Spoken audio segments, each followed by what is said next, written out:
Pablo de Segovia, the Spanish Shoppa by Francisco de Quevedo, I giving an account of who he is and whence he sprung.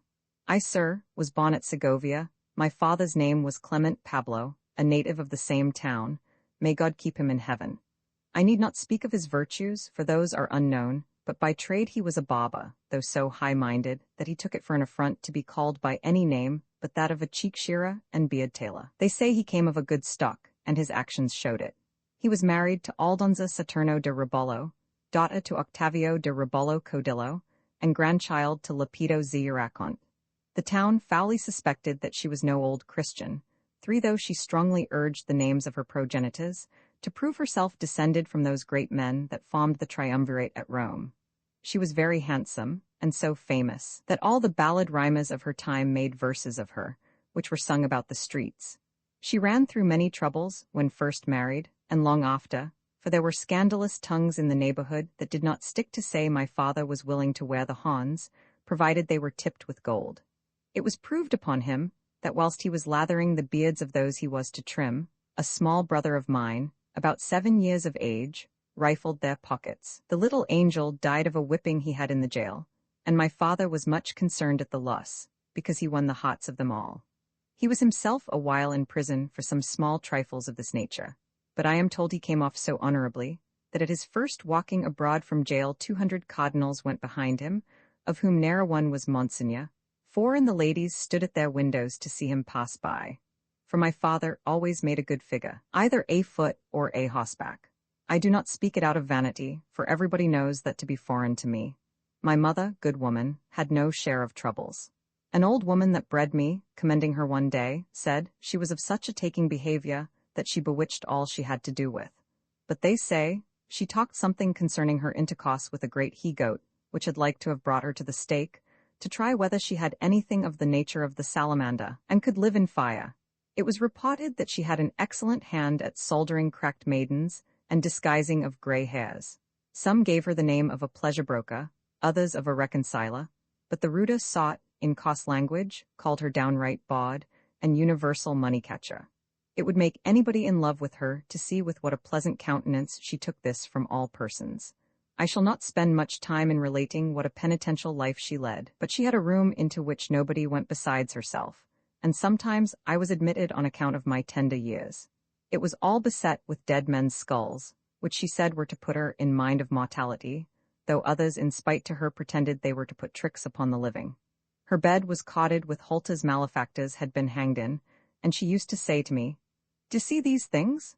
I show them as remembrances to those I have a kindness for, that they may take heed how they live, and avoid coming to such an end." My parents had much bickering about me, each of them contending to have me brought up to his or her trade, but I, who from my infancy had more gentlemanlike thoughts, applied myself to neither.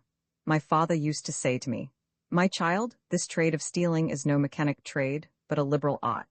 Then pausing and fetching a sigh, he went on, "There is no living in this world without stealing. Why do you think the constables and other officers hate us as they do? Why do they sometimes banish, sometimes whip us at the cot's tail, and at last hang us up like flitches of bacon without waiting for All Saints' Day to come? 5. I cannot refrain from tears when I think of it, for the good old man wept like a child, remembering how often they had flogged him. The reason is, because they would have no other thieves among them but themselves and their gang. But a sharp wit brings us out of all dangers. In my younger days I plied altogether in the churches, not out of pure religious zeal, and had been long ago cotted, but that I never told tales, though they put me to the rack, for I never confessed but when our Holy Mother the Church commands us. With this business and my trade, I have made a shift to maintain your mother as decently as I could." "You maintain me?" answered my mother, in a great rage, for she was vexed I would not apply me to the sorcery. "It was I that maintained you. I brought you out of prison by my art, and kept you there with my money. You may thank the potions I gave you for not confessing, and not your own courage. My good pots did the feat, and were it not for fear I should be heard in the streets, I would tell all the story, how I got in at the chimney, and brought you out at the top of the house." Her passion was so high that she would not have given over here, had not the string of a pair of beads broke, which were all dead men's teeth she kept for private uses. I told them very resolutely I would apply myself to virtue, and go on in the good way I had proposed, and therefore desired them to put me to school, for nothing was to be done without reading and writing. They approved of what I said, though they both muttered at it a while betwixt them. My mother fell to stringing her dead men's teeth, and my father went away, as he said, to trim one. I know not whether he meant his beard or his purse. I was left alone, praising God that he had given me such clever parents and so zealous for my welfare. Of what I did at Madrid, and what happened to me on my way to Sarasodilla, where I passed the night. The poet withdrew a while to study profaneness and nonsense for the blind ballad singers, till it was dinner time, which being over, they desired to have the proclamation read, and having nothing else to do at that time, I drew it out and complied with their desires. I have inserted it here, because I reckon it ingenious, and pat to the purposes mentioned in it. It ran as follows: a proclamation against addle-headed, numbskull, and dry-brained poets. The old poetaster laughed out very heartily when he heard this title, and said, I might have had business cut out till tomorrow. I thought this had concerned me, and it is only against numbskull poets. I was mightily pleased with his conceit, as if he had been a Horace or a Virgil. I skipped over the preamble, and began with the first article, which was as follows: in regard that this sort of vermin, called poets, are our neighbors and Christians, though wicked ones, and considering they spend all their days in worshipping of eyes, mouths, noses, and old ribbons and slippers, besides many other abominable sins they are guilty of, we think fit to direct and ordain that all common half-penny poets be confined together against Easter, as lewd women are wont to be, and that care be taken to convince them of their evil practices, and to convert them. And to this purpose we do appoint monasteries of penitent poets. Item. Observing the excessive heats and droughts in the dog days, caused by the abundance of suns and other bright stars, created and produced by those high-flying poets, we enjoin perpetual silence as to all heavenly beings, and appoint 2 months' vacation for the muses, as well as for the law, that they may have some time to recruit and recover the continual charge they are at. Item. Forasmuch as this infernal sect of men, condemned to eternal flights, as murderers of good words and ravishers of sentences, have infected the women with the plague of poetry, we declare that we look upon this mischief done them as a sufficient revenge for the damage we received from their sex at the beginning of the world. And to supply the present wants and necessities the world now labors under, we do farther ordain that all the songs and other verses, made by poets in praise of women, be burned like old lace, to take out the gold and silver they put into their ladies' hair and skins, and that all the oriental pearls, rubies, and precious stones be picked out of them, since they are so full of those rich metals and jewels. Here the old poetaster was quite out of patience, and starting up in a fume, cried, They had even as good rob us of all we have. Pray, sir, let us have no more of it, for I design to reverse that judgment, and remove the cause, not to chancery, for that would be a wrong to my coat and dignity, but to the spiritual cot, where I will spend all I am worth. It would be very pleasant that I, who am a churchman, should put up with that wrong. I will make it appear that an ecclesiastical poet's verses are not liable to that proclamation, and to lose no time, I will go and prove it in open cot immediately. I could have laughed haughtily at him, but for the more expedition, because it grew late, I said to him, Sir, this proclamation is made only for diversion, and is of no force nor binding, as having no lawful authority. A vengeance on it, replied the old man, in a great heat. You should have told me so much before, sir, and might have saved me all this trouble. Do you consider what a thing it is for a man to have a stock of 800,000 songs and ballads by him, and to hear such a decree? Proceed, sir, and God forgive you for putting me into such a fright. Then I went on thus, item. For that very many, since they left their ancient idolatry of heathen gods and goddesses, still retaining some pagan superstitions, are turned shepherds, which is the cause that the cattle are withered up with drinking nothing but their tears, and parched with the fire that continually burns in their souls, and so charmed with their music, that they forget to feed. We do ordain that they quit that employment, and that such as love solitude have hermitages appointed them, and the rest be coachmen and watermen, because those are callings given to much mirth and ribaldry. It was some scoundrel, Cuckoldy Hawson, cried the mad rhymer, that contrived this proclamation, and if I knew the dog, I would write such a satire upon him as should fret his soul, and all that read it. What a pretty figure a smooth-faced man as I am would make in a hermitage, and would it be fit for a person dignified as Rita to turn coachman? Enough, sir, those jests are not to be borne with. I told you before, said I, that this is all a jest, and as such you may hear it. This said, I proceeded, item. To prevent all wrongs, we do appoint that, for the future, no verses be imparted from France or Italy, or other foreign parts, whence our poets steal, and pretend to make them their own, and that whatsoever poet shall be found guilty of this offense, be obliged to wear good clothes, and to keep himself clean and sweet for a week at least. Our poet was very well pleased with this decree, for he wore a cassock that was grey with age, and so ragged, that it was a wonder he could go about without dropping in pieces. His gown and other accoutrements were only fit to manure the ground, which made me smile, and I told him, it is further ordained that all women who fell in love with mere poets should be reputed as desperate persons, who hang or drown themselves, and as such never be buried in hallowed ground. And considering the mighty crop of roundelays, sonnets, songs, and ballads these overrank years have produced, we do ordain that all parcels of them, which have escaped the grocers and tobacconists as unworthy those employments, be sent to the necessary houses, without any appeal allowed them. To conclude, I came to the last article, which runs thus. However, taking it into our pitiful consideration, that there are 3 sorts of persons in the nation so very miserable that they cannot live without this sort of poets, which are players, blind men, and ballad singers.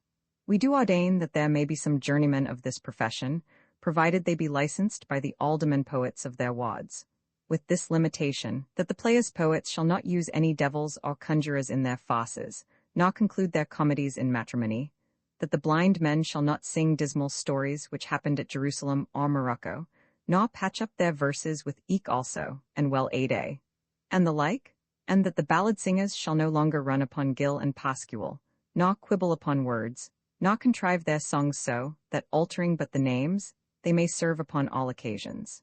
To conclude, we command all poets in general to discard Jupiter, Venus, Apollo, and all the herd of heathen gods and goddesses, on pain of having none but them to pray by them on their deathbed. All that heard the proclamation read were highly pleased, and begged copies of it. Only the old man began to swear by his Bible that it was a satire upon him, because of what it contained concerning the blind men, and that he knew what he did better than any man, and went on, saying, Do not mistake me, I once lay in the same house with Linian, and dined several times with a spinel, and was in Madrid as near Lope de Vega as to any man in the room, and have seen Don Alonso de Ursiller 1,000 times, and have a picture at home of the divine Figueroa, and I bought the old breeches Padilla left off when he became a friar, which I still wear, though bad enough. These were all old Spanish famous poets with whom he pretended to be thus acquainted, as if the knowledge of them would have made his nonsense the more tolerable. At the same time he showed us the breeches, which set all the company into such a fit of laughing, that none of them cared to leave the lodging.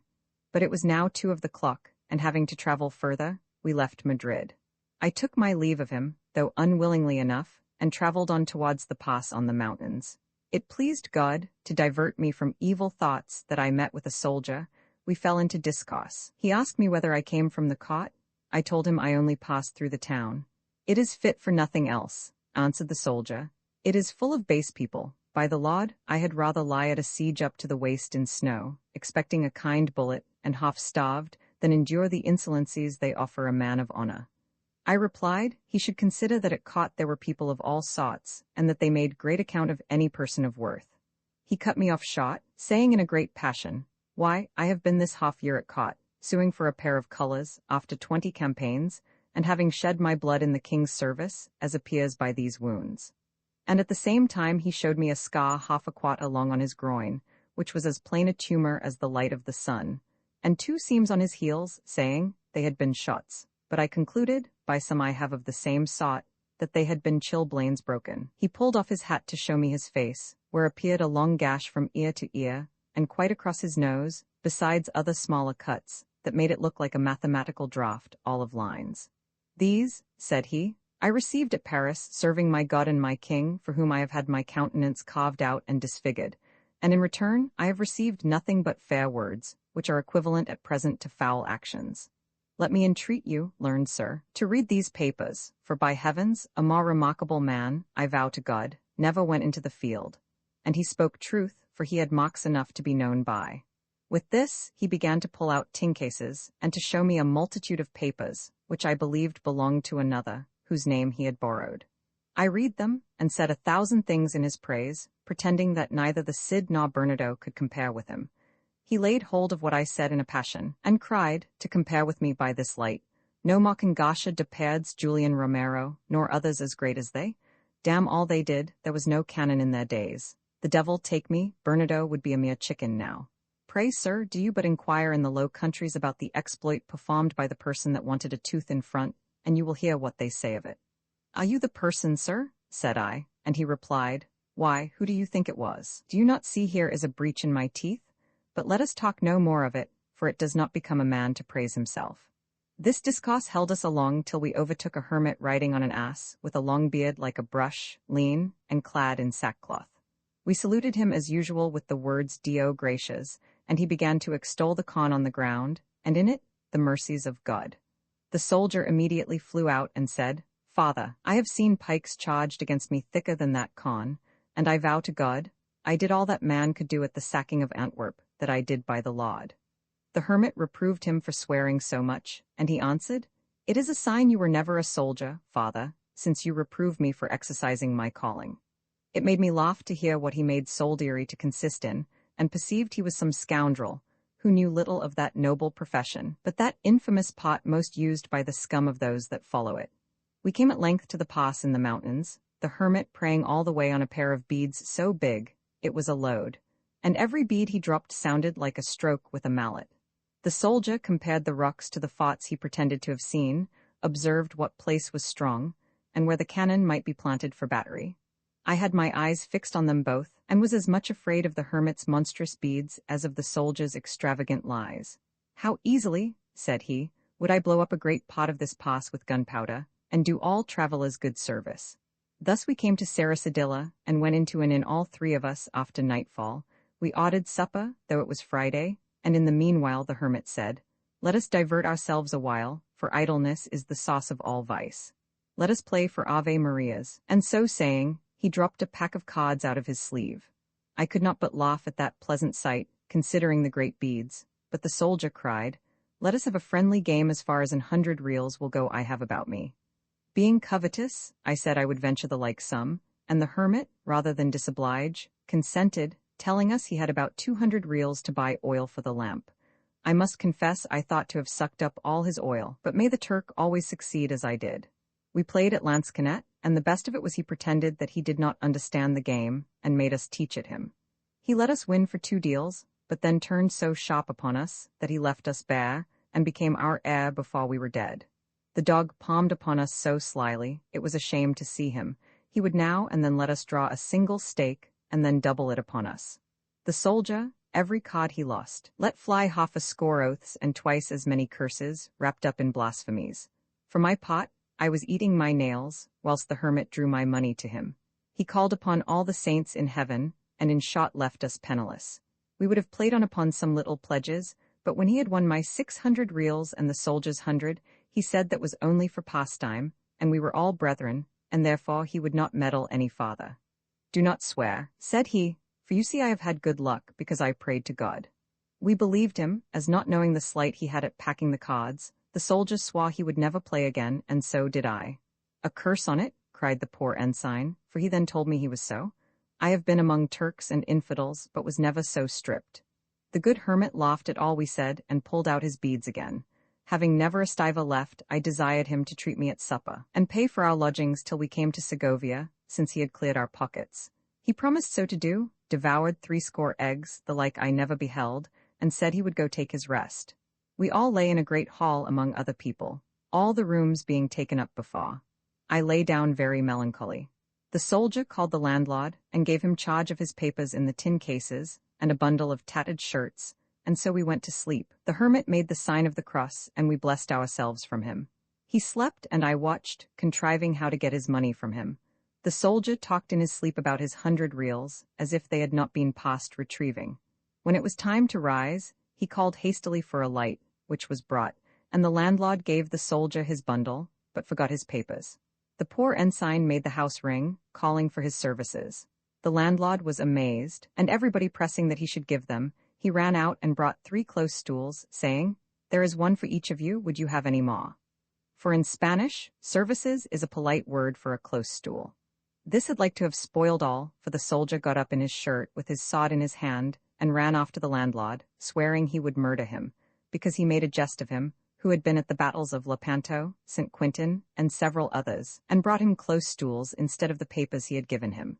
We all ran after to hold him, and could not, whilst the landlord cried, "Sir, you ask me for services." I was not bound to know that in the language of soldiers they gave that name to the certificates of their exploits. At length we appeased them and returned to our room. The hermit, fearing the worst, lay abed, pretending the fright had done him harm. However, he paid our reckoning, and we set out towards the mountain, very much disturbed at his behavior towards us, and much more for that we had not been able to get his money from him. We came up with a genos, I mean one of those bankers who helped to drain Spain of all its money. He was going up the mountain, with a servant behind him, and an umbrella over his head, much like a rich usurer.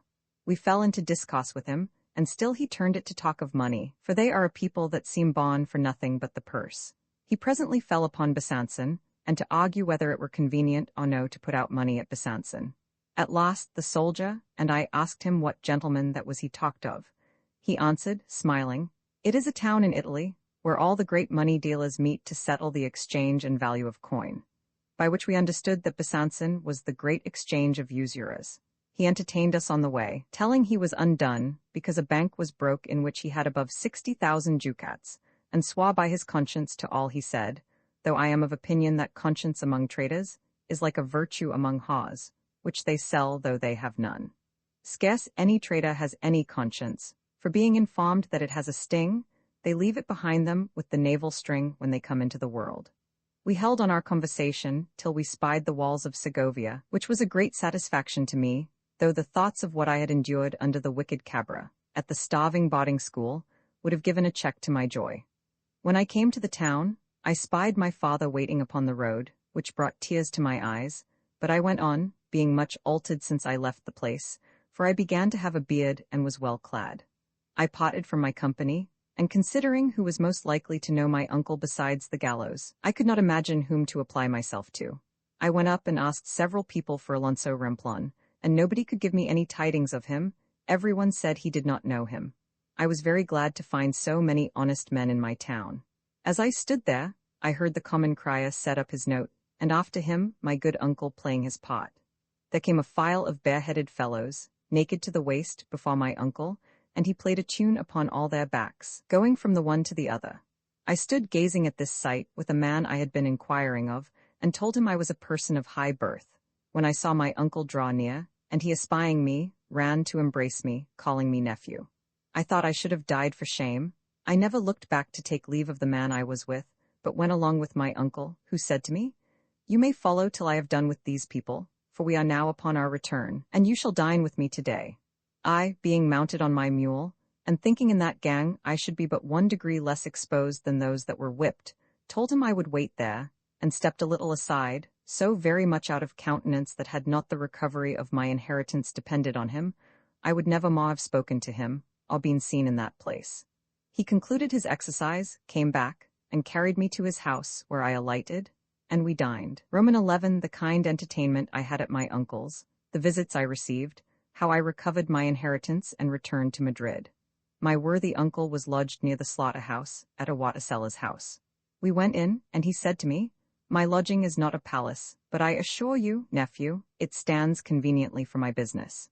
We went up such a pair of stairs that I longed to be at the top, to know whether there was any difference betwixt it and the ladder at the gallows. There we came into such a low room that we walked about as if we had been all full of courtesy, bowing to one another.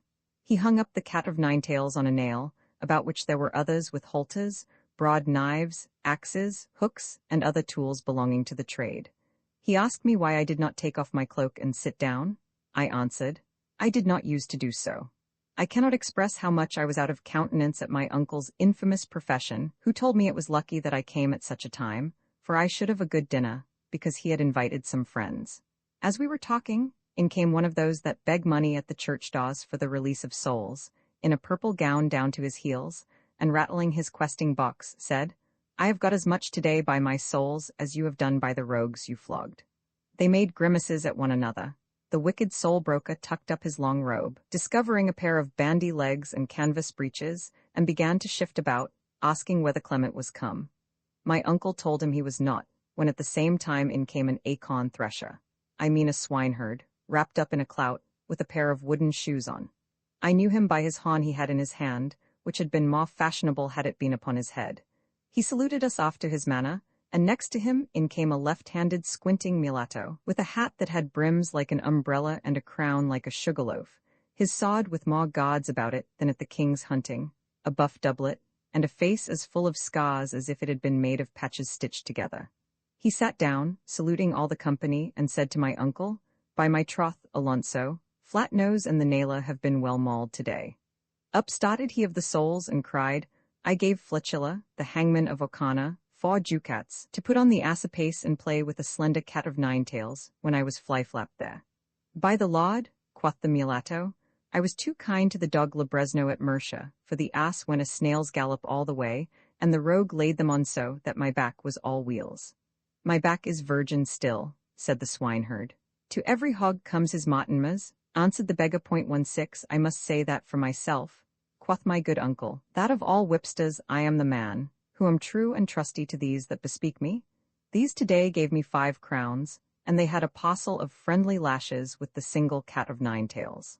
I was so much out of countenance to see what good company my uncle kept, that my blushes betrayed me, and the mulatto perceiving it, said, "Is this reverend gentleman the person that suffered the other day, and had a certain number of stripes given him?" I answered, "I was none of those that suffered as they had done."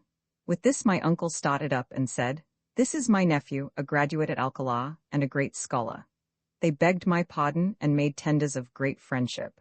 I was quite mad to eat my dinner, receive what was due, and get as far as I could from my uncle.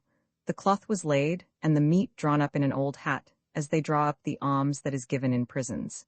It was dished up in broken platters, and pieces of old crocks and pans, being dressed in a stinking cellar, which was still more plague and confusion to me. They sat down, the beggar at the upper end, and the rest as it fell out. I will not tell what we ate, but only that they were all dainties to encourage drinking. The mulatto, in a trice, pawed down 3 pints of pure red. The swineherd, seeing the cup stand at me, still whipped it off, pledging more healths than we spoke words. No man called for water, or so much as thought of it. 5 good meat pasties were served up. They raised the crusts, and taking a holy water sprinkler, said a short prayer for the soul to whom the flesh belonged. Then said my uncle, "You remember, nephew, what I wrote to you about your father. It now comes afresh into my mind."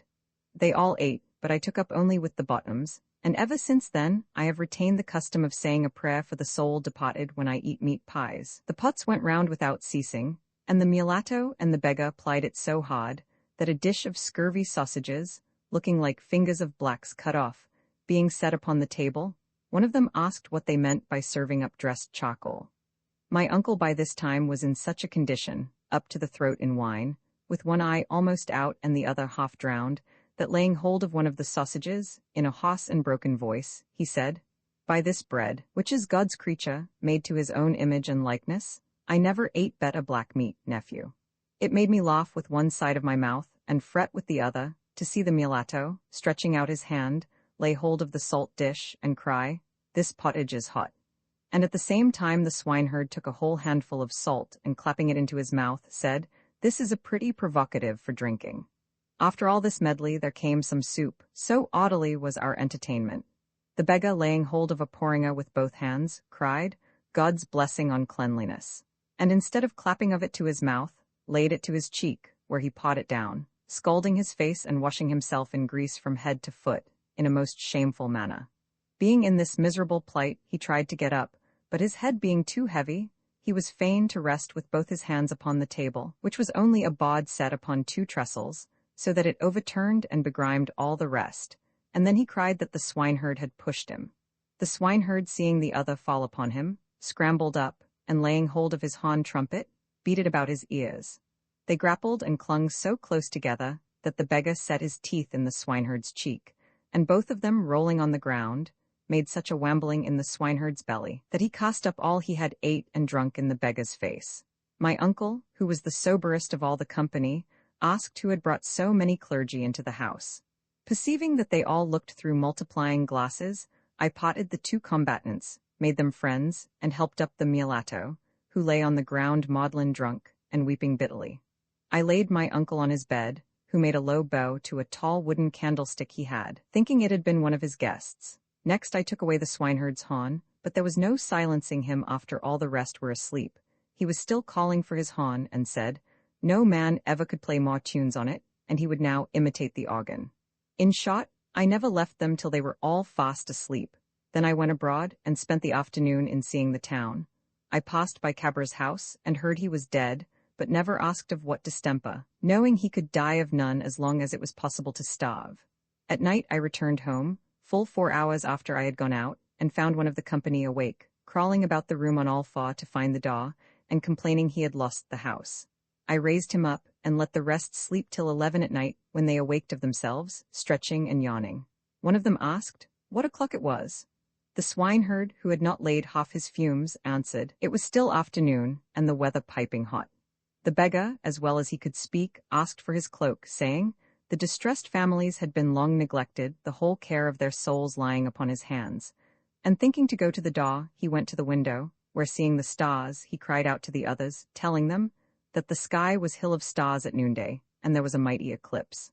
They all blessed themselves and kissed the ground. Having observed the villainy of the beggar, I was much scandalized, and resolved to take heed of that sort of men. The sight of all these abominable practices made me the more impatient to be among gentlemen and persons of worth. I got them all away one by one, the best I could, and put my uncle to bed, who, though not foxed, was drunk enough, and made the best shift I could myself, with my own clothes, and some of the poor departed souls that lay about the room. Thus we passed the night, and in the morning I discoursed my uncle about seeing my inheritance and taking possession of it, telling him I was quite tired, and knew not with what. He stretched one leg out of bed, and got up. We had much talk concerning my affairs, and I had enough to do with him. He was so tipsy and dull. At length I prevailed with him to tell me of part or my inheritance, though not all, and so he told me of 300 ducats my worthy father had got by sleight of hand, and left them in custody of a decent woman, that was the receiver of all that was stolen for 10 leagues round the country. To be shot, I received and pouched my money, which my uncle had not yet drank out, nor consumed, and that was very much, considering he was such a brutal man. But the reason was, he thought it would serve me to take my degrees, and with a little learning, I might come to be a cardinal, which to him seemed no difficult matter. When he understood I had the money, he said to me, my child Pablo, it will be your own fault if you do not thrive and are not a good man, since you have a good example before you. You have got money, and I will always be your friend, for all I have and all I earn is yours. I returned him thanks for his kind offers. We spent the day in extravagant talk, and in returning visits to the aforesaid persons. They passed the afternoon playing at knucklebones, the same company, my uncle, the swineherd, and the beggar, this last squandering the money of the poor at a villainous rate. It was wonderful to see how dexterous they were at it, catching them up in the air and shaking them up as they fell on the wrist. Night came on, the guests went away, and my uncle and I to bed, for he had now got me a quilt. When it was day, I got up before he was awake and went away, without being perceived, to an inn, locking the door on the outside and thrusting in the key at a cranny.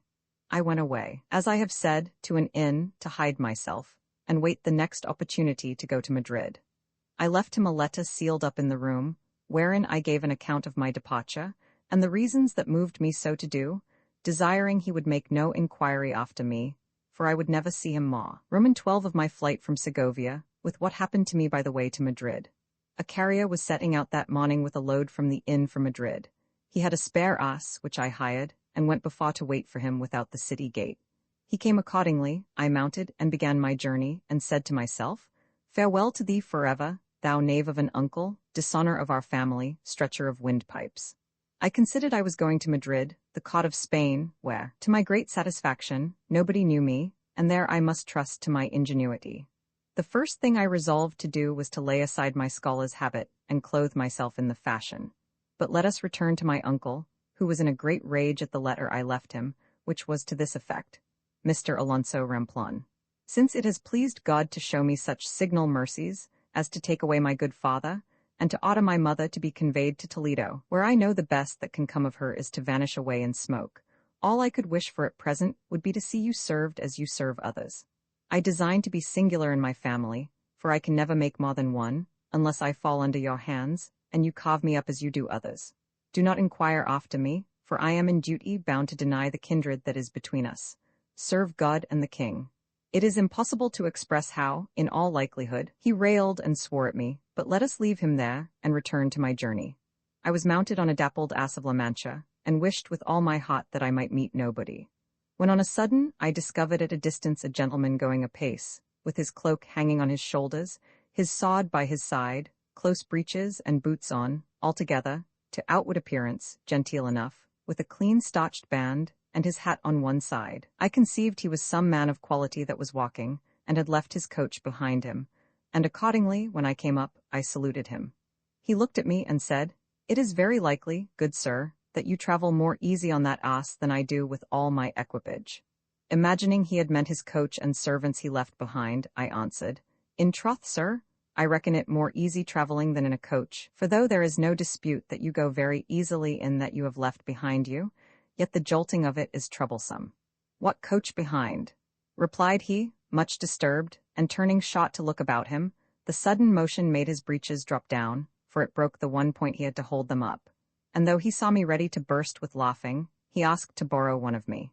Perceiving he had no more shirt than would come within the waistband of his breeches, and scarce reach to acquaint his breech he had any, I replied, "As I hope for mercy, sir, you had best wait till your servants come up, for I cannot possibly assist you, having but one single point to hold up my own breeches."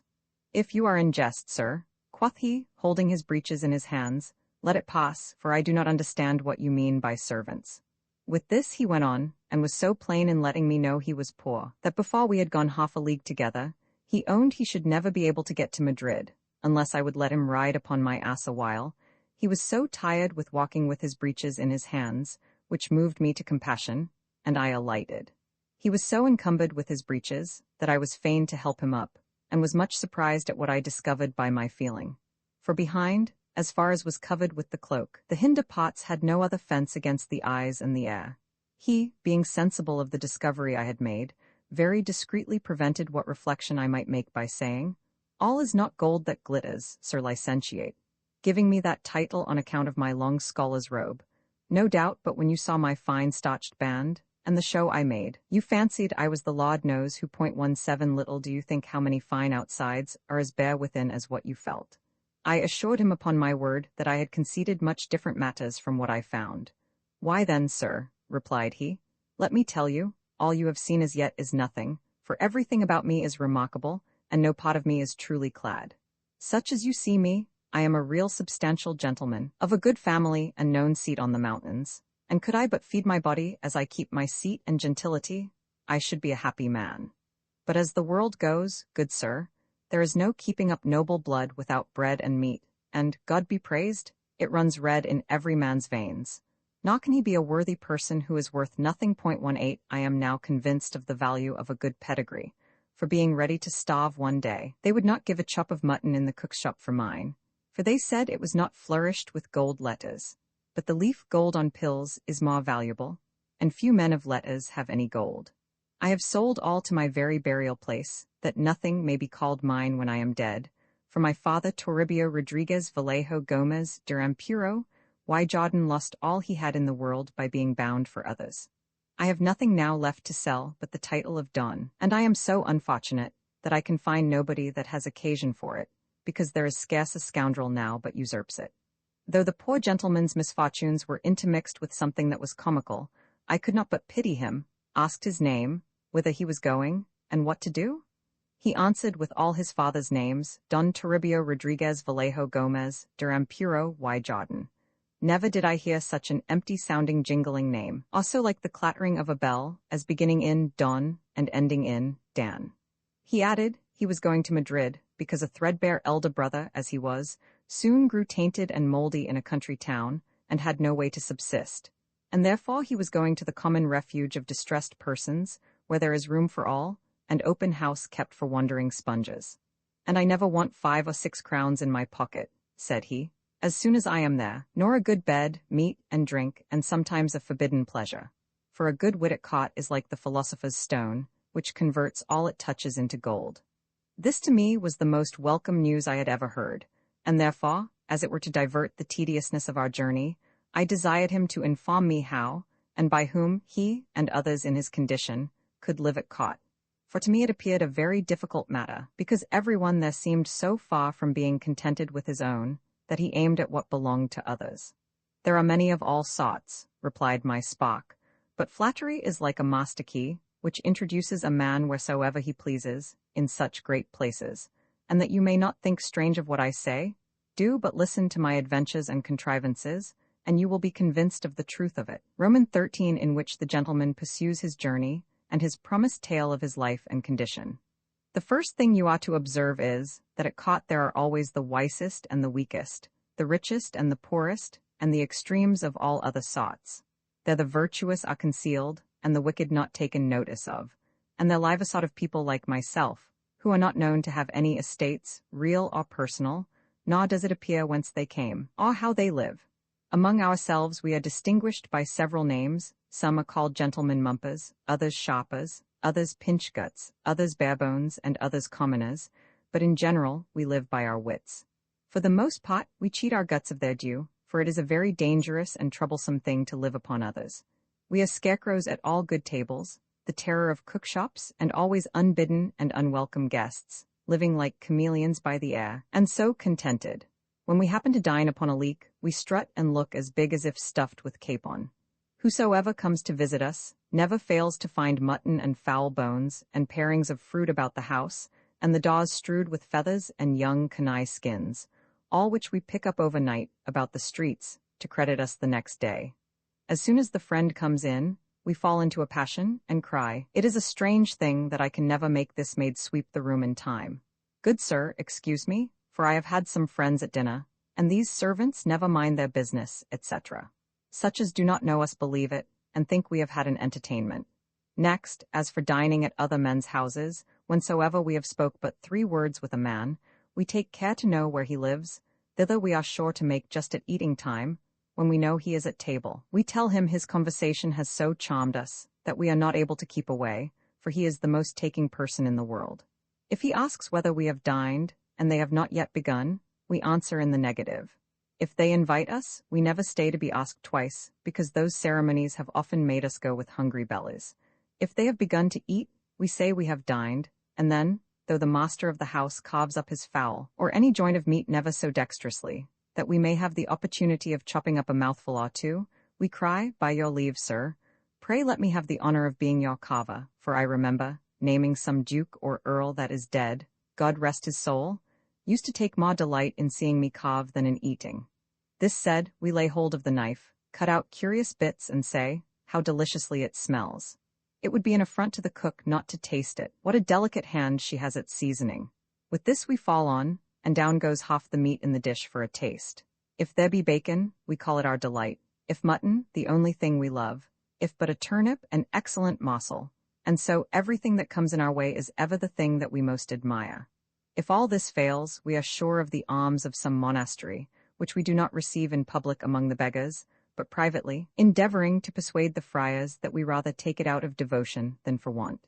It is pleasant enough to see one of us in a gaming house, how diligently he attends, snuffs the candles, reaches the pots, fetches cards, applauds all the winner says, and all this for a poor reel or 2 he gives him.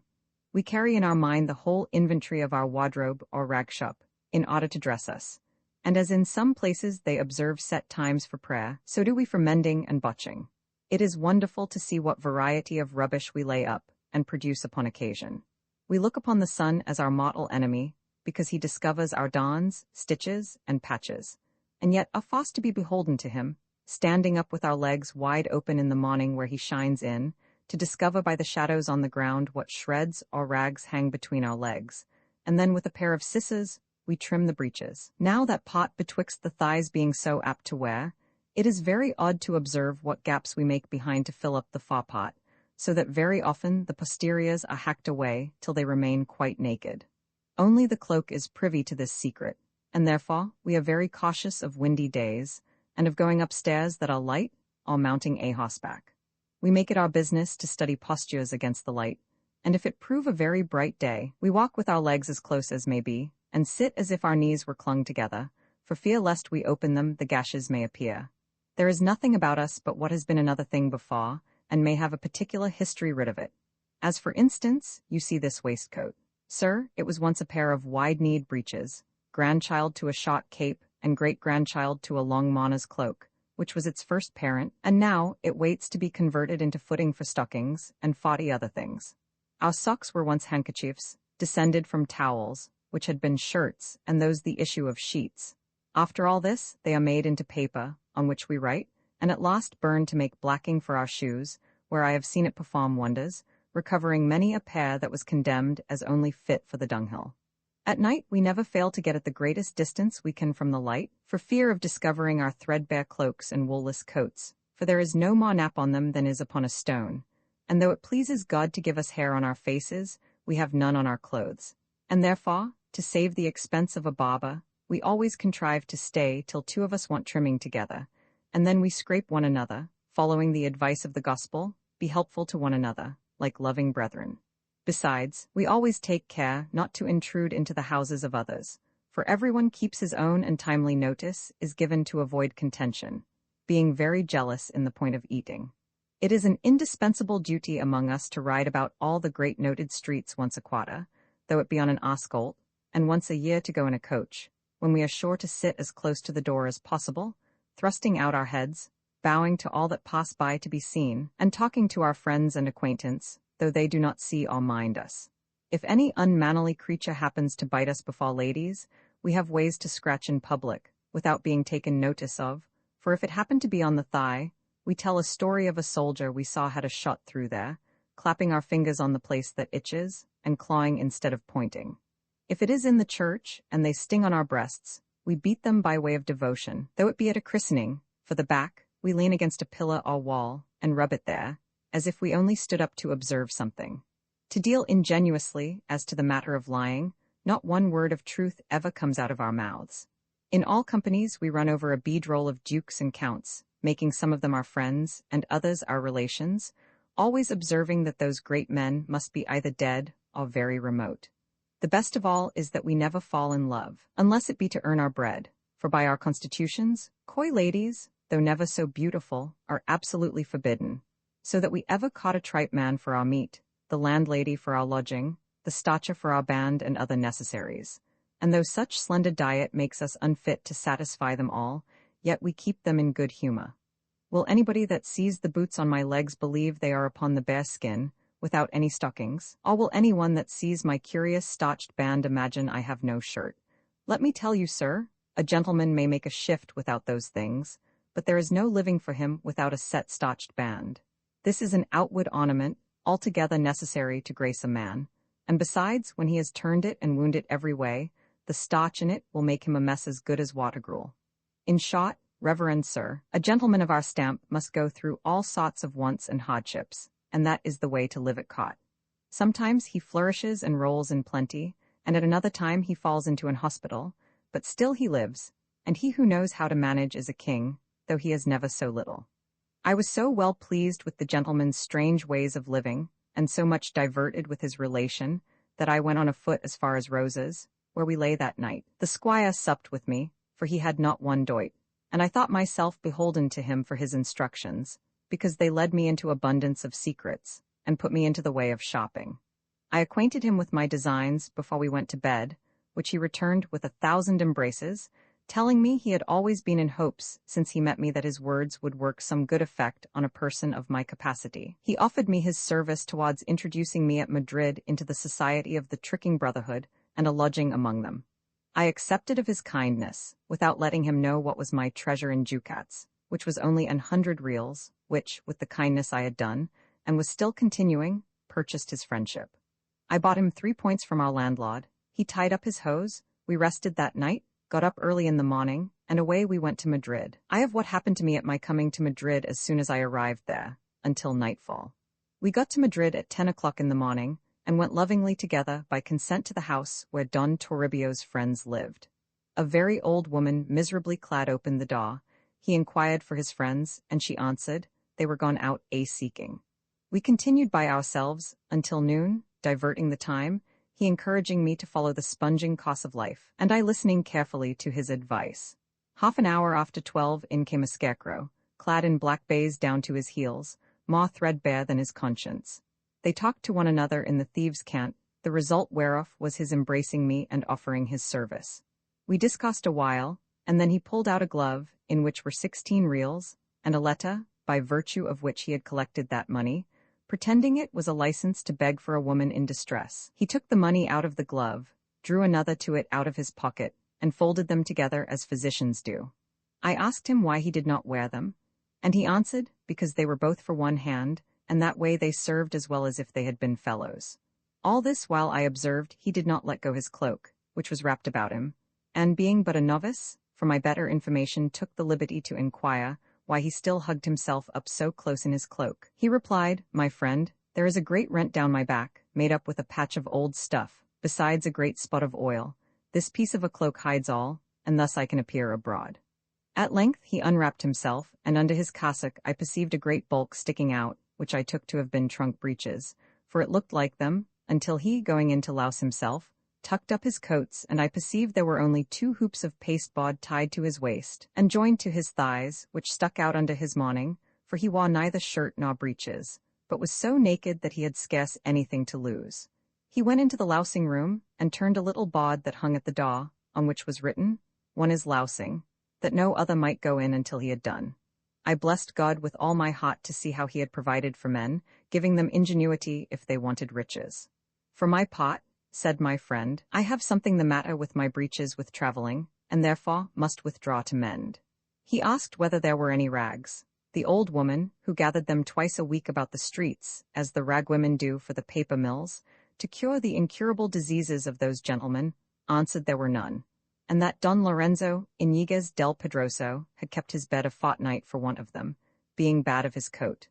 At this time in came one booted, in a traveling garb, a grey suit, and a hat bridled up on both sides. The others told him who I was, and he, saluting me very lovingly, laid down his cloak, and it appeared, who would imagine it, that the fore part of his coat was of grey cloth, and the back of white linen, well stained with sweat.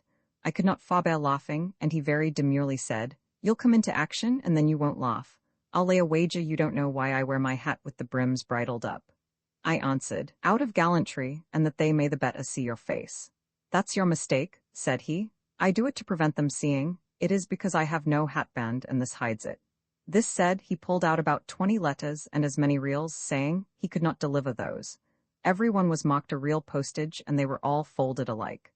He signed any name that came into his head, writ news of his own making, and delivered them in that habit to people of fashion, receiving the postage, which he practiced once a month.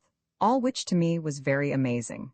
Next came 2 others, one of them with a cloth coat, reaching but halfway down his wide walloon trunks, and a cloak of the same, with his band ruffled up to hide the lining, which was rent. The breeches were of camlet, but only as far as appeared, for all the rest was of red baize. This man was jangling and wrangling with the other, who wore a ruff for want of a band, a hanging coat for want of a cloak, and went upon a crutch, with one leg bound up in rags and furs, because he had but one stocking. He pretended to be a soldier, and had been so, but a scurvy one and in peaceful regions, and by the privilege of a soldier intruded into any house. He in the coat and half breeches cried, "The one half, or at least a considerable part, is due to me. If you do not give it me, I swear to God." "Do not swear to God," replied the other, "for I am not lame at home, and if you prate, I'll lay this crutch about your ears. You shall give it, I shall not give it." So they came to high words, and gave one another the lie, then falling to blows, the clothes in a moment flew all about in rags at the first handling. We potted them, and inquiring into the cause of the quarrel, the soldier cried, "Put tricks upon me? You shall not have the value of a doit. You must understand, gentlemen, that being at St. Saviour's Church, there came a child to this poor fellow, and asked him whether I was the ensign Juan de Lorenzana, who answered I was, because he saw he had something in his hand. With this, he brought the child to me, and calling me ensign, said, 'Here, sir, see what this child would have with you.' I understood the trick, and said I was the man, took his message, and with it a dozen of handkerchiefs, returning an answer to his mother, who sent them to some person of that name. Now he demands half, and I'll be torn in pieces before I'll part with them. My own nose shall have the wearing of them all out." The cause was adjudged in his favor, only he was forbid blowing his nose in them, and ordered to deliver them up to the old woman, to make ruffles and cuffs for the honor of the community, to represent shirt sleeves, for blowing the nose was absolutely prohibited. When night came we all went to bed, and lay as close together as herrings in a barrel, or tools in a tweezer case. As for supper, there was not so much as a thought of it.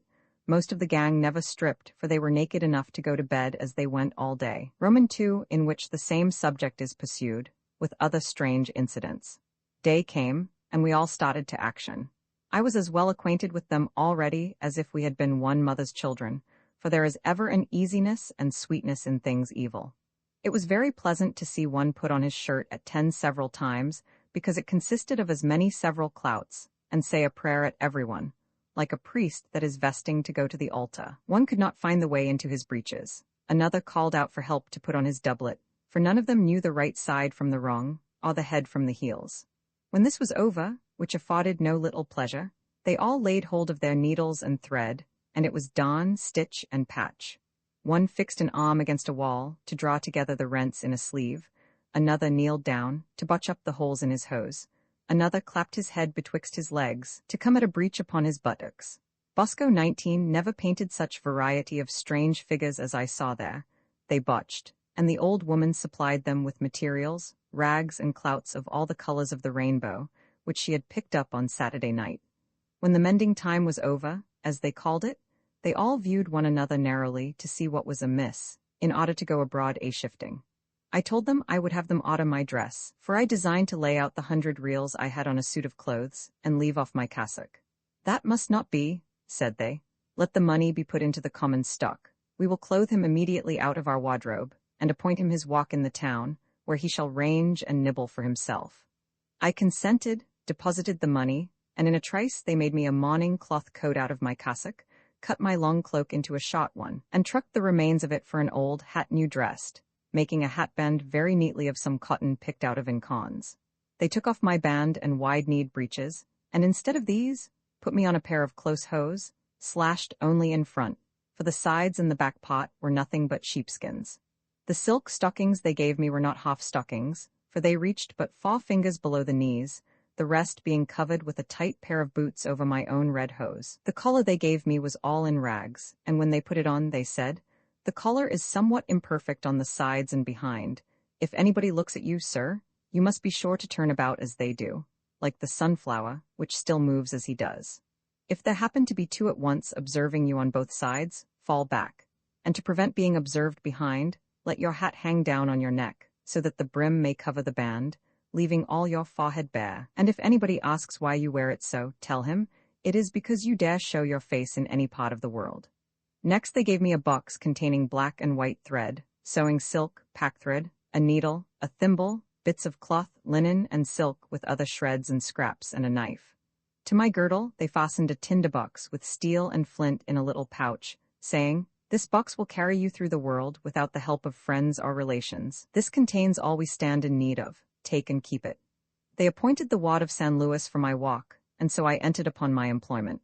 We all went out together, but because I was a novice, they ordered him that brought and converted me to be my godfather in the trade of shopping. We set out very gravely, walking in state, with our beads in our hands, and made towards my precinct.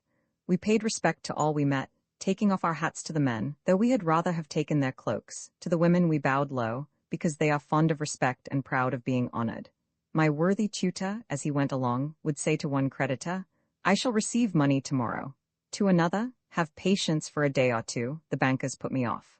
One asked him for his cloak, another for his girdle, by which I perceived he was such a true friend to his friend that he had nothing which was his own. We went in and out from one sidewalk to another, winding and turning about, to avoid the houses of creditors. Here one whipped out to demand his house rent, there another the hire of his sod, presently a third the loan of his sheets and shirts, so that one seemed to be a gentleman on hire, like a mule. It happened he spied a man at a good distance, who, as he told me, was ready to tear him to pieces for a debt, but could not tear the money from him. To prevent being known by him, he let fall his long hair, which before was tucked up behind his ears, and looked like a shock dog that was never shorn. Then he clapped a patch upon one eye, and began to talk to me in Italian. He had time enough to do this before the other came up, who had not yet observed him. I declare I saw the man turn round and round, as a dog does before he lies down. He blessed himself as if he had been bewitched, and went away, saying, "God bless me, I durst have sworn it had been he. What a mighty mistake I had like to commit. He who has lost oxen always fancies he hears their bells." I was ready to burst with laughing to see what a figure my friend made.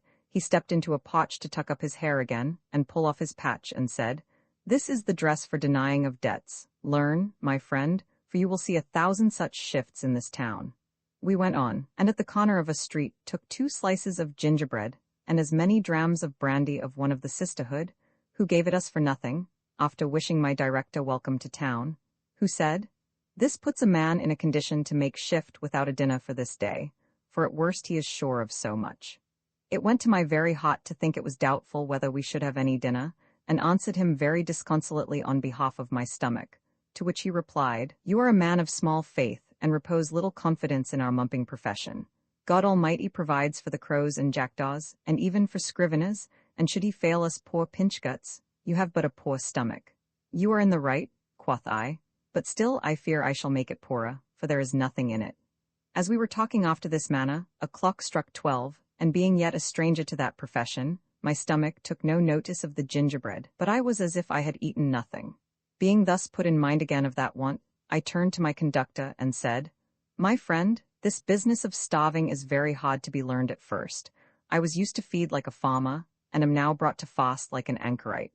It is no wonder you are not hungry, who have been bred to it from your infancy, like King Mithridates with poison, so that it is now familiar and habitual to you. I do not perceive you take any diligent care to provide bellatimber, and therefore I am resolved to shift as well as I can." "God o' my life," quoth he, "what a pleasant spark you are! It is but just now struck 12, and are you in such a mighty haste already? Your stomach is very exact to its hours, and immediately cries out cupboard, but it must practice patience and learn to be in arrears at times. What, would you be cramming all day? The very beasts can do no more. It does not appear in history that ever knight of our order was troubled with indigestion. I told you already that God provides for all men, yet if you are in such stress, I am going to receive alms at the monastery of St. Jerome, where there are friars fat as capons. There I will stuff my crop. If you will go along with me, well and good, if not, everyone take his own costs." "Farewell," said I, "my wants are not so small as to be satisfied with the leavings of others. Every man shift for himself." My friend walked very upright, now and then looking down to his feet, and took out a few crumbs of bread, which he carried for that purpose in a little box. These he strewed about his beard and clothes, so that he looked as if he had dined. I coughed and hawked to conceal my weakness, wiping my whiskers, muffled up with my cloak upon the left shoulder, playing with my tens, for I had but 10 beads upon my string. All that saw me believed I had dined, and had they thought creatures were then dining upon me, they had guessed right. All my confidence was in my crowns I had sunk, though it smote my conscience that it was against the rules of our profession to pay for a dinner, being obliged to feed upon the public. But I was resolved to break the fast and transgress the ordinances.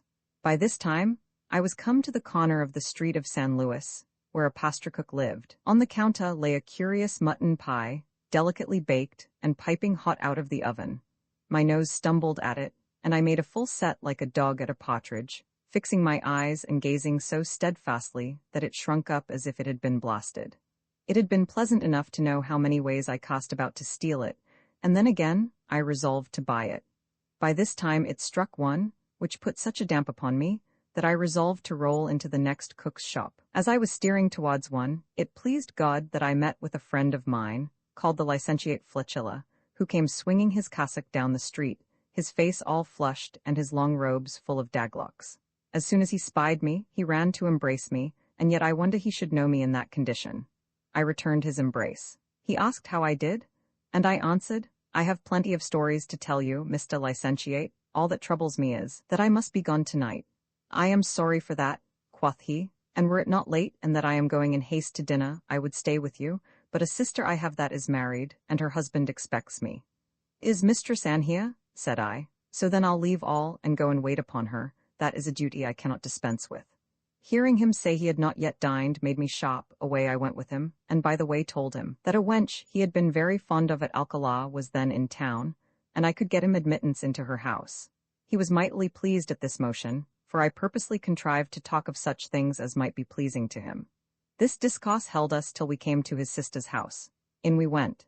I made very great tenders of service to both husband and wife, and they, believing that I had come on invitation, coming as I did at that hour of the day, began to excuse themselves, saying they would have made some provision had they thought of such a guest.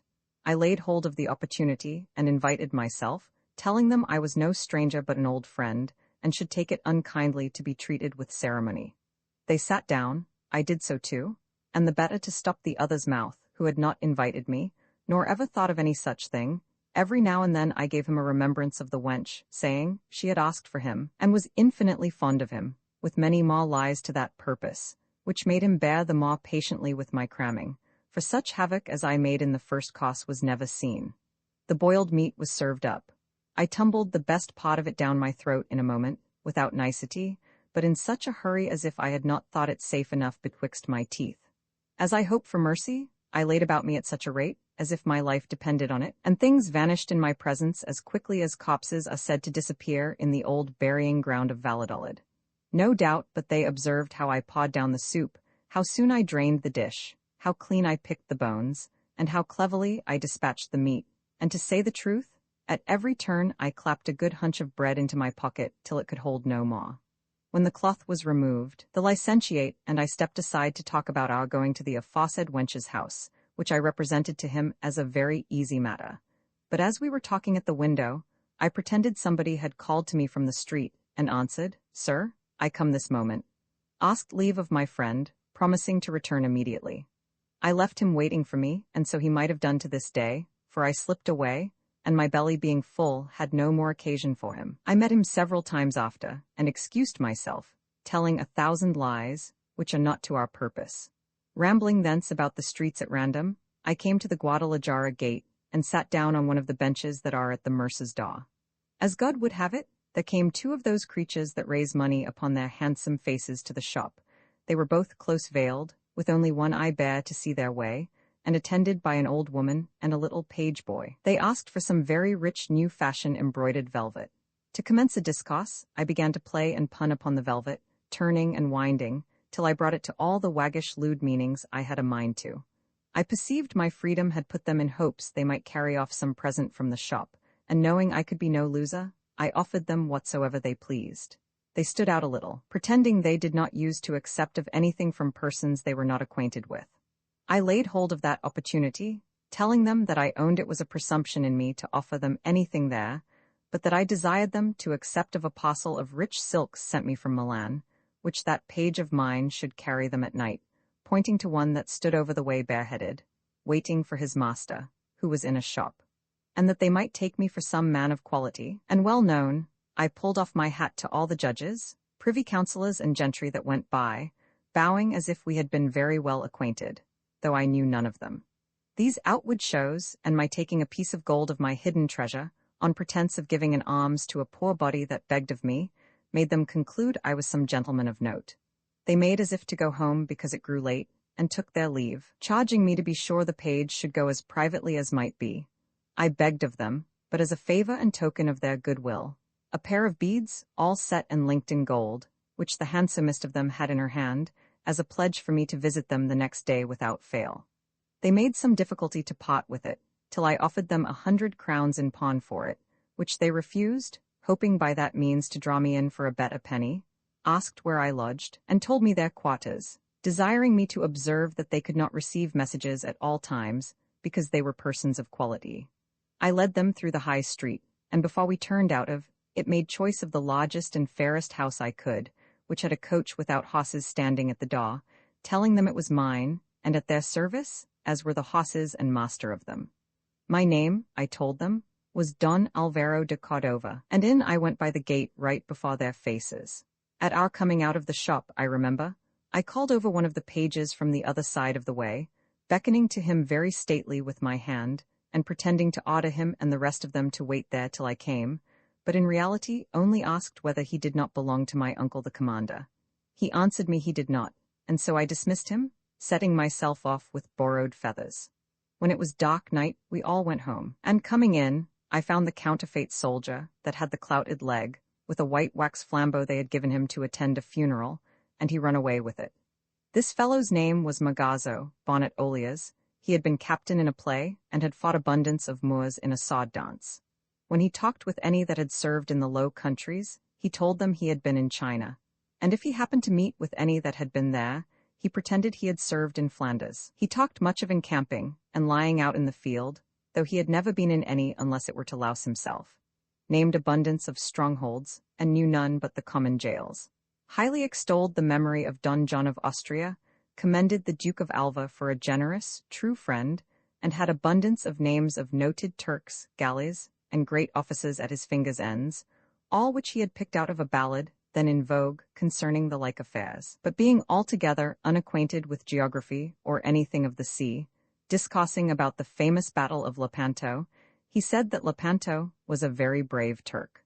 The poor wretch was so ignorant that he served to make us excellent sport. Soon after in came my companion with his nose beaten almost flat to his face, all his head wrapped up in clouts very bloody and dirty.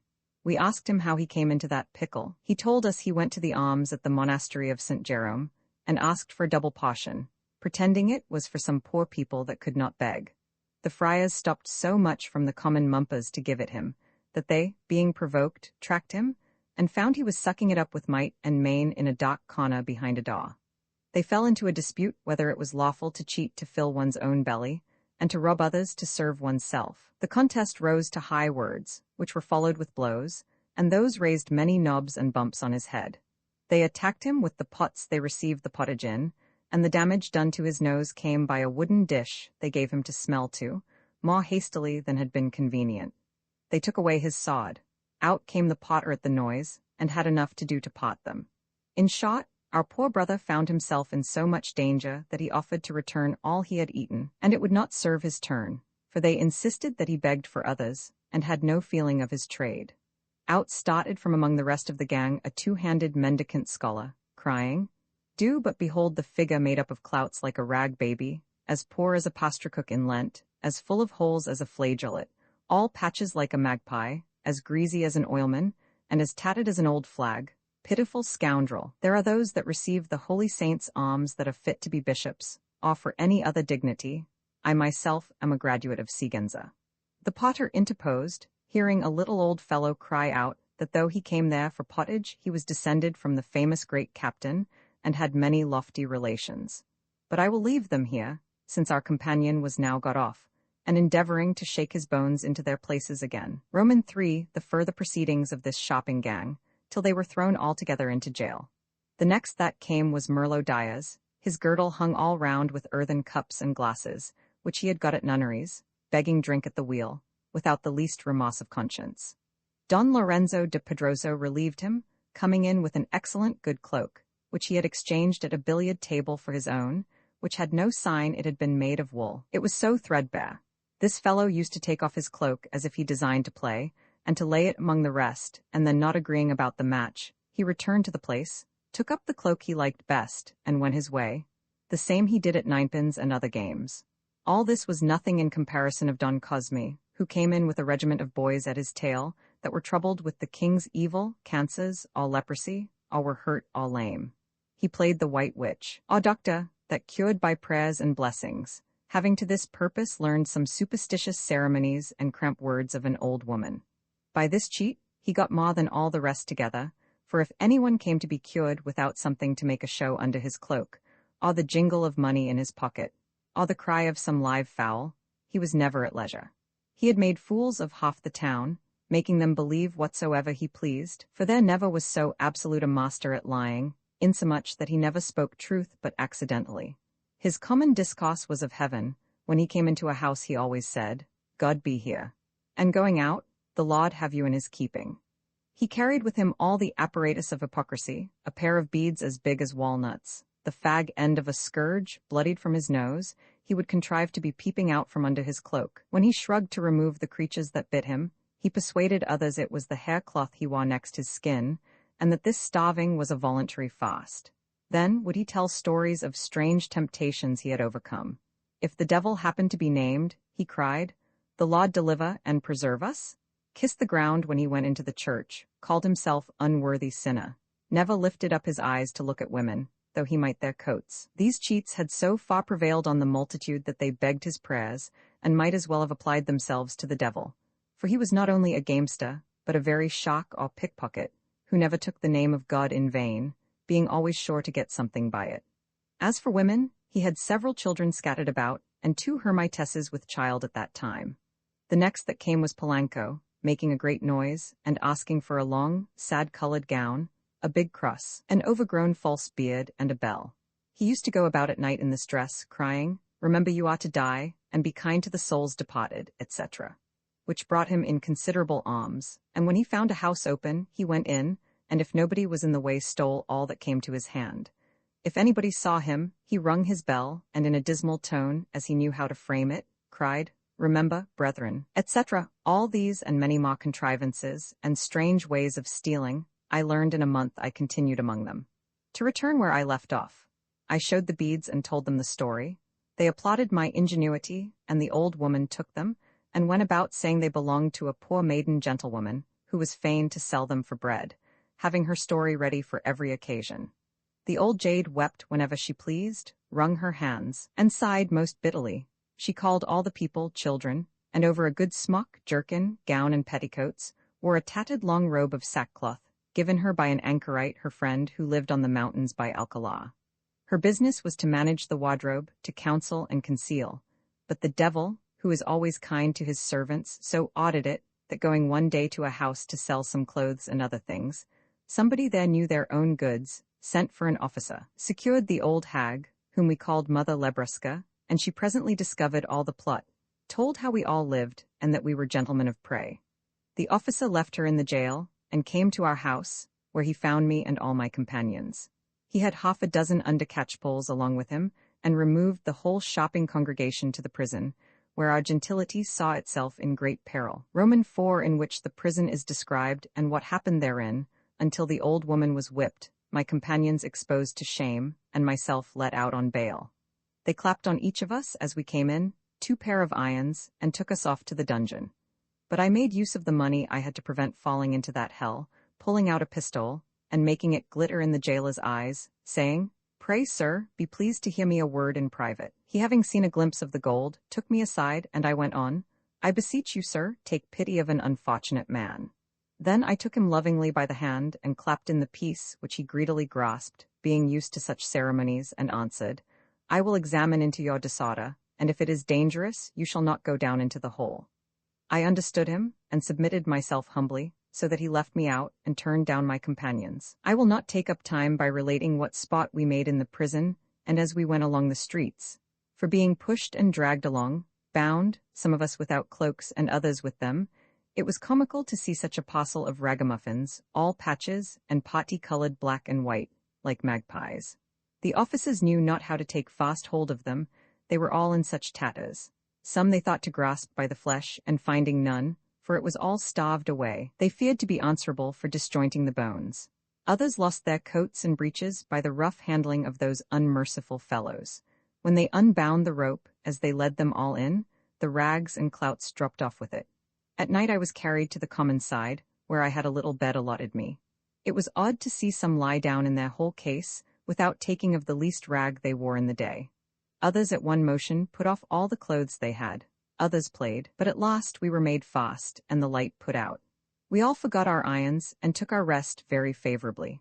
The jailer, then fancying I would drop him another pistol, rather than be let down into the hole, ordered me to be buried among the rest, which I resolved to endure rather than break bulk any more.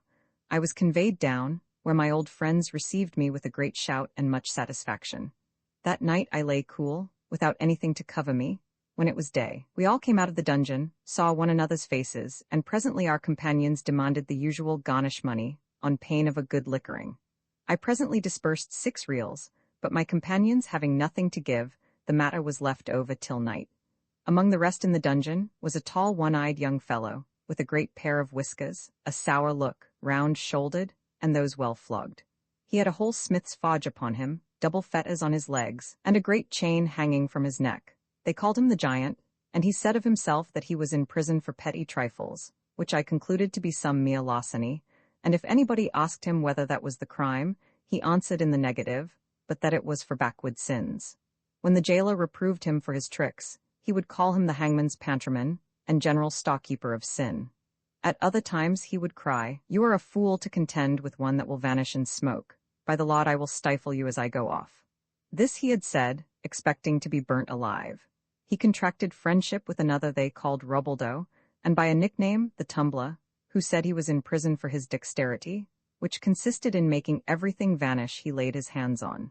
He had been lashed by all the beadles and hangmen in Spain. His face was all over cuts and scars. His ears were at a great distance, for he carried but one about him, having left the other behind him in his travels. His nose was soldered together, having been cleft with a cut of a sod. 4 other rampant fellows, like lions in heraldry, herded with those 2, all of them loaded with chains, and condemned to thrash the sea, that is, to the galleys. These said they might boast in a short time that they had served the king both by sea and land, and a man would not believe how impatiently they expected their commission. These people, taking it ill that my comrades had not discharged the duty of garnish, contrived to give them a sound lashing at night, with a curious rope's end, provided for that purpose. When night came we were put into the dismal vault, they put out the light, and I presently secured myself under my bed. 2 of them began to whistle, and a third to lay about him with the rope's end. The Sparks, perceiving it was like to go ill with them, crowded themselves up so close together, all the flesh of their bones being before devoured by the mange and lice, that they found room enough in a cranny between the boards, lying like so many fleas in a seam, or bugs in a bedstead. The lashes sounded on the boards, but the bodies they were designed for lay close without speaking a word. The whipsters, observing they did not complain, laid aside their discipline, and began to pelt them with stones, bricks, and rubbish they had gathered to that effect. This project succeeded better, for a stone hit Don Toribio on the neck and raised a bunch as thick as his fist. He cried out, "Murder!" And the knaves, that he might not be heard, fell a-singing all together, and rattled their chains. Don Toribio struggled with his companions to get undermost, and in the scuffle their bones rattled like castanets, their coats fell all in tatters, and not a rag was left upon them. The stones flew about so thick that in a short space poor Don Toribio had as many knobs on his head as there are on a pineapple. Finding there was no manner of protection against that dreadful shower of hail that fell upon us, but that he was like to die a martyr, without being guilty of the least piety or religion, he cried out, begging they would let him get out of that place, and he would pay immediately, delivering up his clothes in pledge. The persecutors consented, and though his companions would have held him, because he sheltered them, he got up the best he could, all battered, and came over to my side. The rest were not so quick at promising the same, but that they had as many knocks as hairs on their heads, yet offered up their clothes towards paying the garnish, thinking it was better to lie abed for want of clothes than for broken bones. Accordingly, they were let go for that night, but in the morning they had orders to strip. They did so, and it appeared that all their clothes put together would not bring 1 halfpenny loaf. They lay abed, that is, wrapped up in a blanket belonging to the public. I slipped out of the dungeon, desiring them to excuse me for not bearing them company, because it was not convenient. I greased the jailer over again with 3 pieces of 8, and being informed who the clerk was that had the charge of prosecuting us, sent for him by a young running thief. He came, I got into a room with him, and after some discourse concerning our business in general, I told him I had some little money, which I desired him to keep for me, and that as far as might be done with safety, he would favor an unfortunate young gentleman who had been unadvisedly drawn into that offense. "Believe me, sir," said he, when he had grasped the ready, "the whole matter depends upon us, and he that has a mind to be a knave may do a great deal of mischief. I have sent more men to the gallows without any cause, but for my pleasure, than there are words in an indictment. Leave it to me, and do not question, but I'll bring you off safe and sound." This said, he made as if he was going away, but came back again from the door to ask something for honest Diego Garcia, the constable, for it was convenient to stop his mouth with a silver gag. Something more he hinted at concerning the clock of the cot, saying, "It is in this clock's power, sir, to undo a man by turning up the whites of his eyes, raising his voice, making a noise to rouse a magistrate or recorder when they are asleep, as it often happens, and many other such dangerous actions." I apprehended him, and lugged out 50 reals more, in return for which he bid me set my cloak right, taught me 2 cures for a cold I had got in the prison, and to conclude said, "Make yourself easy, the jailer will be kind to you, if you give him but a piece of 8, for these sort of people do nothing out of good nature, but all for interest." I could not but smile at his hint. He went his way, and I gave the jailer a crown. He knocked off my irons, and gave me leave to go to his house. He had a wife like a whale, and 2 daughters as ugly as the devil, and as wicked, yet of the game, in spite of their faces. It happened that the jailer, whose name was Juan Blandones de San Pablo, and his wife's Donna Ana Mores, came home to dinner one day when I was there, in a great rage, fuming, and would not eat.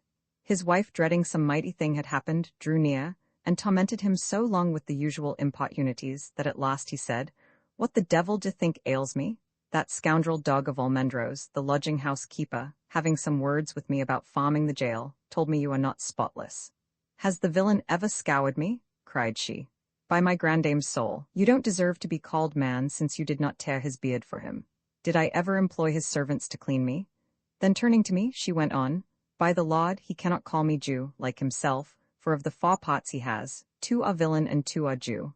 By my troth, Don Pablo, had I heard him, I would have put him in mind that the Inquisition had laid the St. Andrew's cross upon his back."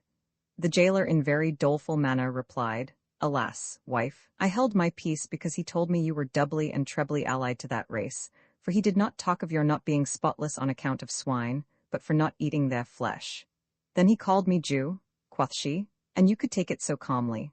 Brave times, is that the regard you have for the honor of Donna Ana Moriz, the daughter of Estefania Rubio and Juan de Madrid, both of them well known to God and all the world?" "Daughter to Juan de Madrid," said I. "To Juan de Madrid of Onion," cried she. "By the Lord," quoth I, "the rogue that spoke so is a Hossan Jew and a cuckold." Then turning to them, I went on. "The honored Juan de Madrid, whose soul rest in peace, was my father's own cousin german, and I will make it appear what he was, and whence he came, for it concerns me, and if once I get out of prison, I'll make the dog eat his words. I have my pedigree here in town in gold letters, which makes out both families." They were all overjoyed with their new relation, and much encouraged to hear of the pedigree, and at the same time I had no such thing, nor did I know who they were. The husband began to sift out the point of kindred, coming to particulars, but I, to prevent being caught in a lie, made as if I was going out in a passion, swearing and cursing. They all held me, desiring no more might be said of the matter. Every now and then I would let fly, "Juan de Madrid, what a pedigree I have of his." Another time, as if I were musing, I dropped, "Juan de Madrid the elder, father to Juan de Madrid, was married to Ana de Azevedo the Stout," and then I was quieted a little. In short, I managed this tack so well that the jailer kept me at bed and board in his house, and then the honest clock, at his request and for the bribe I gave him, ordered the business so well that the old woman was taken out before them all upon a dapple grey ass, with a crier before her, making proclamation that she was a thief, and close at her heels the hangman, scoring her on the ribs as he had been directed by the gentleman of the long robe. Then followed all my companions upon braying palfreys, bareheaded and faced, thus to be exposed to public shame, like standing on the pillory, and so ragged that they could not hide their nakedness. After this solemnity they were banished for 6 years. For my part, I was bailed out with the assistance of the clock, and the other at the cot played his part, for he changed his tone, spoke low, skipped over some words, and swallowed whole sentences, how I took a lodging, and the misfortune that befell me therein. Being out of prison, I found myself all alone and destitute of friends, though I was told they were traveling towards Seville at the public expense. Yet I would not follow them, but went away to a lodging. Here I fell in with a fair, clear-skinned wench, free, pleasant, sometimes forward and sometimes coy. She lisped a little, was afraid of mice, prided herself upon her hands, and the better to show them, always snuffed the candles, carved up the meat at table, and held them up at church. In the street was always pointing where everybody lived. Sitting in company, continually contrived to be pinning up her headgear, and of all games loved to play at draughts, because then her hands were never off the board. She would frequently yawn, though she had no need, to show her teeth, and then cross her mouth. And in short, the whole house had so much of her hands that her very father and mother were out of patience with them. They entertained me very well in their house, for they made it their business to let lodgings, and could receive but 3 at once, which, at this time, were myself, a Portuguese, and a Catalonian. All of them were very courteous to me. I liked the wench well enough by way of diversion, and thought it a convenience to have her in the house. I courted her, told her abundance of pleasant stories I had picked up to pass the time, brought them home news, though there were none abroad, did them all the service I could, provided it cost nothing. Persuaded them I understood witchcraft, and was a conjurer, and could make it appear as if the house were sinking, or all in a flame, without doing the least harm, all which the credulous, foolish women easily believed. All the family were civil and kind to me, but all this did not amount to love, for being but indifferently clad, though I had somewhat mended my apparel with the help of the jailer, keeping up the kindred by continual sponging at his house, they did not take so much notice of it as I could have wished. To gain the reputation of being a man of wealth, though I concealed it, I contrived to send some of my acquaintance to ask for me when I was not at home. One of these came and inquired for Don Ramiro de Guzman, for I had told them that was my name, having been informed by my friends that changing of names was not expensive and might prove very advantageous. The man, I say, inquired for Don Ramiro, a rich merchant who had lately farmed 2 branches of the revenue of the king. Neither the old nor the young landlady knew me by this description, and therefore answered that no such man lived there, but only one Don Ramiro de Guzman, who was rather ragged than rich, a little fellow, hard-favored, and poor. That is the person I want, replied the man, and as light as you make of him, I would desire no more, if it were God's will, than as much as he is worth above 2,000 ducats a year. He told them a great many more lies of this sort. They stood amazed, and he left them a sham bill of exchange he pretended he had on me for 9,000 ducats, desiring them to get me to accept it. Both mother and daughter gave credit to my wealth, and immediately pricked me down for a husband. I came home very unconcerned, as if I knew nothing of the matter. Immediately they gave me the bill of exchange, saying, "Wealth and love are hardly to be concealed, Don Ramiro. It is very well that you make us such strangers to what you are, when you know we have so much kindness for you."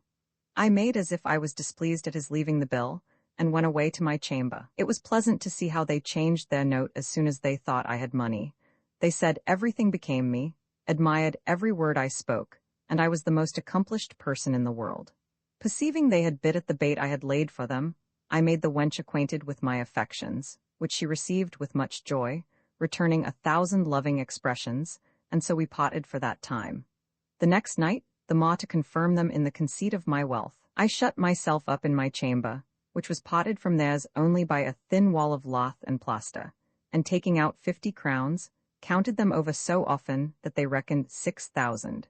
This contrivance of making them believe I was rich succeeded as well as I could wish, for their whole study was to please and make much of me. The Portuguese, who lodged in the house with me, was called Don Vasco de Meneses, and was Knight of the famous Order of Christ in Portugal. He wore a black cloak, a pair of boots, a little band, and large whiskers, and was passionately in love with Donna Berengela de Rubalito, for that was our mistress's name. When he courted her, he would make long speeches, sighing like a nun at a sermon in Lent, and singing very scurvily. There was continual bickering between him and the Catalonian, who was the most wretched, miserable creature that ever God put life into. For, like a tertian ague, he fed but once in 3 days, and the bread was so hard that it had broke several of his teeth. His way of making love was looking big and bullying, though at the same time he had no more heart than a hen, and cackled as much. These two, perceiving I had got the start of them in the amorous adventure, made it their whole business to rail at me. The Portuguese said I was a shabby, lousy scoundrel. The Catalonian gave out that I was a pitiful coward. I knew all they said, and sometimes heard it, but did not think fit to make any reply.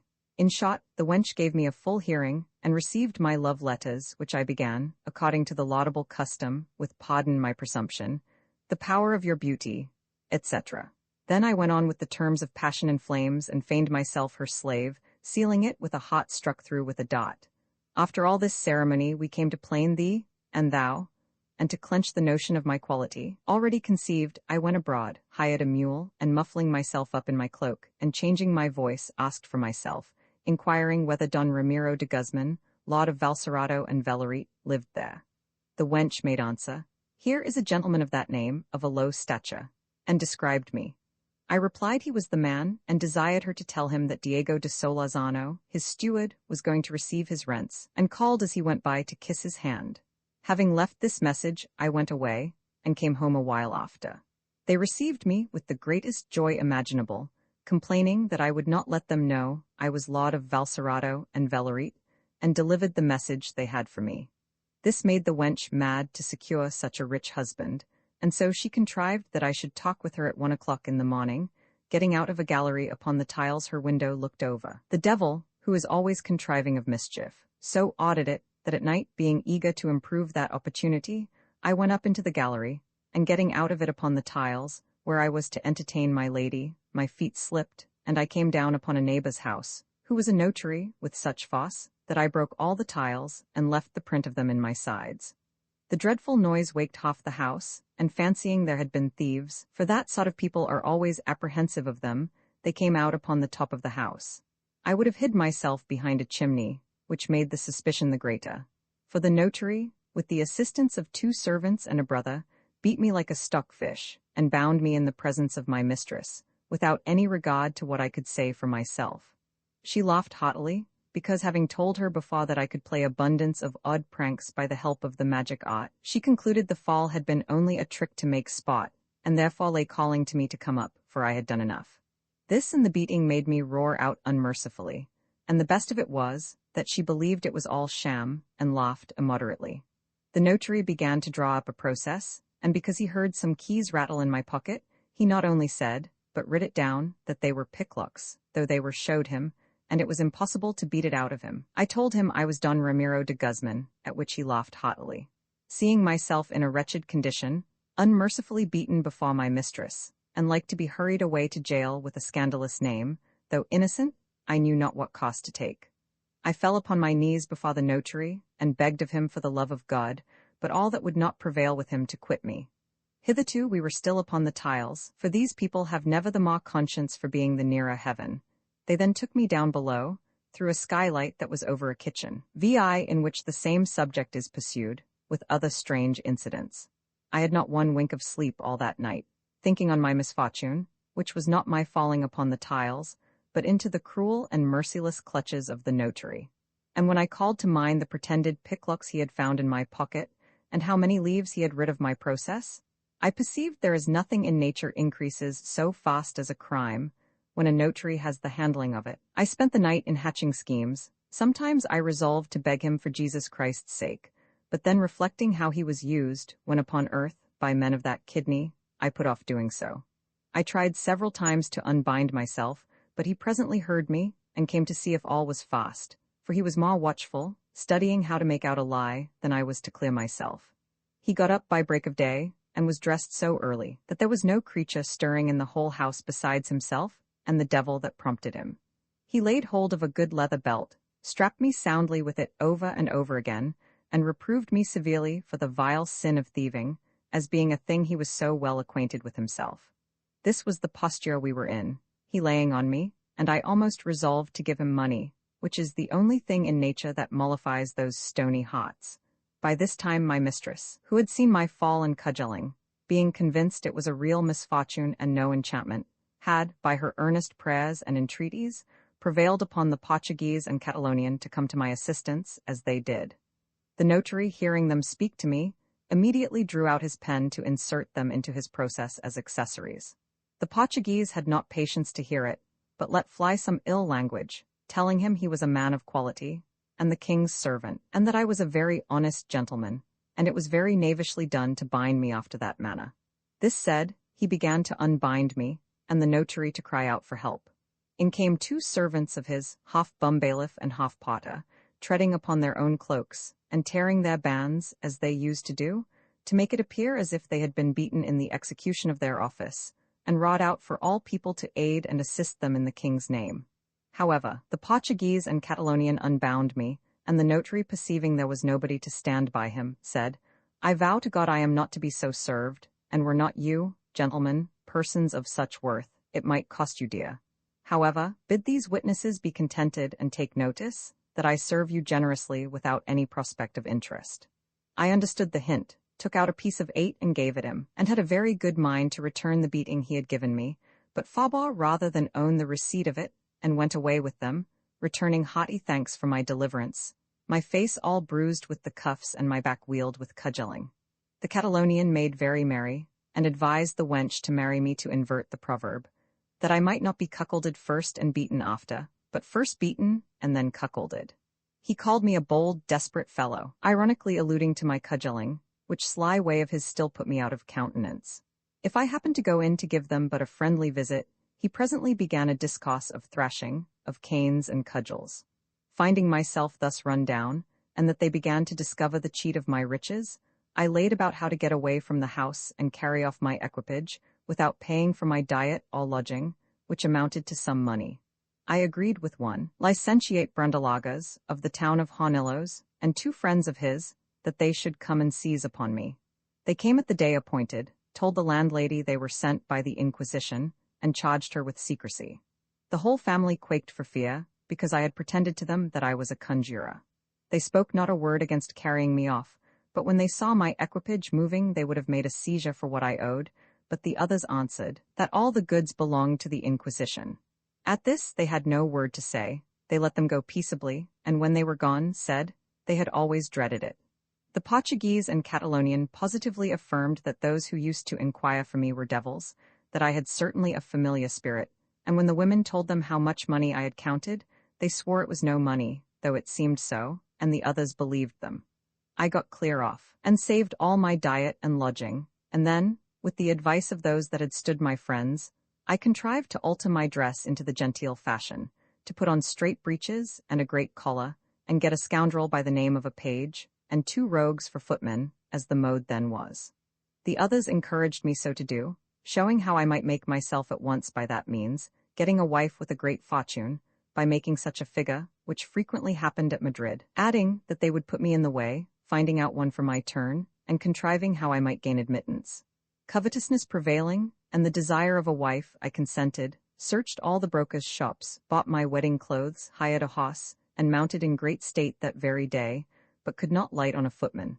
Away I made to the high street and stopped at a saddler's shop, as if I were buying some furniture. 2 gentlemen on horseback asked me whether I was about buying a rich embroidered saddle and housing I had in my hand. I laid it down immediately, saying it was at their service if they liked it, and kept them a while with 1,000 compliments. At length they said they would go and divert themselves in the Prado.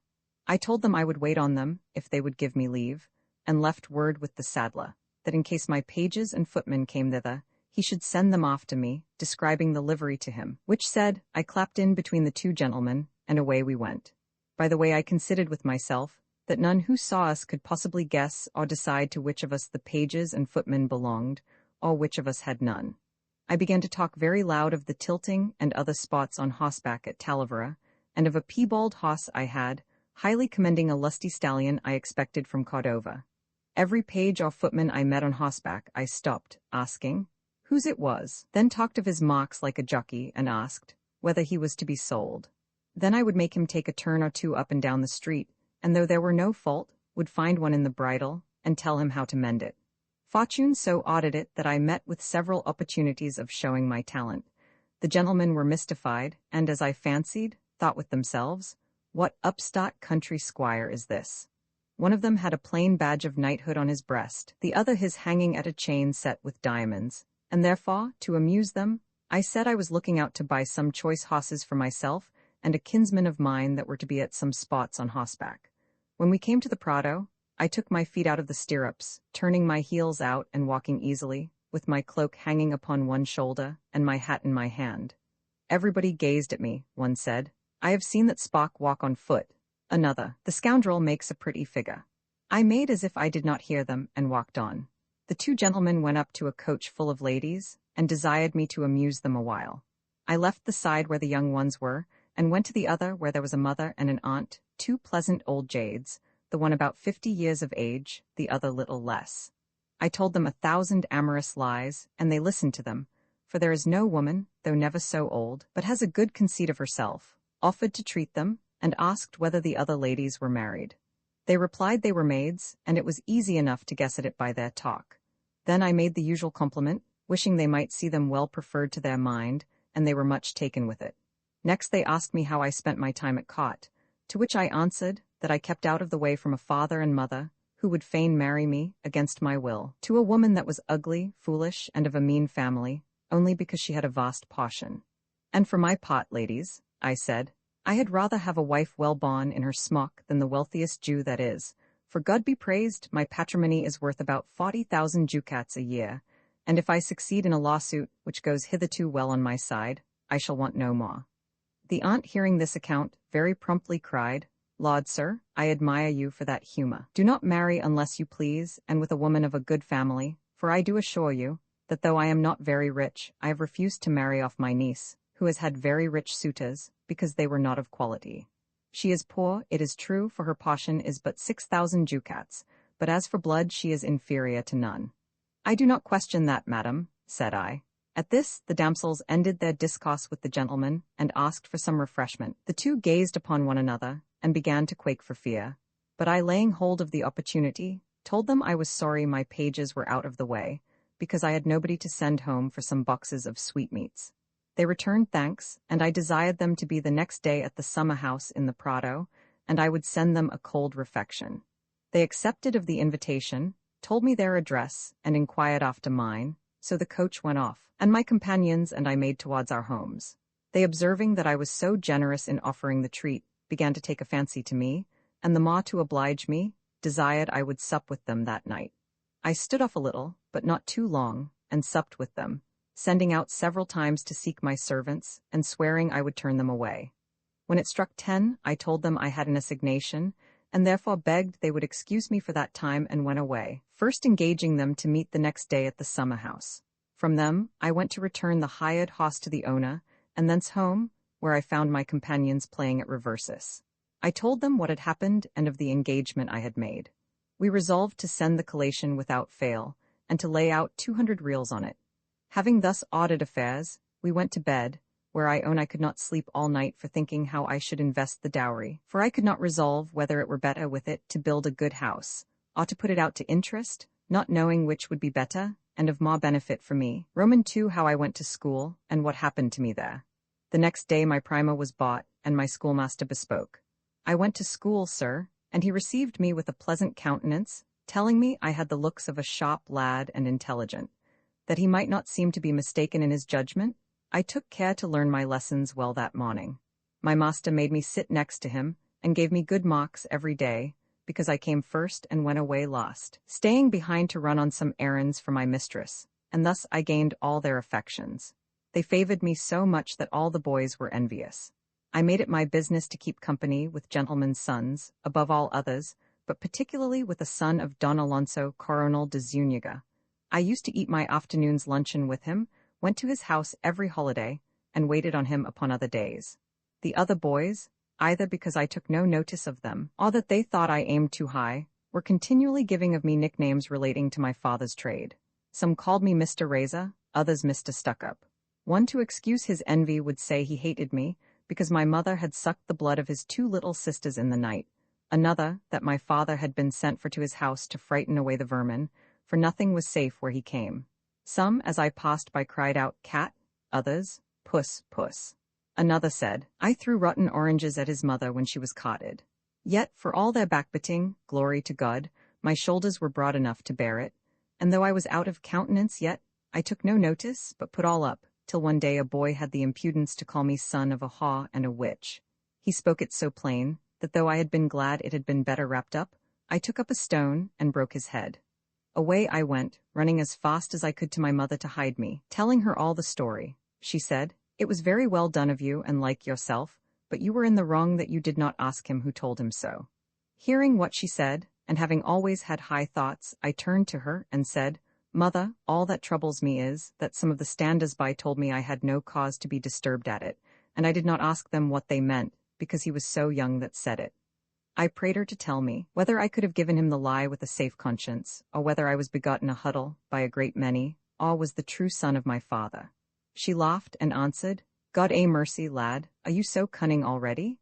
You'll be no fool, you have sense enough. You did very well in breaking his head, for such things are not to be said, though never so true." This struck me to the heart, and I was so very much out of countenance that I resolved, as soon as possible, to lay hold of all I could and leave my father's house. However, I dissembled. My father went and healed the boy, all was made up, and I went to school again. My master received me in an angry manner, till being told the occasion of the quarrel, his passion was assuaged, considering the provocation given me. Don Alonso de Zúñiga's son, Don Diego, and I were very great all this while, because he had a natural affection for me, and besides, I used to change tops with him, if mine were better than his. I gave him anything I had to eat, and never asked for what he had. I bought him pictures, I taught him to wrestle, played at leap-frog with him, and was so obliging in all respects, that the young gentleman's parents, observing how fond he was of my company, would send for me almost every day to dine and sup, and sometimes to stay all night with him. It happened one day soon after Christmas, as we were going to school, that a councillor, called Pontio de Aguirre, passed along the street. Little Don Diego, seeing him, bid me call him Pontius Pilate, and run away when I had done. To please my friend, I did so, and the man was so affronted at it that he scoured after me as hard as he could, with a knife in his hand to stab me, so that I was forced to take sanctuary in my master's house, crying out with might and main. The man was in as soon as my master saved me from his doing me any mischief, promising to whip me, and was as good as his word, though my mistress, in consideration of the great service I did her, interceded for me. He bid me untruss, and every lash he gave me cried, "Will you ever call Pontius Pilate again?" I answered, "No, sir," every time he put the question, and it was such a warning to me that, dreading the name of Pontius Pilate the next day, when we were ordered to say our prayers, according to custom, coming to the creed, pray observe the innocent cunning, instead of saying, "He suffered under Pontius Pilate," believing I was never more to name Pilate, I said, "He suffered under Pontio der Aguera."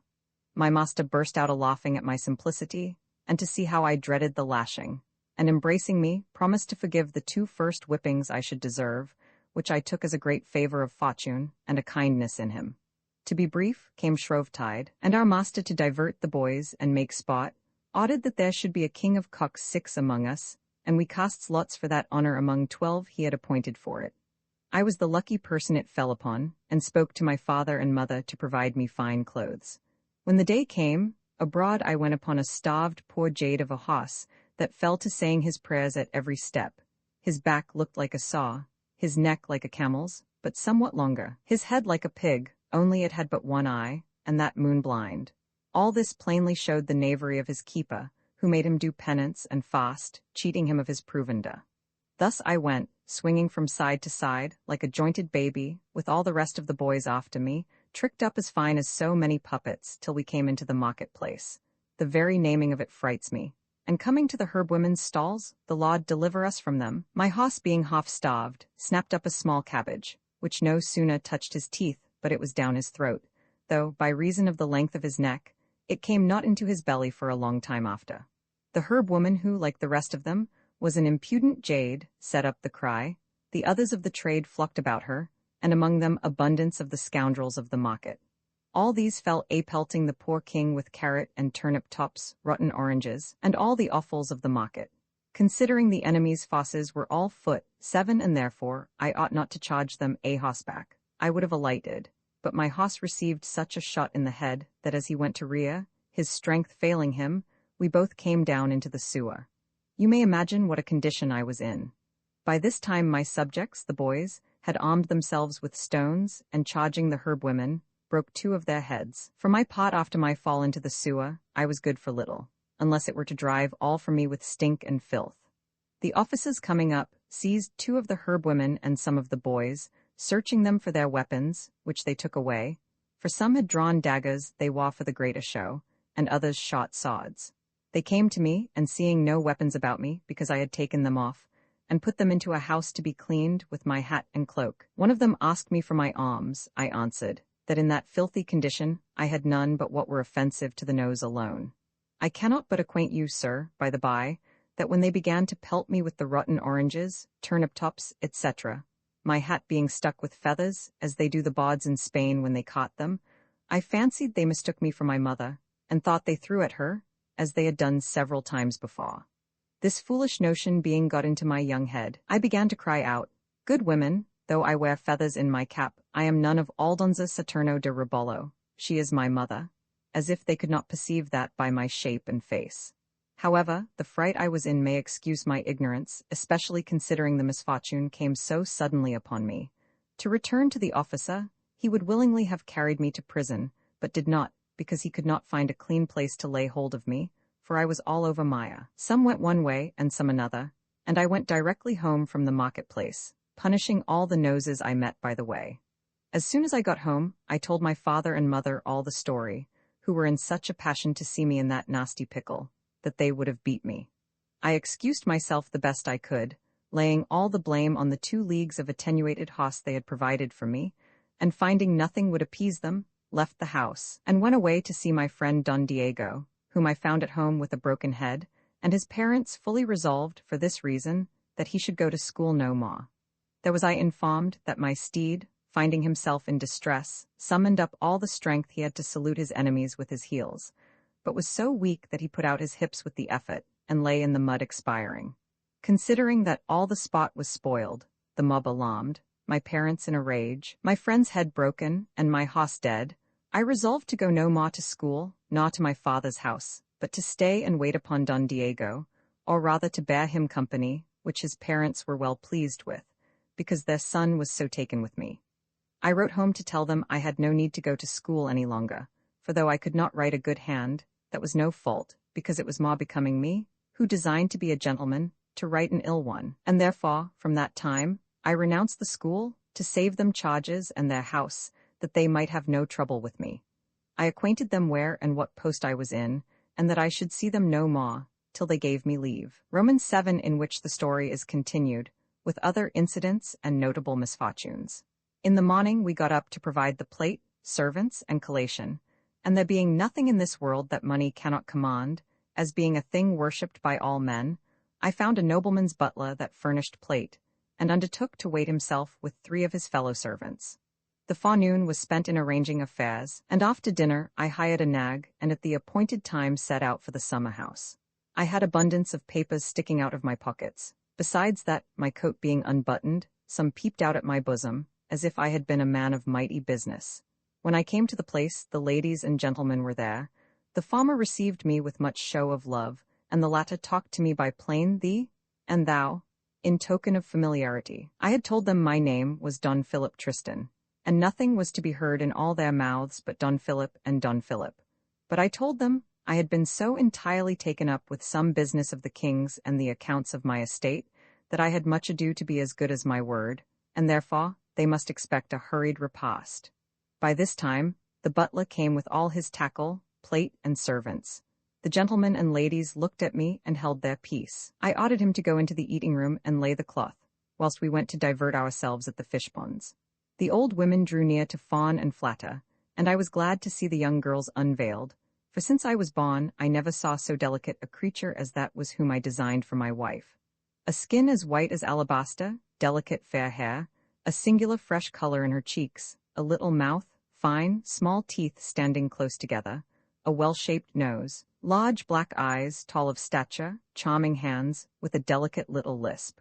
The other was not amiss, but more wanton, and I suspected she had been handled. We went to the fish ponds, saw all that could be seen, and by her talk I found that my intended bride would have been in danger in Herod's days of being included among the innocents.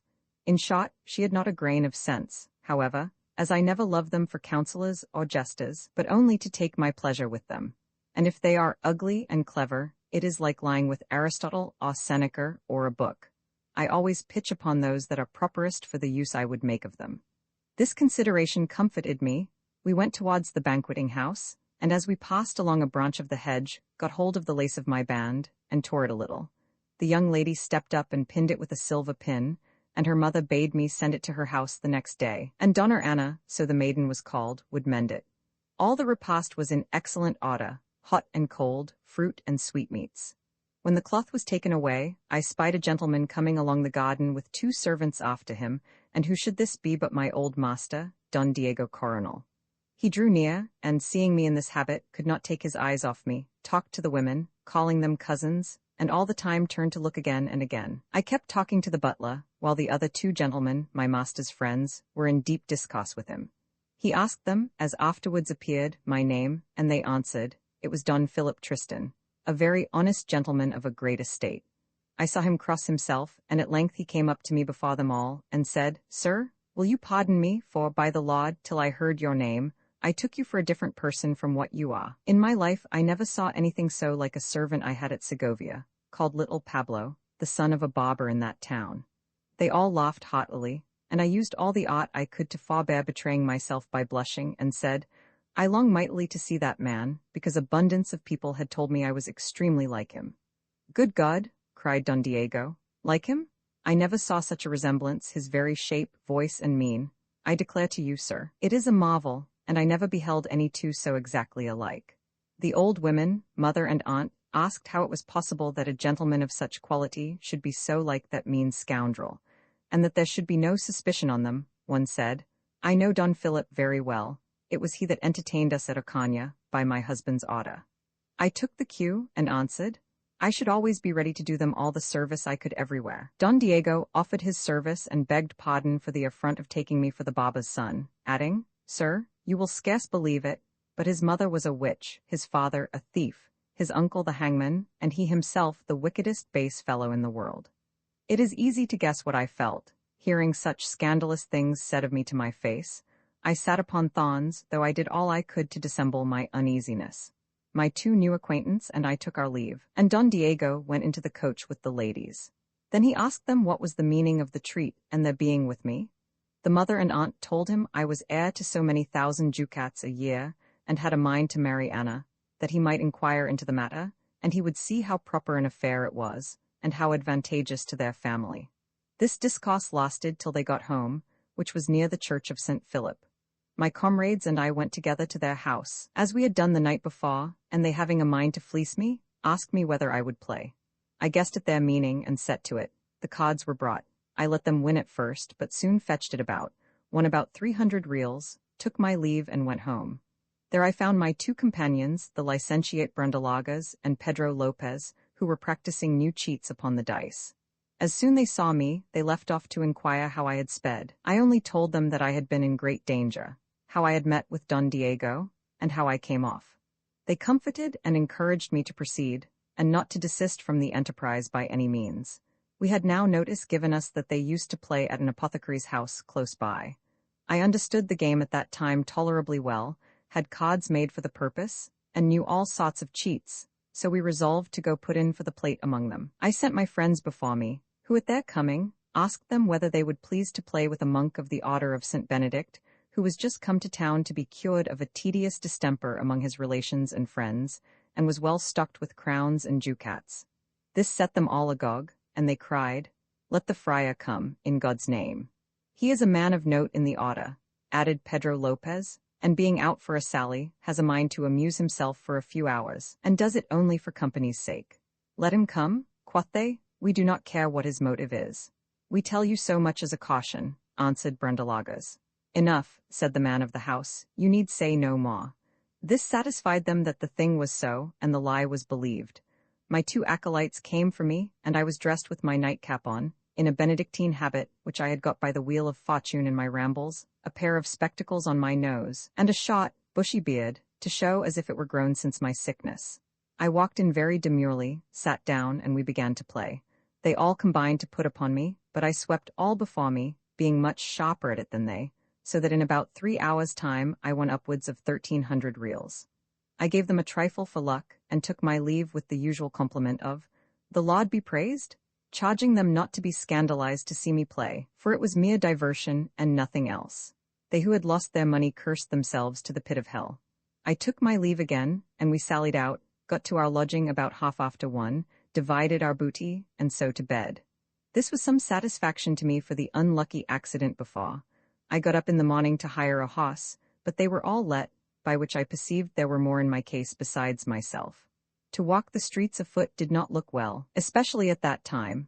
I went toward St. Philip's, where I found a lawyer's footman with a horse in his hand, waiting for his master, who had just alighted to hear mass in that church. I clapped 4 reals in his hands, to let me ride 2 or 3 turns along the next street, where my mistress lived. He consented. I mounted, rode twice up and down the street without seeing anybody, but at the 3rd turn Donna Anna looked out. When I saw her, thinking to show off my horsemanship, and being but an indifferent jockey and unacquainted with the horse's qualities, I gave him 2 cuts with the whip, reining him in at the same time. He reared first, then striking out behind, set a running at full speed, so that I came clear over his head into a puddle. I had no other recourse in this pitiful plight, all beset with boys, and in the presence of my mistress, but to cry out, "Accursed dog!" My sorrel would never have done so. I shall pay for these mad pranks one time or other. They told me of his tricks, and yet I would needs be defying him. By this time the footman brought me the horse again, for he had stopped as soon as he had thrown me. I mounted again, and Don Diego Coronel, who lived in the same house with his kinswoman, hearing the noise, looked out. The sight of him startled me very much. He asked whether I had any hurt. I answered, no, though at the same time one of my legs was almost lamed. The footman pressed me hard to give him his horse, for fear his master should come out of the church and see me, for he was going to court. It was my misfortune, that as he was speaking to me, the lawyer came behind us, and knowing his steed, ran at the footman, beating him about the head and face with his fist, and asking him, as loud as he could cry, How he durst have the impudence to let anybody ride his horse. And what was worst of all, he turned to me, and in a very angry manner, bade me get down with many curses. All this was in the full view of my mistress and Don Diego Coronel, which put me as much out of countenance as if I had been whipped at the cot's tail. I was wonderfully cast down and melancholy, and with good cause, to have two such misfortunes befall me upon so small a spot of ground. In fine, I was fain to alight. The lawyer mounted, and went his way, and I the better to carry off the business, stayed in the street, talking to Don Diego, and said, I never mounted such an unlucky jade in all my days. My cream-colored horse is yonder by St. Philip's Church, and is very hard-mouthed when he sets a-galloping. I was telling some people there how I used to ride him at full speed, and pull him up at one check. They told me I could not do it with a horse that stood there, which was the lawyer's you saw. I resolved to try. You cannot imagine what a restive jade it is, and has such a scurvy saddle, that it was a wonder he did not kill me. It was so indeed, answered Don Diego, and yet, sir, you seem hurt in that leg. I do so, replied I, and therefore I'll go take my own horse and get home. The young lady was fully satisfied that all I said was true, for I could perceive she was much concerned at my fall, but Don Diego, who saw father, grew suspicious through what had happened with the lawyer in the street.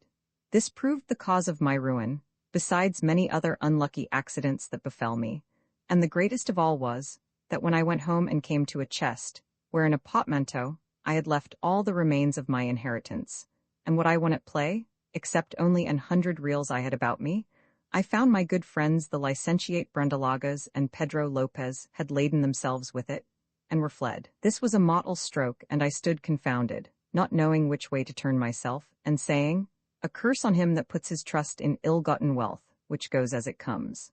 Unhappy man, what shall I do? I could not tell whether it were best to go myself or send a hue and cry after them.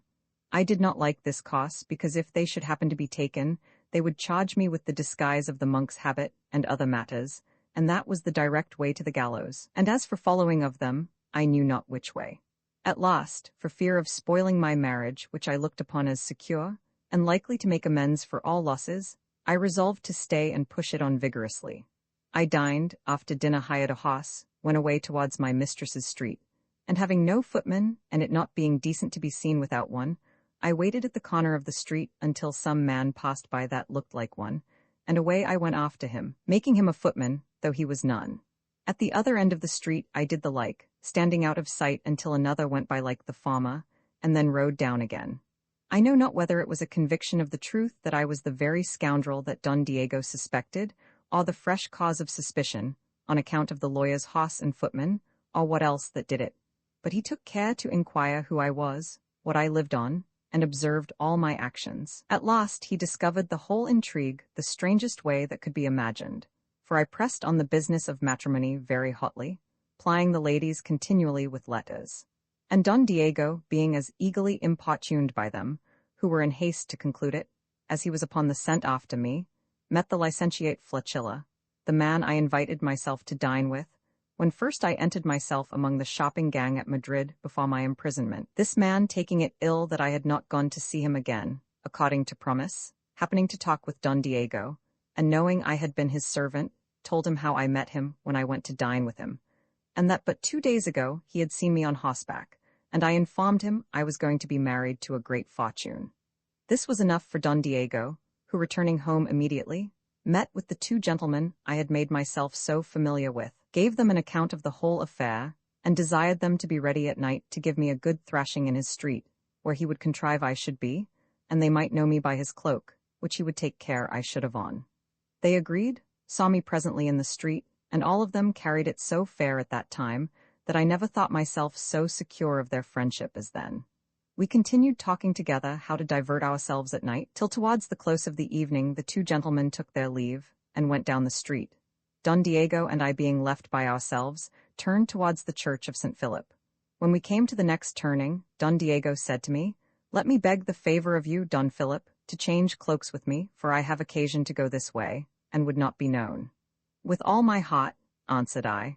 I took his cloak very innocently, and gave him mine in an unhappy hour, offering to go along and stand by him if need were, but he, having projected to stand by me to break my bones, replied, he was obliged to go alone, and therefore desired me to leave him. No sooner had I parted from him, But the devil contrived that two who were lying in wait there to give him a thrashing on account of a wench, thinking, by the cloak, that I was Don Diego, fell a-cudgelling me as thick as hail. I cried out, and by my voice and face they discovered I was the wrong man, at which they ran away, and I was left with my beating, which raised 3 or 4 big lumps on my head. I had to make a halt, not daring to go into my mistress's street a while for fear. At last about 12, which was the time when I talked with her, I came up to the door where one of Don Diego's friends that waited for me, being ready with a good cudgel, gave me 2 blows across the shins, which laid me flat on the ground. As soon as I was down, the other played his part, giving me a slash across the face from ear to ear.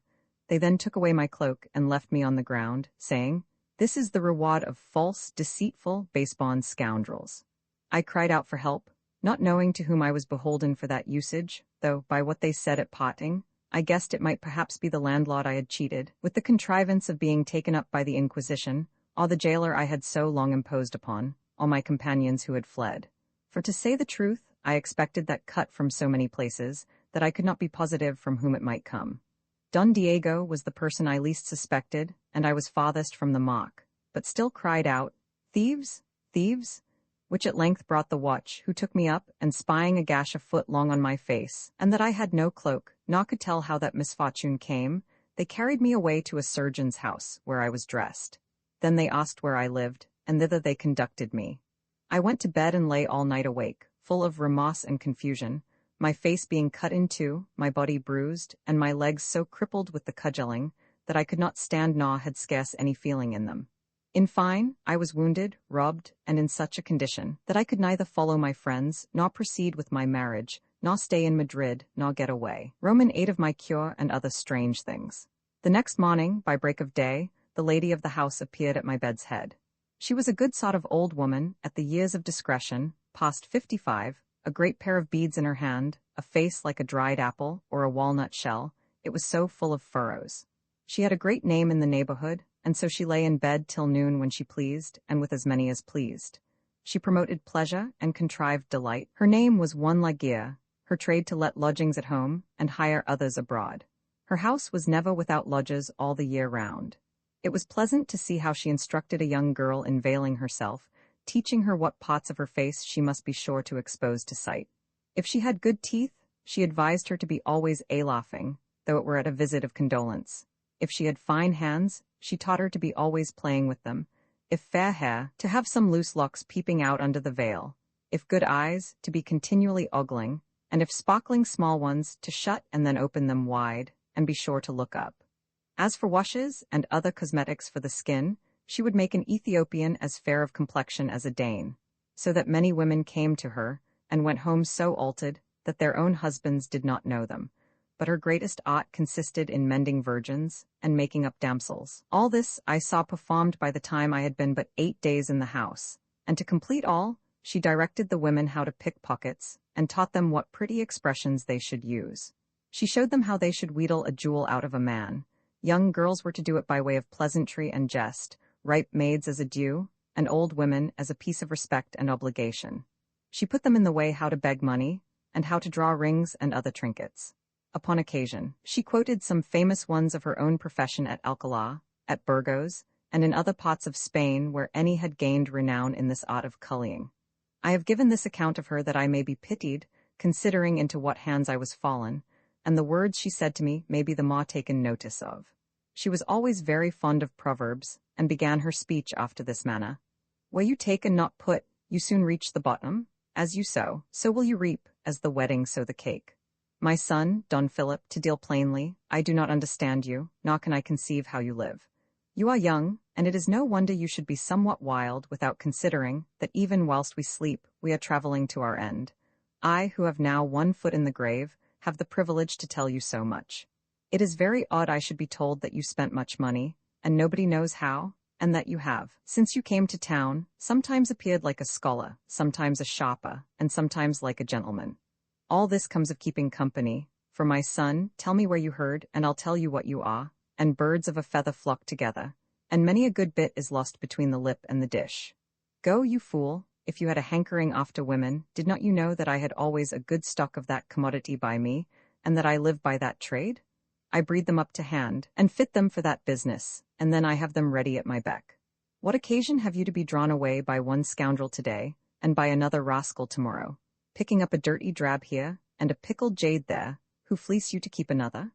I vow and swear you had saved many a crown if you had applied yourself to me, for I am not over fond of money.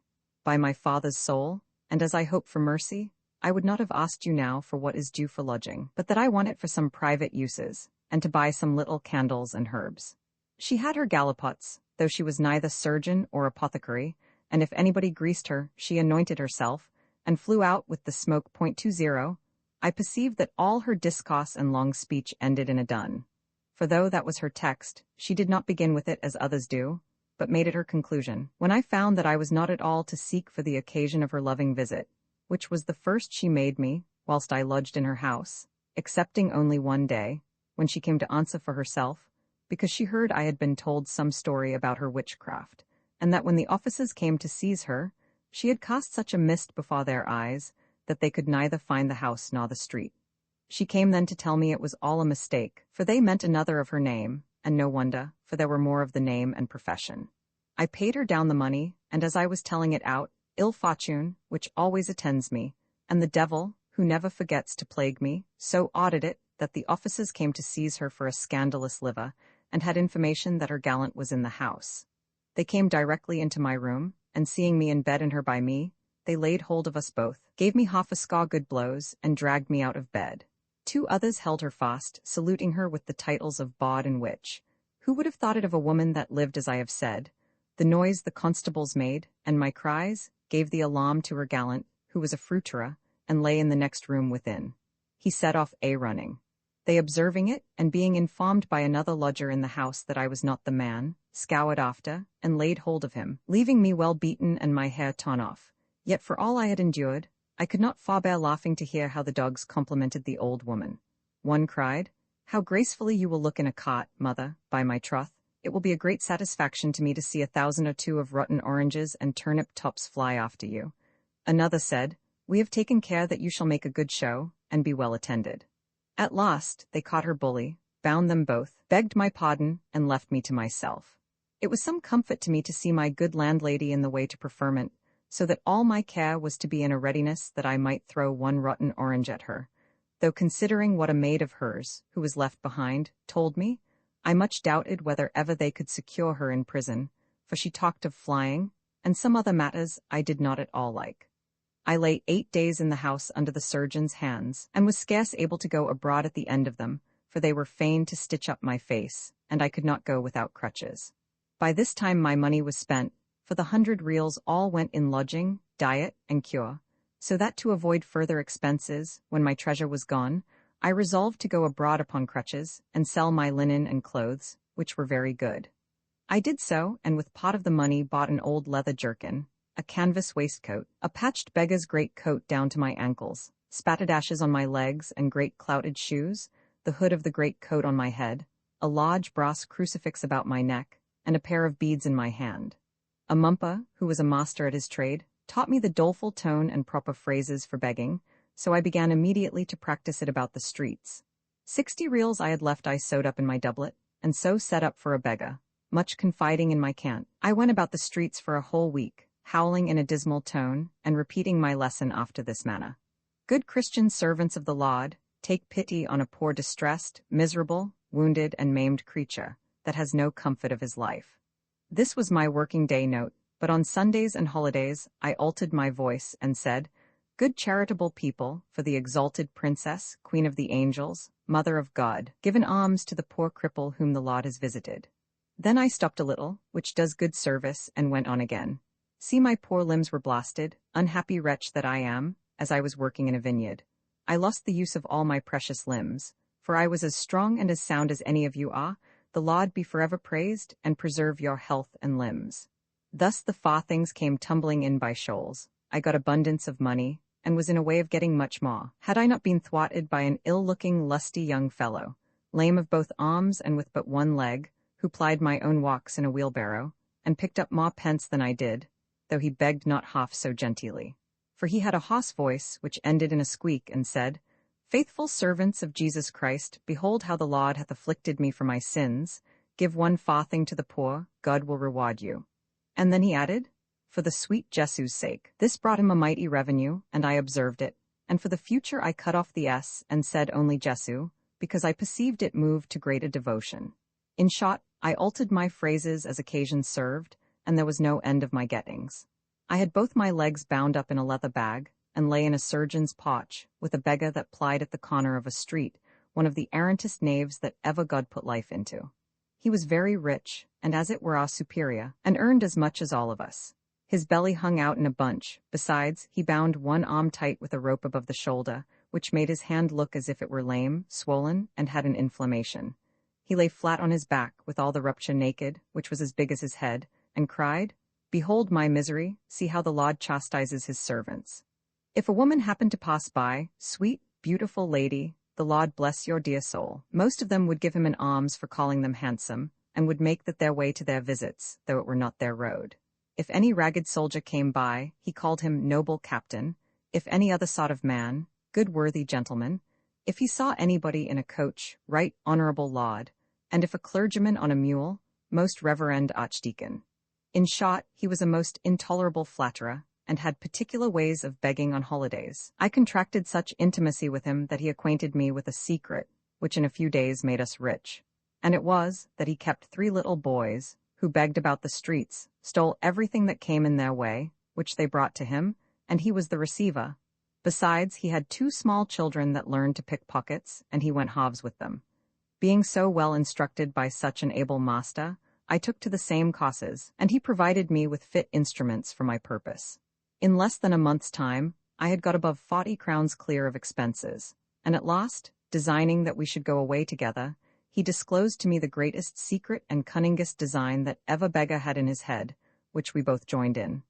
And it was, that between us we every day stole 4 or 5 children, which being cried, we presently appeared, inquired what marks they had to be known by, and said, Good God, sir, I found this child at such a time, and had I not come as I did, a cot had run over it, but I have taken care of it. They readily paid us the reward, and it throve so well that I got above 50 crowns more, and by this time my legs were well, though I still wore them wrapped in clouts. I resolved to leave Madrid and go away to Toledo, where I knew nobody and nobody knew me. Having taken this resolution, I bought an old suit of grey clothes, a sword and bands, took leave of Valcazar, the beggar I last mentioned, and went about the inns to find some way to go to Toledo. Roman 9, in which I turn player, poet, and gallant of nuns, which characters are daintily painted. At a certain inn, I met with a company of strolling players who were going to Toledo, and had 3 cots with them. It pleased God that among the gang, I found one who had been my fellow student at Alcalá, who had played the wag, and was turned actor.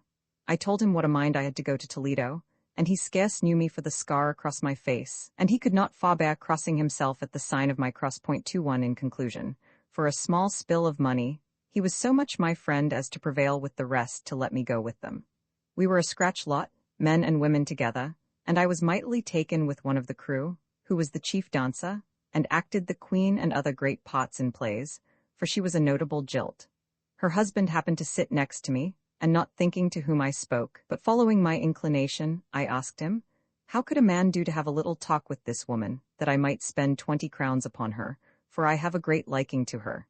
It does not become me to answer your question, as I am her husband, replied the man, nor is it fit I should talk of any such thing, but to speak without feeling, for I have none. She deserves to have any money spent upon her, for there is not a more dainty bit of flesh upon the earth, nor such a placem wench. This said, he leaped out of the cot, and got into another, in all likelihood that I might have an opportunity of making my addresses to her. I was pleased with the man's answer, and perceived it may be said of such men, that they had wives as if they had none. I laid hold of the opportunity. She asked me whither I was going, and some questions concerning my life and circumstances, and in conclusion, after much talk, postponed the affair to Toledo. We diverted ourselves by the way as best we could, and I happened to act a piece out of a play of Senalijo that I had borne a part in when I was a boy, which I did so well, that they took a liking to me, and learning of my friend, who was in the company, of all my misfortunes and hard circumstances, which I had made him acquainted with, she asked me whether I would make one among them. They so highly extolled their strolling course of life, and I was then in such want of some support, and so fond of the wench, that I agreed with the manager for 2 years. Writings were signed between us to oblige me to stay with them, so they gave me my allowance, and allotted my parts, and thus we came to Toledo. They gave me 2 or 3 prologues to get by heart, and some other grave parts, which suited well with my voice. I applied myself to it, and spoke the first prologue in the town, which was about a ship in distress, as they all are, and wanting provisions which put into that pot. I called the folks a senate, begging their attentions, pardon for all faults, and so went off. There was great clapping of hands, and in fine, I was liked on the stage. We acted a play, written by one of our actors, and I wondered how they should come to be poets, for I thought it belonged only to very learned and ingenious men, and not to persons so extremely ignorant. But it is now come to such a pass that every head of them writes plays, and every actor makes drolls and farces, though formerly I remember no plays would go down, but such as were written by the good Lope de Vega and Dr. Ramon. In short, the play was acted the first day, and no soul could make anything of it. The second day we began it again, and as God would have it, there was some warlike exploit to begin with, and I came upon the stage in armor, and with a target on my arm, which was a great mercy, or else I had infallibly been pelted to death with cabbage stalks and pumpkins, and all things that came to hand. Such a storm of hail was never seen, and the play deserved it, for it represented a king of Normandy in a hermit's habit, without any sense or reason, had 2 scoundrel footmen to make sport, and when they came to unravel the plot, there was nothing but marrying of all the company, and there was an end. So that, to say the truth, we got but what we deserved. We all fell foul of our companion, the pretended poet, and I bade him consider what a danger we had escaped, and take warning by it. He answered, he had not made one word of the play, but only picked up bits and scraps, some from one and some from another, as they came in his way, which he had jumbled together, like a beggar's cloak made of all sorts of rags, and the ill luck was that it had not been neatly joined. He owned that all the players who wrote plays were obliged to make restitution, because they only stole from all the parts they acted, which was easily done, and they were willing to run all hazards in hopes of getting 10 or 20 crowns. Besides that, going about all the country, and being shown plays by several persons, they borrowed them to read, and then stole them, to which, when they had done, they only added some scurvy part, and left out another better, and so they called it their own, protesting that no player ever knew how to write a scene any other way. I liked the contrivance, and took a great fancy to try it myself, as having some small turn for poetry, and being somewhat versed in poets, for I had read Garcilaso, and others, and so I resolved to fall into that trade, so that with this, and my actress, and my own playing, I made a shift to live. By that time we had been a month at Toledo, acting several new plays, and endeavoring to retrieve our first failure, and they had come to call me Little Alonso, for I had given out that my name was Alonso, to which the generality added the title of the Cruel, because I had acted a part of that nature, to the great liking of the pit and upper galleries.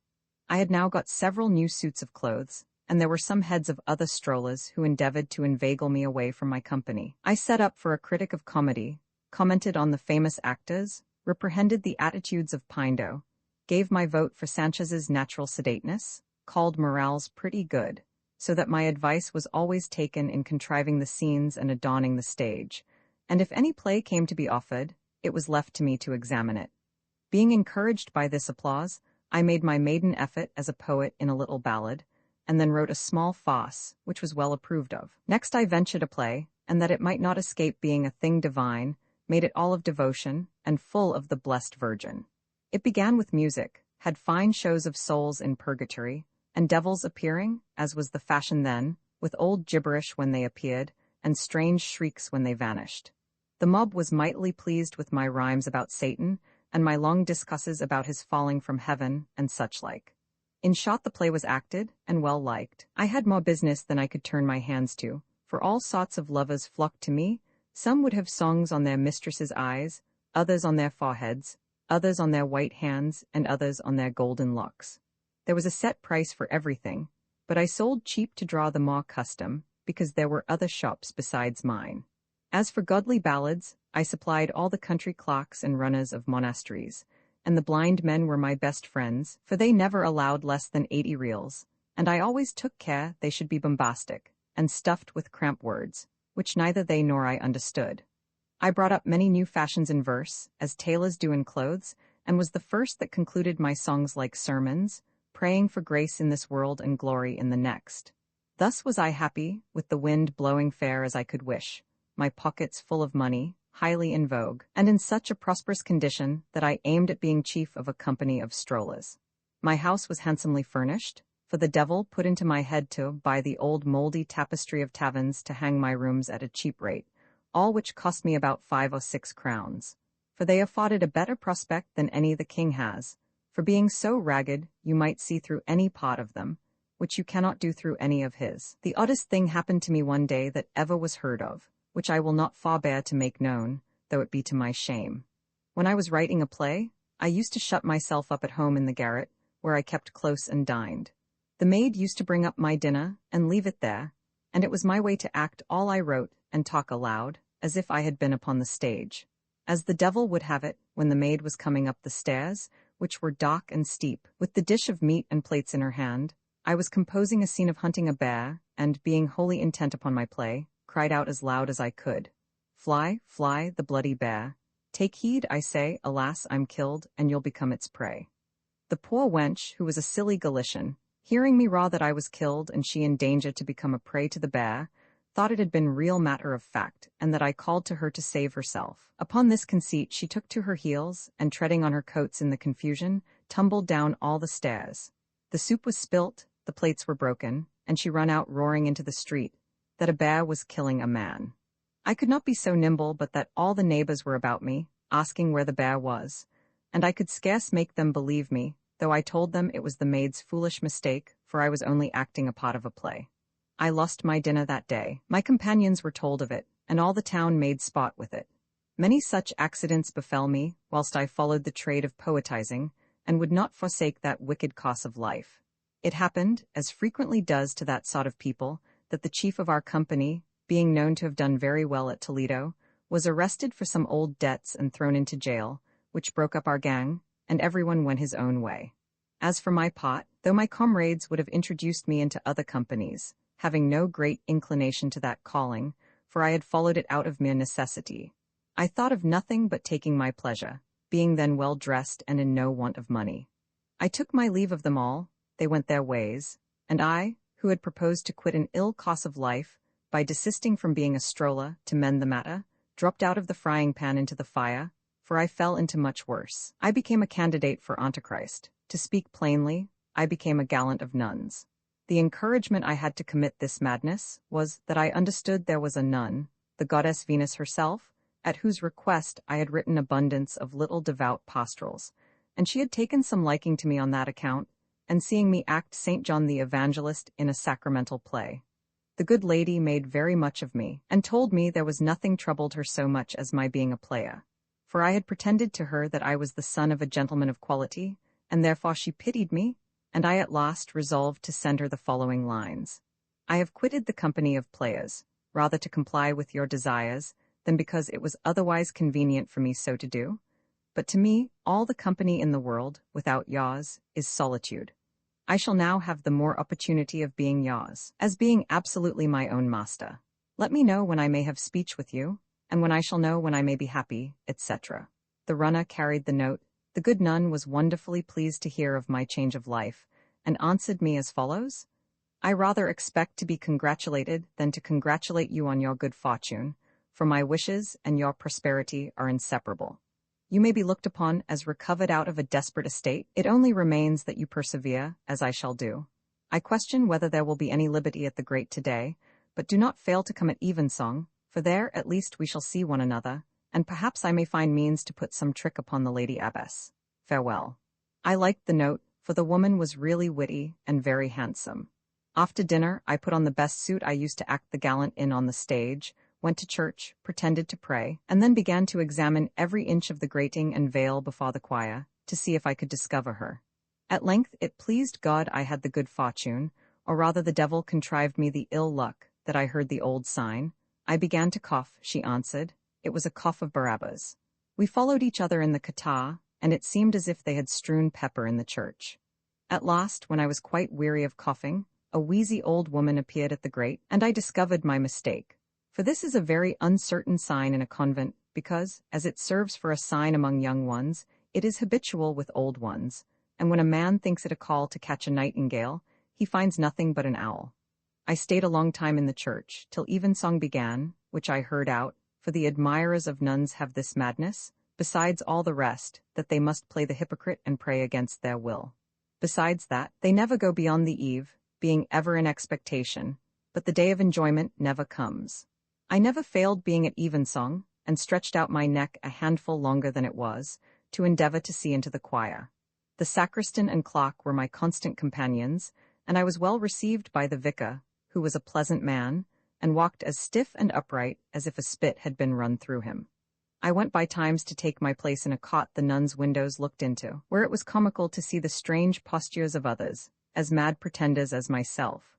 One gazed without ever so much as winking. Another stood with one hand on his sword, and his beads on the other, like a statue upon a tomb. Another with his arms stretched out as if he were flying. Some gaping, as if they would have had their hearts fly out at their mouths. Some leaning against the walls, as if they had come to support them.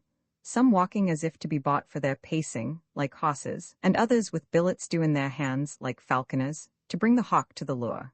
The jealous lovers were in another band, some smiling and gazing up at their mistresses, others reading verses and showing them, one pacing the terrace with a damsel in hand out of pique, another talking to a suborned servant maid who was giving him a letter. All this was below where we were, but above the place for the nuns was a little old tower, all full of cracks, chinks, and peeping holes, where appeared nothing but a confusion. Here a hand, there a foot, in another place a head, in another a handkerchief, a glove, or the like. Some walked, others coughed, and so everyone had her particular way.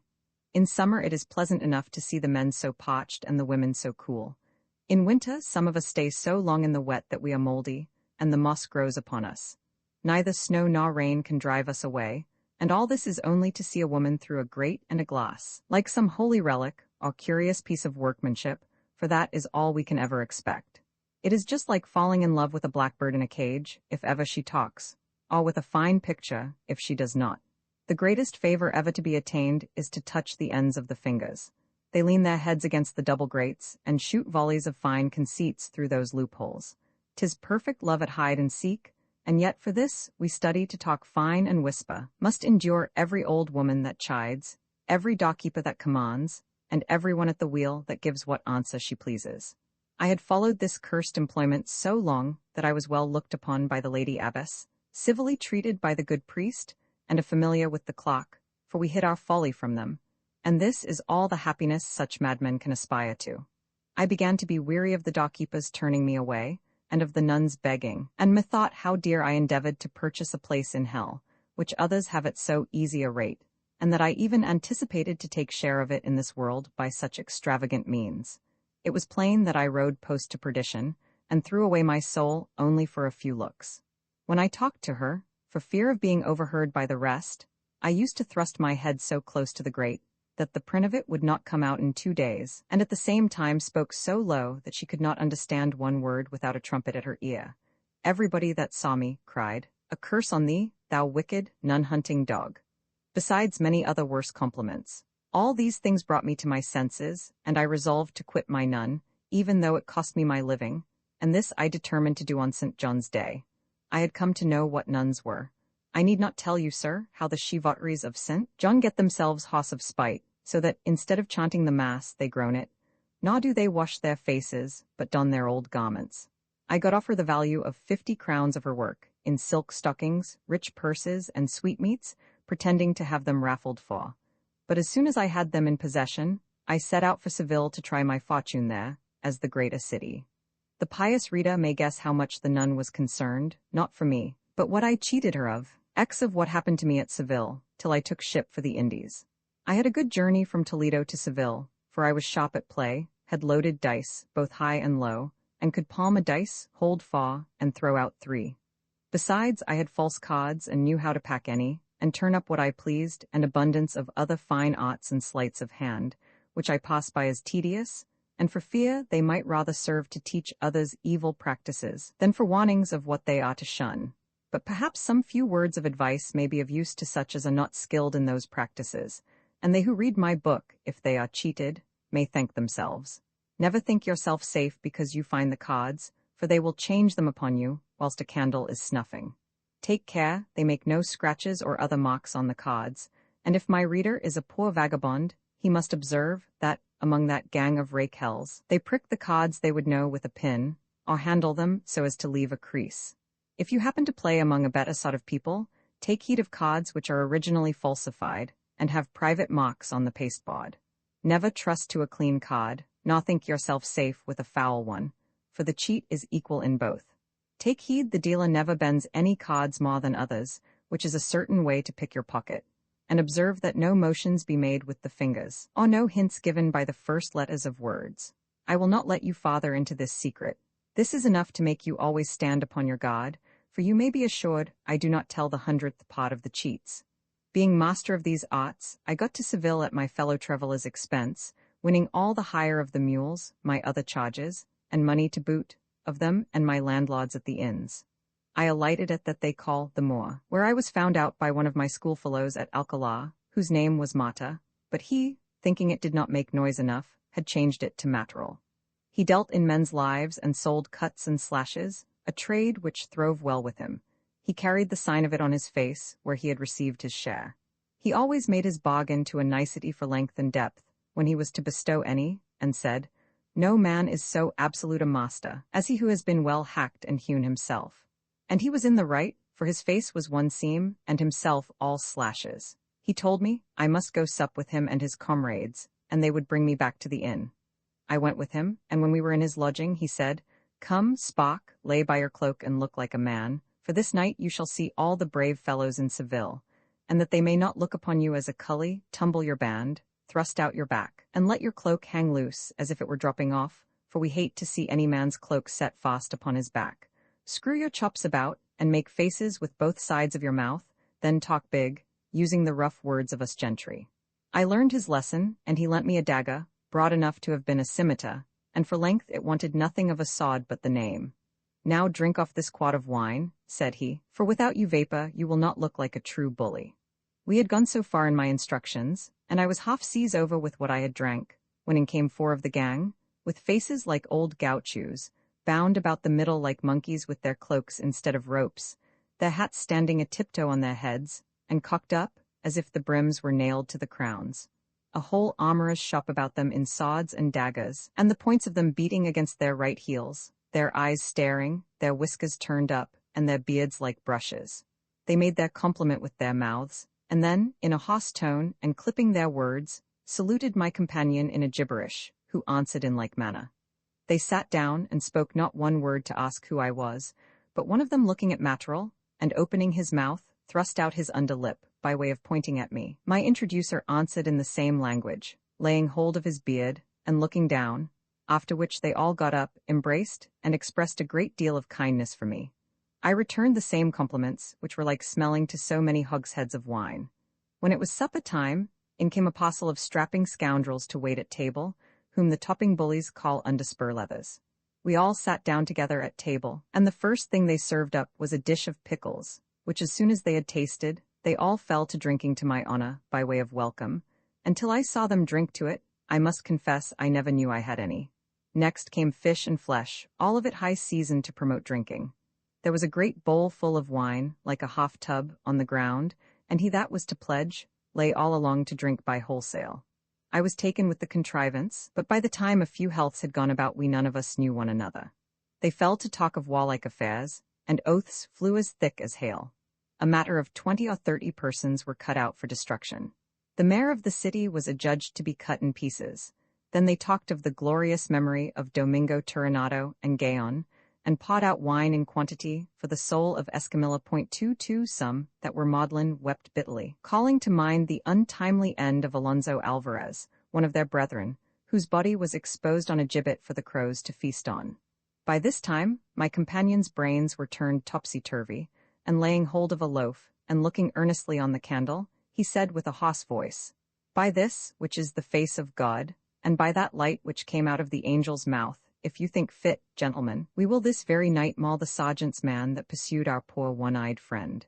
They all set up a dismal cry, ratifying the proposal made by an oath after this manner.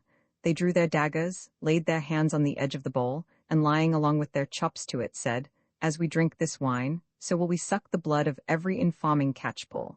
"Who was this Alonso Alvarez," said I, "whose death is so much regretted?" "He was," answered one of them, "a brave fighting lad, a man of spirit, full of mettle, and a good companion. Let us go, for the devil begins to be strong in me." This said, we all went out a catchpole hunting.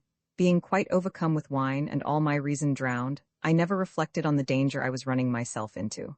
We came to the strand, where we met the round, which no sooner appeared, but our swords were drawn and we attacked them. I did like the rest, and at the first charge we made way for the filthy souls of 2 catchpoles to fly out of their bodies. The constable took to his heels and ran up the street, crying out for help. We could not pursue, because he had too much the start, but took sanctuary in the cathedral, where we were sheltered against justice, and slept as much as was requisite to discharge the fumes of the wine we had drank. When we came to our senses, I could not but wonder that 2 catchpoles should be killed by, and a constable fly from, a parcel of mere hogsheads of wine, for we were no better at that time. We fared well in our sanctuary, for the gay nymphs of the town flocked to us, and spent all they had upon us. A strapping jade, called La Gragales, took a fancy to me, and clothed me from head to foot in her own colors. I liked this sort of living better than any I had yet tried, and therefore resolved to stick to my trusty Gragales till death.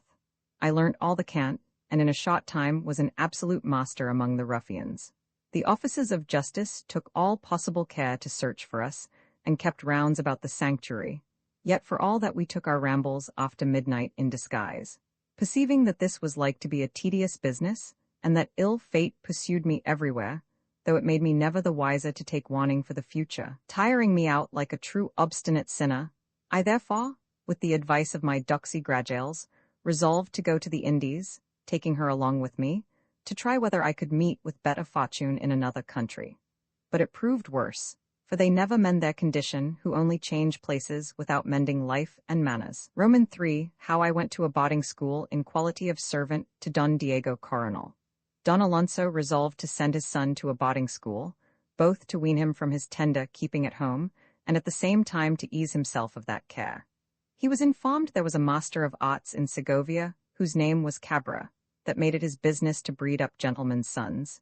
8 thither he sent his, and me to wait on him. The first Sunday after Lent we were brought into the house of famine, for it is impossible to express the penury of the place. The master was a skeleton, a mere shotten herring, all like a long slender cane, with a little head upon it, and red-haired, so that there needs no more to be said to such as know the proverb, that neither cat nor dog of that color is good. His eyes were sunk into his head, as if he had looked through a fruit bottle, or the deep windows in a linen draper's shop, his nose turning up and somewhat flat, for the bridge was almost carried away with an inundation of a cold room, for he never had the disease, because it costs money. His beard had lost its color for fear of his mouth, which being so near, seemed to threaten to eat it for mere hunger. His teeth had many of them forsaken him for want of employment, or else were banished for being idle livers.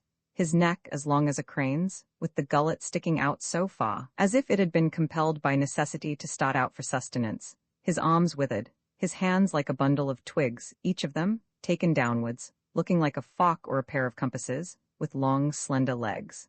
He walked leisurely, and whensoever he happened to move anything faster his bones rattled like a pair of snappers. His voice was weak and hollow, his beard bushy and long, for he never trimmed to save charges, though he pretended it was so odious to him to feel the barber's hands all over his face that he would rather die than endure it.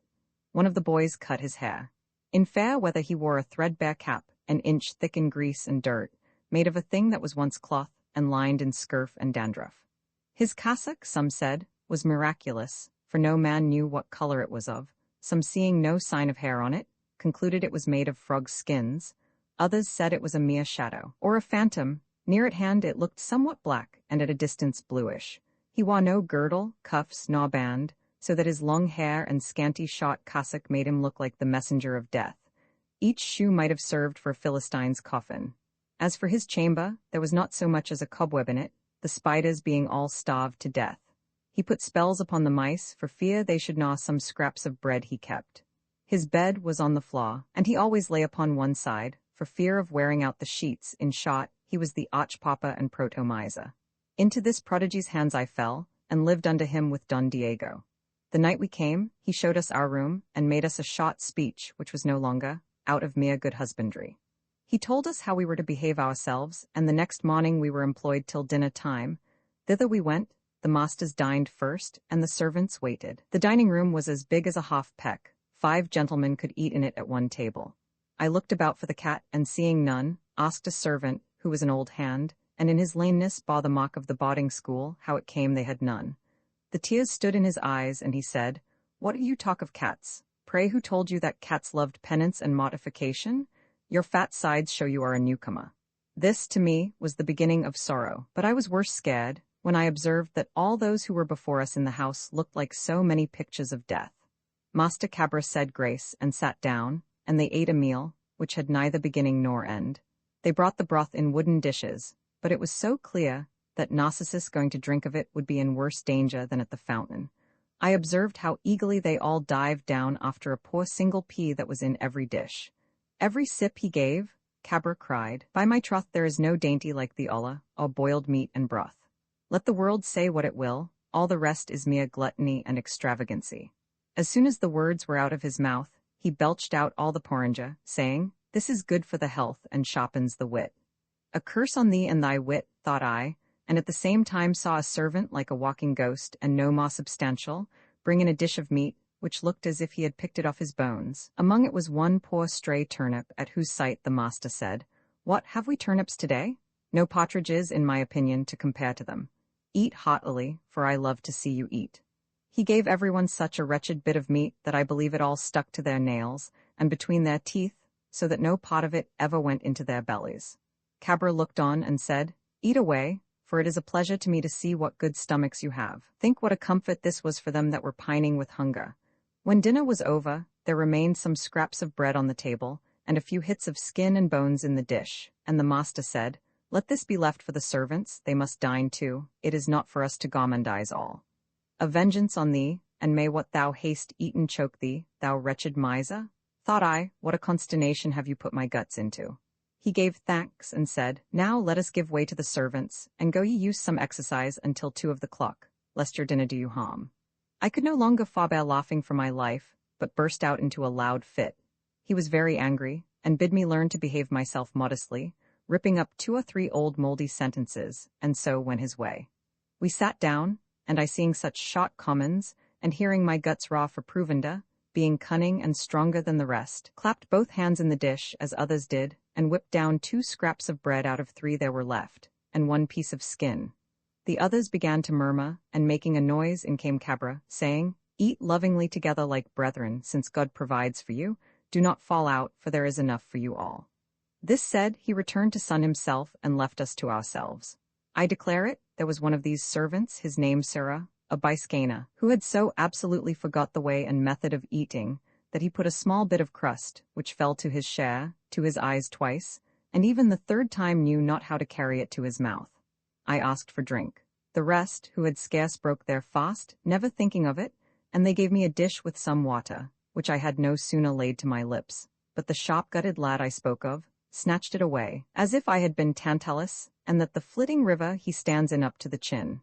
Thus we passed on till night. Don Diego asked me how he should do to persuade his guts that they had dined, for they would not believe it. That house was an hospital of dizzy heads, proceeding from empty stomachs, as others are of surfeits. Supper time came, for afternoonings were never heard of there. It was much shorter than the dinner, and not mutton, but a little roasted goat, sure the devil could never have contrived worse. Our starveling master Cabra said, "It is very wholesome and beneficial to eat light suppers, that the stomach may not be overburdened," and then he quoted some cursed physician that was long since in hell. He extolled spare diet, alleging that it prevented uneasy dreams, though he knew that in his house it was impossible to dream of anything but eating. They supped, and we supped, and none had supper. We went to bed, and neither Don Diego nor I could sleep 1 wink all that night, for he lay contriving how to complain to his father, that he might remove him, and I advising him so to do. And at last I said to him, "Pray, sir, are you sure we are alive? For, to tell you the truth, I have a strong fancy that we were slain in the battle with the herb women, and are now souls suffering in purgatory, in which case it will be to no purpose to talk of your father's fetching us away, without he has our souls prayed out of this place of punishment. Having spent the whole night in this discourse, we got a little nap towards morning, till it was time to rise. 6 o'clock struck, Cabra called, and we all went to school, but when I went to dress me, my doublet was 2 handfuls too big, and my breeches, which before were close, now hung so loose as if they had been none of my own. My very teeth were already all furred, and looked as yellow as amber. Such a wonderful change had one day wrought. When we came to school, I was ordered to decline some nouns, and was so wonderful hungry, that I ate half my words for want of more substantial diet.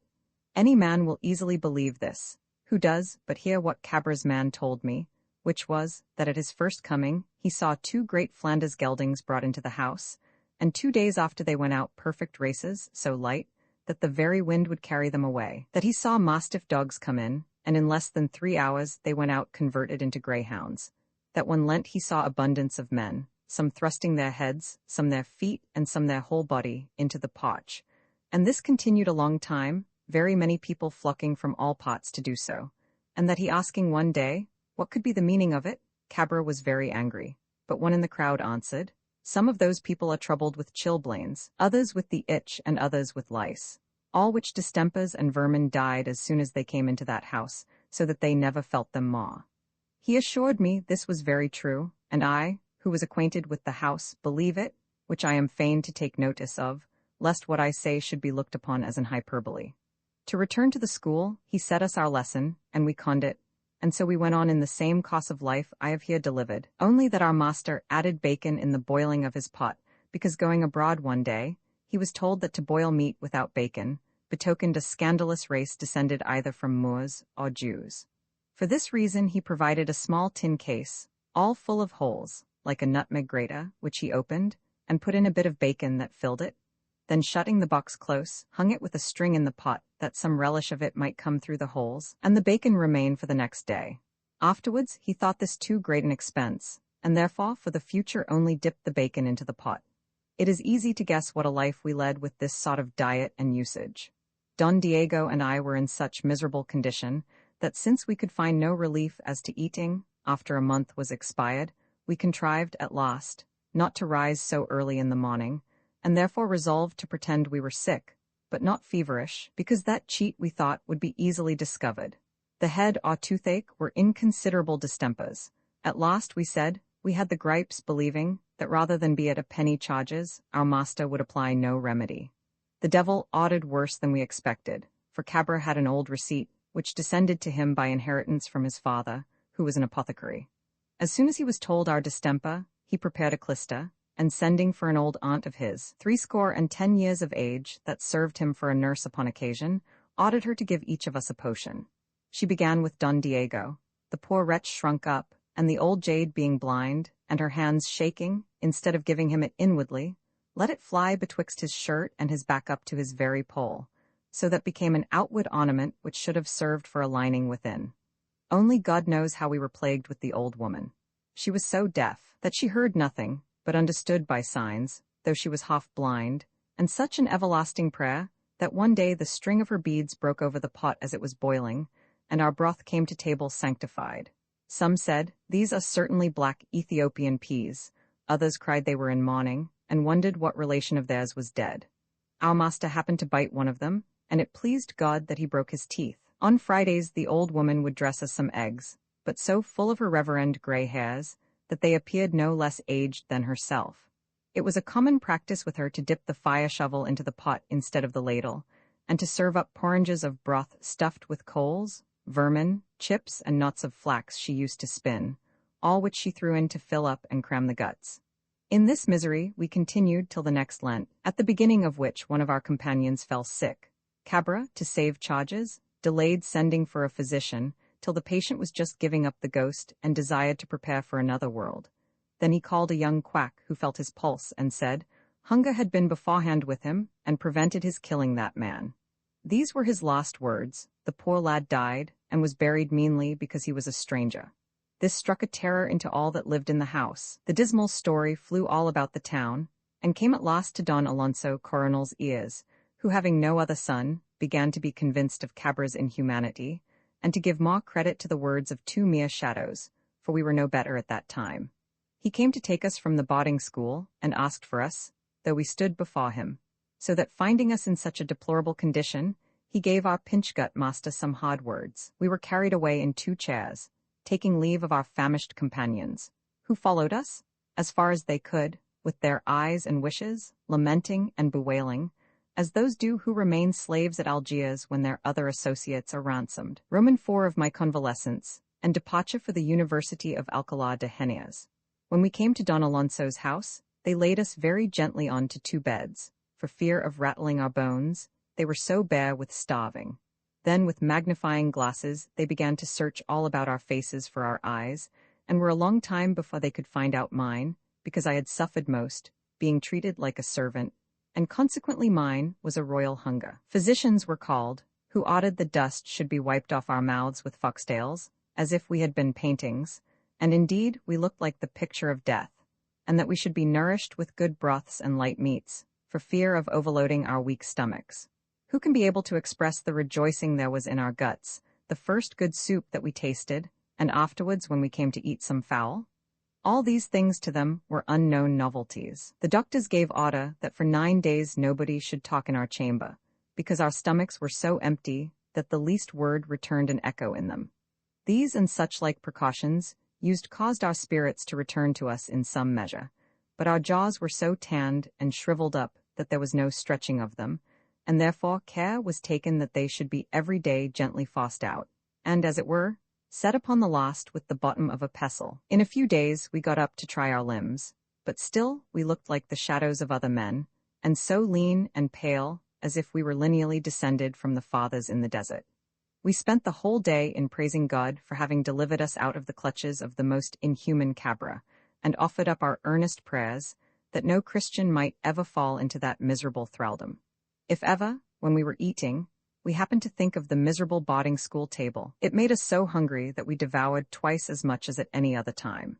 We used to tell Don Alonso how, when Cabra sat down to table, he would inveigh against gluttony, though he never knew anything of it in his life, and he laughed heartily when we informed him that, in speaking of the commandment, "Thou shalt not kill," he made it extend to partridges and capons, and such other dainties as never came within his doors, and even to killing of hunger, which he certainly counted a heinous sin, and therefore had an aversion to all eating.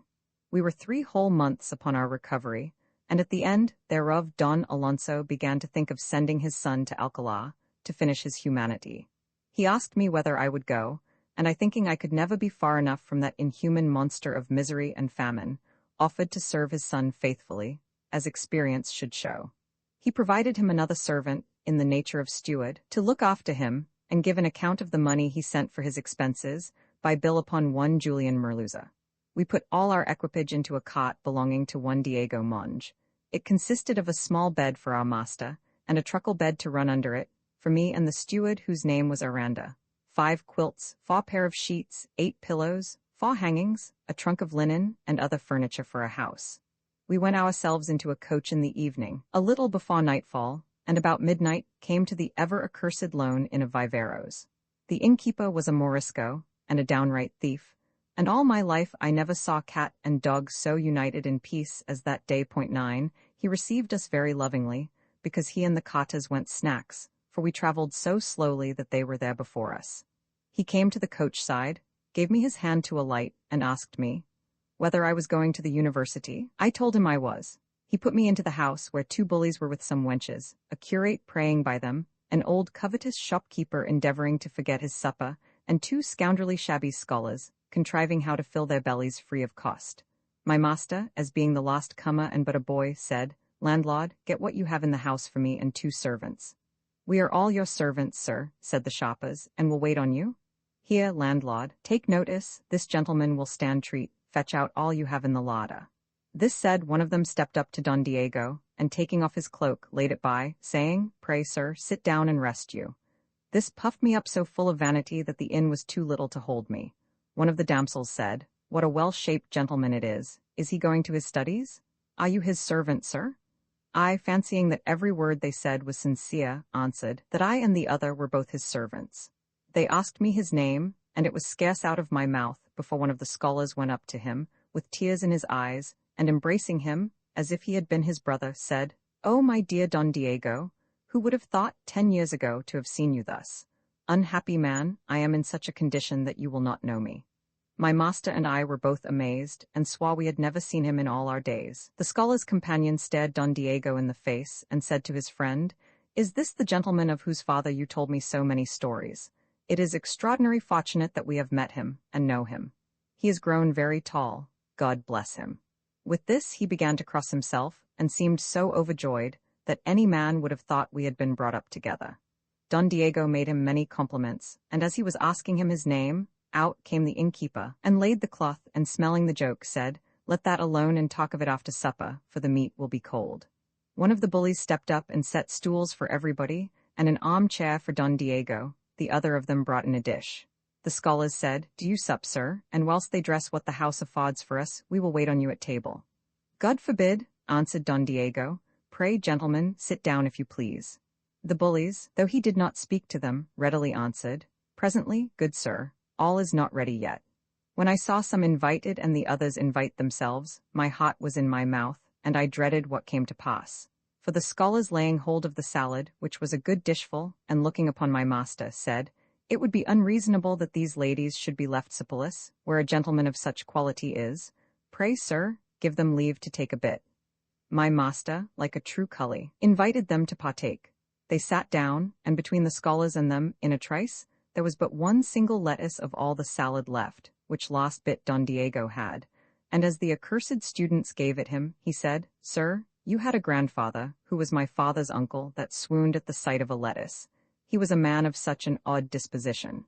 This said, he fetched himself down a brick of bread, and his companion did the like. The damsels had made a great hole in a good loaf, but yet the poor curate ate more than all of them with his eyes and wishes.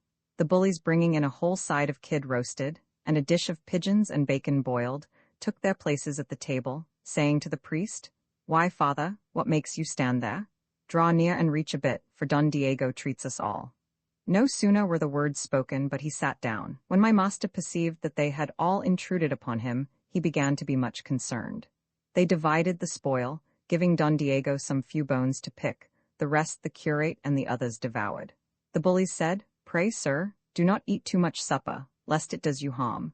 And the devil of a scholar answered, "Besides, sir, you must begin to practice to be abstemious, considering the life you are to lead at Alcalá." I and the other servant prayed heartily that God would put it into their hearts to leave something, and when they had devoured every bit, and the curate was picking the bones over again, one of the bullies turned about and said, "God bless us, we have left nothing for the servants. Come hither, gentlemen.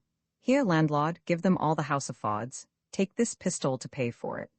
Up started immediately my master's confounded imaginary kinsman, I mean the scholar, saying, "With your leave, good sir, I must tell you, I fear your breeding is not much. It is a sign you are not acquainted with my cousin. He will provide for his own servants and for ours too, if we had any, as he has done for us." "Be not in a passion, sir," replied the other. "We did not know so much before." When I saw all this sly dissimulation, I began to curse them and thought I should never have done. The cloth was taken away, and they all desired Don Diego to go to bed. He would have paid for the supper, but they answered that in the morning would be time enough. They stayed a while chatting together. My master asked the scholar his name, and he answered Don something coronal. The devil confound the deceitful dog, whosoever he is. Then perceiving that the griping shopkeeper was asleep, he said, "Will you have a little spot, sir, to make you laugh? Let us put some trick upon this fellow, who has eaten but one pear upon the road, and is as rich as a Jew." The bullies cried, "God a mercy, master licentiate, do so, it is but right." With this approbation he drew near the poor sleeping old fellow, and slipped a wallet from under his feet, untied it, and took out a box, all the company flocking about, as if it had been lawful prize taken in war.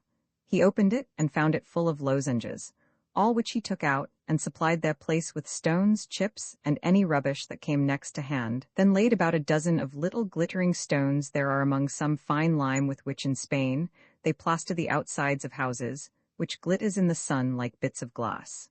This done, he shut up the box and said, "I have not done yet, for he has a leather bottle," out of which he poured all the wine, only some little he left in the bottom, and then stuffed it up with tow and wool, and stopped it. The scholar put all again into the wallet, and a great stone into the hood of his travelling coat, and then he and all the rest went to bed, to sleep about an hour or little more. When it was time to set out, all the company waked and got up, and still the old man slept. They called him, and he could not get up for the weight of the stone that was in his hood.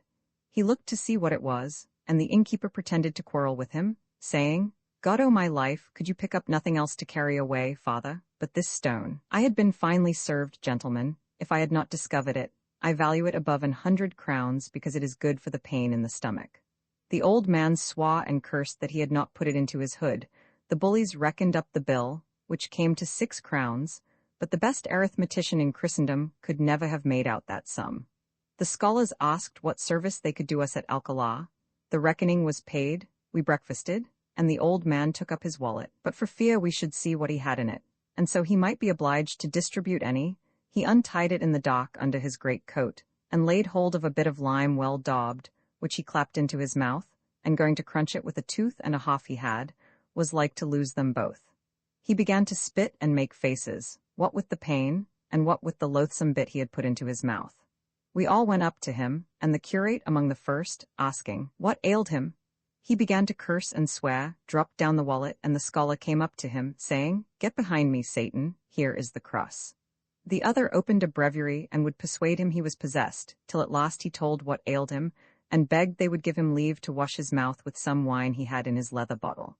They let him go. He opened his bottle, and pouring into a small dish, out came a little wine, so hairy and full of tow, that there was no drinking or enduring the sight of it. Then the old man fell a raving beyond measure, but seeing all the company burst their sides with laughing, he was fain to grow calm, and get up into the wagon with the bullies and wenches. The curate and scholars mounted on asses, and we went into the coach. We were scarce gone from the door before they all began to banter and ridicule us, declaring the trick they had put upon us.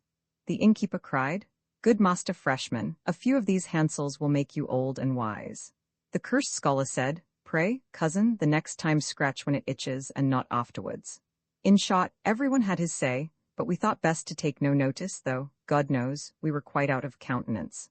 At length we got to Alcalá and alighted at an inn, where we spent all that day, for we came in at 9 in the morning, in reckoning up the particulars of our last supper, but could never make out the account, of our entrance into Alcalá, of the footing we had to pay, and the tricks they played upon us. Towards the evening, before it was dark, we left the inn, to go to the house that had been hired for us, which was without the Santiago gate, in a cot full of scholars. But in our house there were only 3 families of us. The owner, or landlord of it, was one of those who believe in God out of complacence, or only in outward show, such as they vulgarly called Moriscos, for there are abundance of this sort of people, and of those that have great noses and cannot endure the smell of bacon.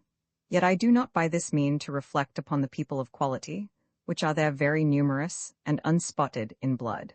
The landlord received me with a worse countenance than if I had been an inquisitor come to ask him for his billet of faith. I know not whether he did it to make us respect him the more, or whether it was the nature of the beast, for it is no wonder they should be ill-natured who are of such bad principles. We brought in our goods, made the beds, and rested that night. When it was day, all the scholars in the house came in their shirts to demand entrance money of my master.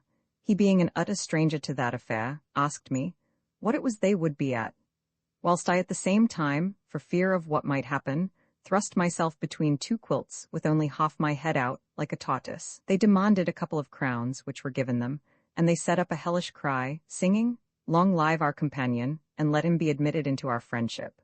Let him enjoy all the privileges of a freeman, and be allowed to have the itch, to be greasy and as hungry as we are." This said, they all tumbled down the stairs, we dressed ourselves and set out for the schools. My master was conducted by some collegians, his father's friends, and so took his place in the school, but I, being to go to another place, went all alone, and began to quake for fear. I had scarce set my foot into the great cot before they all faced me, and began to cry. A new fellow. The better to colour the matter, I fell a-laughing, as if I had not regarded it, but it availed me not, for 8 or 9 of them standing about me began to grin and laugh out. I blushed. Would to God I had not, for immediately one that was next me clapped his hand to his nose, and stepping aside said, "This Lazarus is for rising from the dead, he stinks so." Then they all stood off, stopping their noses. I, thinking to escape that way, held my nose too, and said, "You are in the right, gentlemen, here is a great stink." They all burst out a-laughing, and getting farther off, gathered about 100 strong.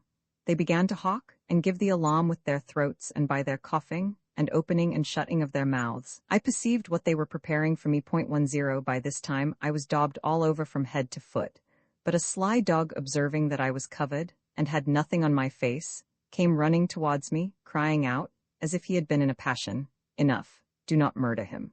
After all this, they would have necked me as they do rabbits to kill them, but there was no touching me without carrying off some part of their loathsome bounty, which hung all about my wretched cloak, then turned grey with filth, though it came in black. They left me, looking all over like an old man's spitting sheet. I went home, though I scarce knew the way, and it was good luck that this happened in the morning, for I met but 2 or 3 boys, who, I believe, were good-natured, for they only threw half a dozen dirty clouts at me and went their ways. I got into the house, and the Moorish landlord, seeing me, fell a-laughing, and made show us if he would have spit upon me, which I, dreading, cried out, "Hold, landlord, for I am not the picture of Christ." Would to God I had never said it, for he laid on to me several pounds with a couple of weights he had in his hand. Having got this good help besides all the rest, though half revenged, I went up, and was a long time before I could find out where to take hold of my cloak and cassock.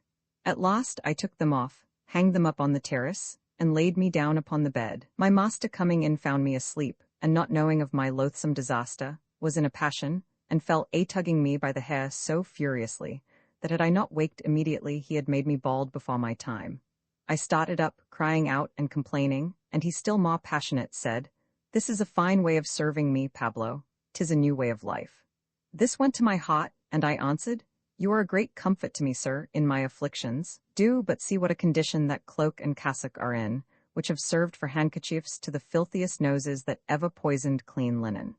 This said, I fell a-weeping, which he, perceiving, believed me, looked for the cassock, and seeing it, took pity on me, and said, "Pablo, be on your guard, and take care of yourself, for you have no father or mother to take your part here."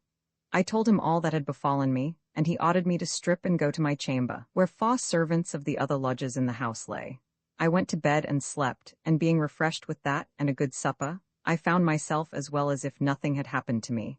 But when misfortunes begin to fall, there is such a series of them linked together, as if they would never have an end. The other servants came to bed, who all saluted and asked me whether I was sick and what made me so soon abed. I told them the whole story, and immediately, as if they had been innocence itself, they began to cross themselves and said, "Was there ever such wickedness acted? This would not be tolerated among infidels." Another cried, "The proctors are in the fault that they do not take care to prevent it. Shall you know them again?" I answered I should not, and thanked them for the kindness they seemed to show me. This discourse lasted till they stripped, went to bed, put out the candle, and I fell asleep as if I had been with my mother and brothers. It was about 12 of the clock, I believe, when one of them waked me, roaring out in a dismal manner, "Help, help, they kill me, thieves!"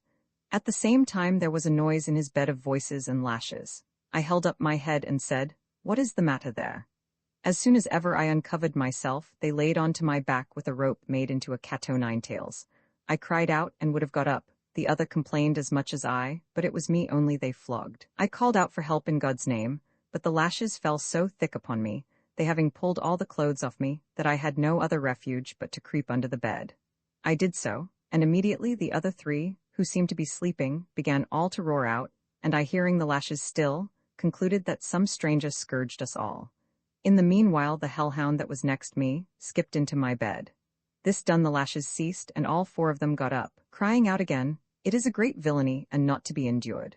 Still I lay under my bed, whining like a dog that is pinched in a daw, and shrinking myself all up, as if I had been drawn together by the cramp.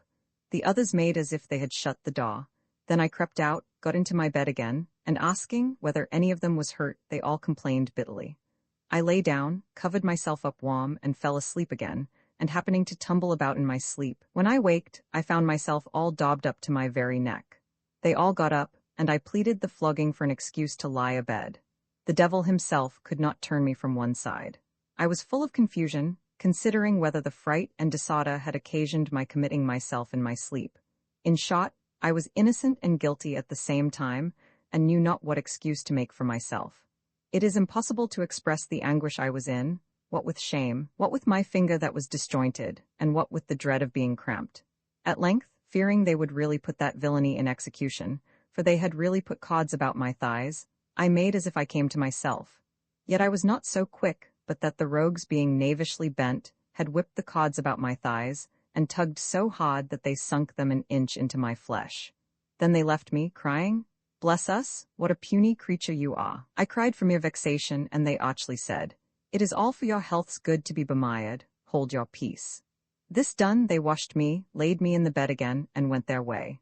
Being left alone, I lay and considered that what I had endured in one day at Alcalá was worse than all my sufferings under Cabra at the boarding school. At noon, I dressed me, cleaned my cloak and cassock the best I could, washing it like an old clout, and waited for my master, who, when he came, asked me how I did. All the family dined, and so did I, though I ate but little, having but an indifferent stomach at that time, and after dinner we all met to chat in an open gallery. The other servants, when they had sufficiently bantered me, discovering the trick they had put upon me, laughed heartily. I was worse out of countenance than before, and said to myself, "Look to yourself, Pablo, be on the alert." I resolved to begin a new course of life. We were all made friends, and from that day forward lived as lovingly in the house together as if we had been all one mother's children, and no man disturbed me any more at the schools or public places. Vi of the wicked old housekeeper, and the first knavish pranks I played at Alcalá. Do as you see them do, says the proverb, and it is well said. I took it so seriously into consideration that I fully resolved to play the knave among knaves, and to outdo them all if possible. I know not whether I succeeded as I designed, but I am sure I used all my endeavors. I began by making a law that it should be no less than death for any pigs to come into our house, or for any of our old housekeeper's chickens to run out of the yard into our room. It happened one day that two of the most elegant pakas that ever my eyes beheld slipped into our domain. I was then at play with the other servants, and hearing them grunt, said to one of my companions, "Go, see who it is that grunts in our house." He went, and brought word they were two swine. No sooner had I heard these words but I went out in a passion, saying, it was a great deal of impudence in them to grunt in other people's houses. Then clapping the door to, in the same heat of blood, I ran my sword into the throats of them both, and then we cut off their heads. To prevent their cry being heard abroad, we all set up our throats, roaring as loud as possibly we could, as if we had been singing, and so they gave up the ghost among us. We paunched them, saved the blood, and by the help of our straw bed, half-singed them in the backyard, so that when our masters came home, all was over, though after an indifferent manner.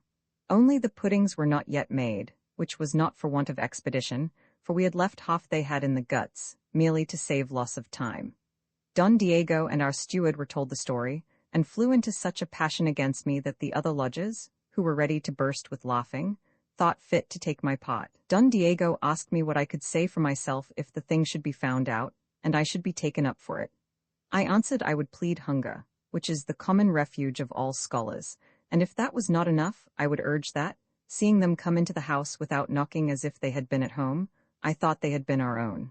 They all laughed at my plea, and Don Diego said, "By my troth, Pablo, you begin to understand your trade." It was very well worth observing the difference between my master and me, he so sober and religious, and I so arch and knavish, so that the one was a foil to the other, and served to set off either his virtue or vice.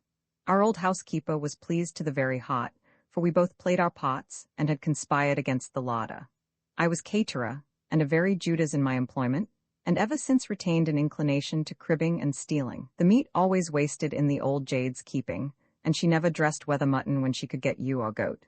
Besides, she picked the flesh off the bones before she boiled them, so that the dishes served up looked as if the cattle had died of a consumption, and the broth was so clear that, had it been consolidated, it might have passed for crystal. Only now and then for change, that the soup might look a little fat, she clapped in a few candle ends. When I was by she would say to my master, "In troth, sir, little Pablo is the best servant in Spain, bating his unluckiness, but that may well enough be borne with, because he is honest. He buys the best the market affords." I gave the same character of her, and so we put upon the whole house. If there was any store of coals, bacon, or oil laid in, we stole half of it, and some while after would say, "Pray, gentlemen, retrench your expenses a little, for if you go on at this rate, you had need have a mint of money. The coals or the oil is spent, but no wonder at the rate that you use it. You had best order more to be brought in. Sir, give little Pablo the money, and you will have a better account of it." Money was accordingly given me, and we sold them the other half we had stole, and half of what we brought, and that was in full. If ever I happened to buy anything in the market at the real value, then the old housekeeper and I would pretend to fall out and quarrel, and she, seeming to be in a passion, would say, "Do not tell me, Pablo, that this is a pennyworth of salad." Then I would seem to cry and make a great deal of noise, went to complain to my master, and persuaded him to send the steward to inquire, that the old woman might be convinced, who still scolded on designedly. The steward went and found as I said, by which means both master and steward were imposed upon, and had the better opinion of me for my honesty, and of the housekeeper for her care. Don Diego, being thus fixed in his good opinion of me, used to say to her, "Would to God Pablo were otherwise as virtuous as he is honest. I see plainly he is as trusty as you represent him." Thus we held them in ignorance, and sucked them like hoss leeches. I do not at all doubt, sir, but you wonder how much we might cheat them of at the year's end. The total was certainly considerable, yet I suppose we were not obliged to make restitution, for the old woman never missed going to church daily, yet I never saw any disposition in her to restore the least part, nor did I perceive any scruple of conscience she made of it, though she was so great a saint.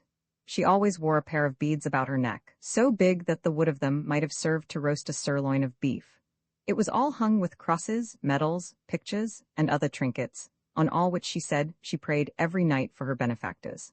She had a catalogue of 100 and odd saints that were her patrons, and in truth she had need of no less help to bear her out of all her wickedness. Her chamber was over my master's, where she set up more prayers than a blind beggar. And all in Latin, such as it was, for neither mortals on earth nor angels in heaven could understand it, which she did to appear the more innocent and simple, but we were ready to split our sides with laughing.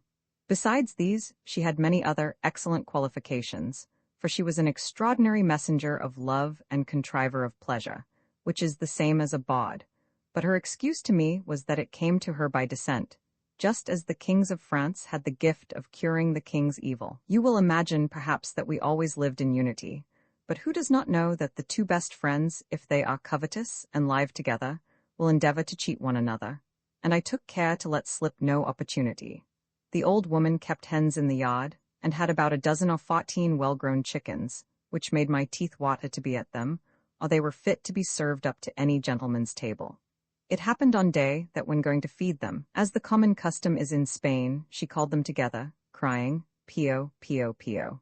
This she repeated very often, and I, being upon the catch, cried out as loud as she, "As God shall save me, mistress, I wish I had seen you kill a man, or clip the king's coin, for then I might have kept your counsel, rather than do as you have done. And now I must be forced to discover it. The Lord have mercy upon us both." She, seeing me act all that concern and disorder, was somewhat startled, and said, "Why, what have I done, Pablo? If you are in jest, do not tease me any longer." "What do you mean by jesting?" said I. "A curse on it, I cannot possibly avoid giving information to the Inquisition, else I shall be excommunicated." "The Inquisition?" quoth she, trembling like a leaf on a tree. "Why, have I committed any crime against religion?" "Why, there's the case," answered I. "Don't you think to dally with the inquisitors? You had better own you were in the wrong, that you spoke like a fool, eat your words, and not deny the blasphemy and irreverence." She replied in a great consternation, "But tell me, Pablo, will they punish me if I recant?" "No," said I, "for then they will only absolve you." "Then I recant?" quoth she. "But do you tell me what it is I am to recant, for I know nothing of it as I hope for mercy." "Bless me," replied I, "is it possible you should be so dull as not to reflect that? But I don't know how to express it. The disrespect was so great that I am afraid to repeat it. Don't you remember you called the chickens Pio, Pio, and Pius is the name of several popes, vicars of Christ and heads of the church? Now, do you consider whether that be any trifling sin?" She stood as if she had been thunderstruck, and after a while cried, "'Tis true I said so, Pablo, but may I be cursed if I did it with any ill design. I recant. Do you consider whether some means may not be found to avoid informing against me, for I shall die if they get me into the Inquisition." "Provided you will take your oath," answered I, "on the holy altar, that you did it not with any ill intent, I may, upon that assurance, forbear impeaching you. But then, you must give me those 2 chickens that fed when you were calling them by that most sanctified name of the popes, that I may carry them to an officer of the Inquisition for him to burn them, for they are defiled. And in the next place, you must swear positively never to be guilty of the like again. This you must do now, for tomorrow I'll swear." For the better fixing of this notion in her head, I went on. "The worst of it is, Cipriana, for that was her name, that I shall be in danger, for the Inquisitor will ask whether I am not the person, and may put me to trouble. Do you carry them yourself, for I am afraid. For the Lord's sake, cried she, Pablo, take pity on me, and do you carry them? There is no danger of your coming to any harm. I made her press me a long while, and at last, though it was the thing I aimed at, I suffered myself to be persuaded. I took the chickens, hid them in my chamber, made show as that I went abroad, and came in again, saying, It has fallen out better than I expected. The cunning officer would fain have come after me to see the woman, but I gave him the slip cleverly, and did the trick. She hugged and kissed me, and gave me another chicken for my pains, which I carried to his companions, had them all dressed at the cook's, and ate them with my fellow servants. Don Diego and the housekeeper came to hear of the trick, and all the family made excellent sport with it.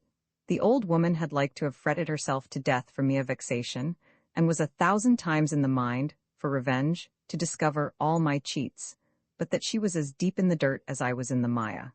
Being thus at variance with the old woman, and no way now left to put upon her, I contrived new ways to play my pranks, and fell to that the scholars call snatching and shoplifting, at which spot I had many pleasant adventures.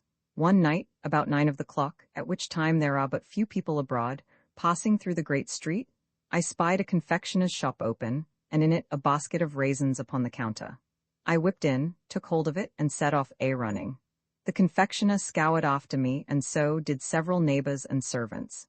Being loaded, I perceived that though I had the start they would overtake me, and therefore turning the corner of the street, I clapped the basket upon the ground, sat down upon it, and wrapping my cloak about my leg, began to cry out, holding it with both hands, God forgive him, he has trod upon me and crippled me. They heard what I said, and when they came up I began to cry, For the Lord's sake pity the lame, I pray God you may never be lame. They came to me, panting and out of breath, and said, Friend, did you see a man run this way? He is ahead of you, answered I, for he trod upon me. With this they started again, and vanished. I was left alone, carried my basket home, and told the story, which they would not believe, though they highly applauded the ingenuity, for which reason I invited them to see me steal a box of sweetmeats another night. They came, and observing that all the boxes were so far within the shop that there was no reaching them, concluded the thing was impracticable, especially because the confectioner, having heard what had happened to the other one, was upon his guard. However, I went on, and drawing my sword, which was a stiff tuck, about a dozen paces short of the shop, run on, and when I came up to the door, I cried out, You are a dead man, and made a strong pass just before the confectioner's breast, who dropped down, calling for help, and my sword run clear through a box of sweetmeats, which I drew out with it and carried off. They were all amazed at the contrivance, and ready to burst with laughing, to hear the confectioner bid the people search him, for he was certainly wounded, and knew the other to be a man he had a falling out with. But when he turned about, the other boxes being dissorted by the pulling out of that one, he discovered the cheat, and fell a blessing himself as if he would never have done. The truth of it is, I never ate anything that pleased me so well. My companions used to say, I could maintain the family with what I lifted, which is only a modest term for stealing. Being then but a boy, and hearing myself commended for these knavish pranks, it encouraged me to commit more.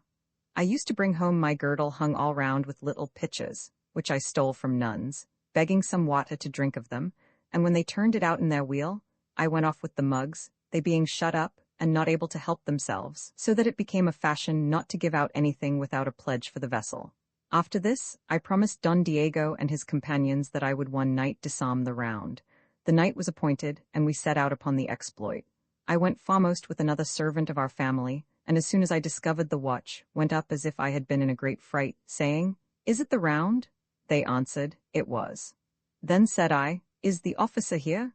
They replied, He was. Then I kneeled down and said, Sir, it is in your power to do me right, to revenge my wrong, and to do the public a great piece of service. Be pleased to hear a word or two I have to communicate in private, if you desire to secure some notorious criminals. He stepped aside, and some of his officers were laying hands on their swords, and others taking out their rods of authority, whilst I said, Sir, I am come from Seville, in pursuit of 6 of the most notorious malefactors in the world. They are all thieves and murderers, and among them is one that killed my mother and a brother of mine, without any provocation but to exercise his barbarity. This is proved upon him, and they all come, as I heard them say, with a French spy, and by what I can further guess from their words, he is sent, then, I lowered my voice, by Antonio Perez. 11 At these words the officer gave a start and cried, "Where are they?" "They are, sir," said I, "in a house of ill fame. Do not stay, good sir. The souls of my mother and brother will requite you with their prayers, and the king will reward you." He said very earnestly, "Good God, let us lose no time, follow me all of you, and give me a target." I took him aside again, and added, "Sir, the whole business will be spoiled if you do so. The only way to do it is, for them all to go in without swords and one by one, for they are above in the rooms and have pistols, and as soon as they see any come with swords, knowing that none can wear them but officers of justice, they will be sure to fire. It is better only to go in with your daggers, and then seize them by the arms behind, for we are enough of us." The officer, being eager to secure them at any rate, approved of my contrivance. By this time we were come near the place, and the officer, thus instructed by me, ordered them all to hide their swords in a field there is just before the house, under the grass. They did so, and went on. I had already instructed my companion that as soon as ever they laid their swords down, he should seize them and make the best of his way home. He did so, and when they were all going into the house, I stayed out the last, and as soon as they were entered, being followed by several people they picked up by the way, I gave them the slip, and turned shot into a narrow lane that comes out near the Victoria, running all the way as swift as a greyhound. When the round was all in the house, and found none there but scholars and scoundrels, which is all one, they began to look about for me, and not finding me, suspected it was some trick put upon them. Being thus disappointed, they went to take their swords, but there was no sign of them. It is impossible to tell what pains the officer, attended by the rector of the university, took that night.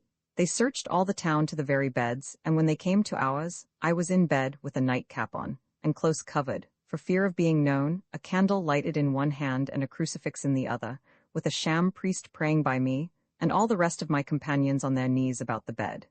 The rector, with all his officers, came in, and seeing that spectacle, went out again, supposing no such prank could be played by any there. They made no search, but the rector prayed by me, and asked whether I was speechless. They answered, I was, and so away they went, in despair of making any discovery.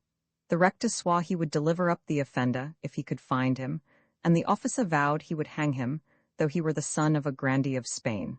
I got up, and this prank makes spot at Alcalá to this very day. To avoid being tedious, I omit giving an account of my robbing in the open market, as if it had been on a mountain. Not a box or case escaped me, but I had it home, and kept the house in fuel all the year. And as for the apple women, nothing was ever safe in their stalls or standings, for I had declared perpetual war against them, on account of the affront put upon me when I was king at Segovia. I passed by the contributions I raised on the fields of beans, vineyards, and orchards, all about that part of the country. These and the like practices gained me the reputation of a mischievous, cunning fellow among all people. The young gentlemen were so fond of me that I had scarce leisure to wait on Don Diego, whom I honored as he deserved for the great kindness he bore me. Romans 7. How I received news of my father's death, parted from Don Diego, and what course of life I resolved on for the future. At length Don Diego received a letter from his father, and with it one for me, from an uncle of mine, whose name was Alonso Ramplon, a man near akin to all the virtues, and very well known in Segovia as being the finisher of the law, and for 4 years past the carrying out of all its decrees went through his hands. In short, to speak plain, he was the executioner or hangman, but such a clever fellow at his business that it would not vex a man to be hanged by him. He did it so neatly. This worthy person wrote to me from Segovia to Alcalá as follows: Son Pablo. For so he called me for the much love he bore me.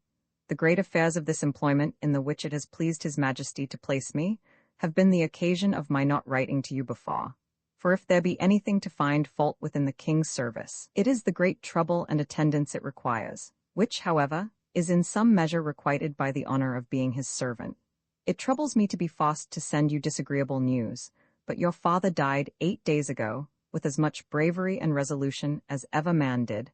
I speak of my own knowledge, as having trussed him up myself. The cot became him as well as if it had been a chariot, and all that saw the rope about his neck concluded him as clever a fellow as ever was hanged. He looked up all the way he went at the windows, very much unconcerned, courteously bowing to all the tradesmen that left their shops to gaze at him, and turned up his whiskers several times. He desired the priests that went to prepare him for death, not to be too eager, but to rest and take a breathing time, extolling any remarkable expressions they used. being come to the triple tree, he presently set his foot on the ladder, and went up it nimbly, not creeping on all four as others do, and perceiving that one of the rounds of it was cracked through, he turned to the officers attending, and bid them get it mended for the next that came, because all men had not his spirit. I cannot express how much his person and carriage were applauded. At the top of the ladder he sat down, set his clothes handsomely about him, took the rope and clapped the noose to his ear, and then perceiving the Jesuit was going to preach to him, he turned to him and said, "Father, I accept of the will for the deed. Let us have a few staves of a psalm, and have done quickly, for I hate to be tedious." This was done accordingly. He charged me to put on his cap a little to one side, and to wipe his mouth, which I did.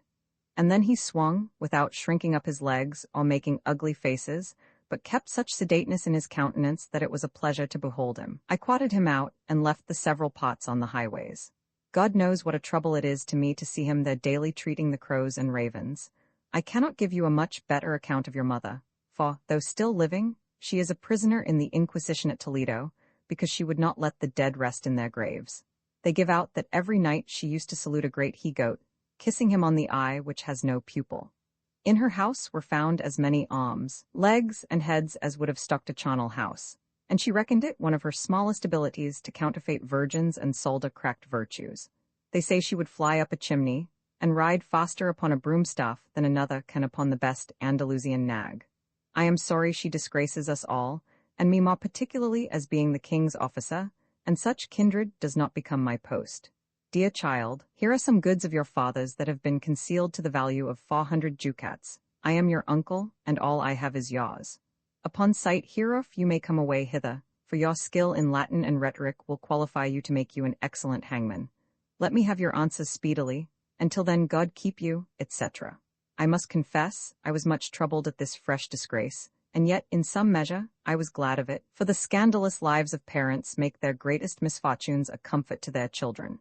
I went away hastily to Don Diego, who was then reading his father's letter, in which he ordered him to leave the university and return home, but not to take me with him, because of the account he had received of my trickiness. He told me he must be gone, and how his father commanded him to part with me, which he was sorry for, and I was so much more. He added, he would recommend me to another gentleman, his friend, to serve him.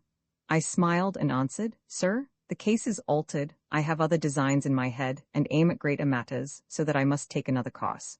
For though hitherto I was at the foot of the ladder, in order to mount, you must understand that my father has got up to the top of it." With this, I told how bravely he had died at his full stretch, how he was carved out, and served up as a feast to the birds of the air, that my good uncle, the executioner, had sent me the whole account and acquainted me with my mammy's confinement, for I could be plain with him, because he knew all my pedigree. He seemed to be much concerned, and asked how I intended to bestow myself. I informed him of all my resolutions, and so the very next day he went away for Segovia, very melancholy, and I stayed in the house, without taking the least notice of my misfortune. I burned the letter, for fear it might be dropped, and somebody read it, and began to provide for my journey to Segovia, designing to take possession of what was my due, and to know my kindred, that I might shun them. Roman 8 my journey from Alcalá to Segovia, and what happened by the way till I came to Rejaz, where I lay that night. At length the day came when I left the sweetest life I have ever known. I cannot express how much it troubled me to leave so many friends and dear acquaintance, for they were very numerous. I sold what little I had got under hand, to bear my charges on the way, and with some tricks and sleights of hand, made up about 40 crowns, hired a mule, and left my lodging, where I had nothing to leave behind.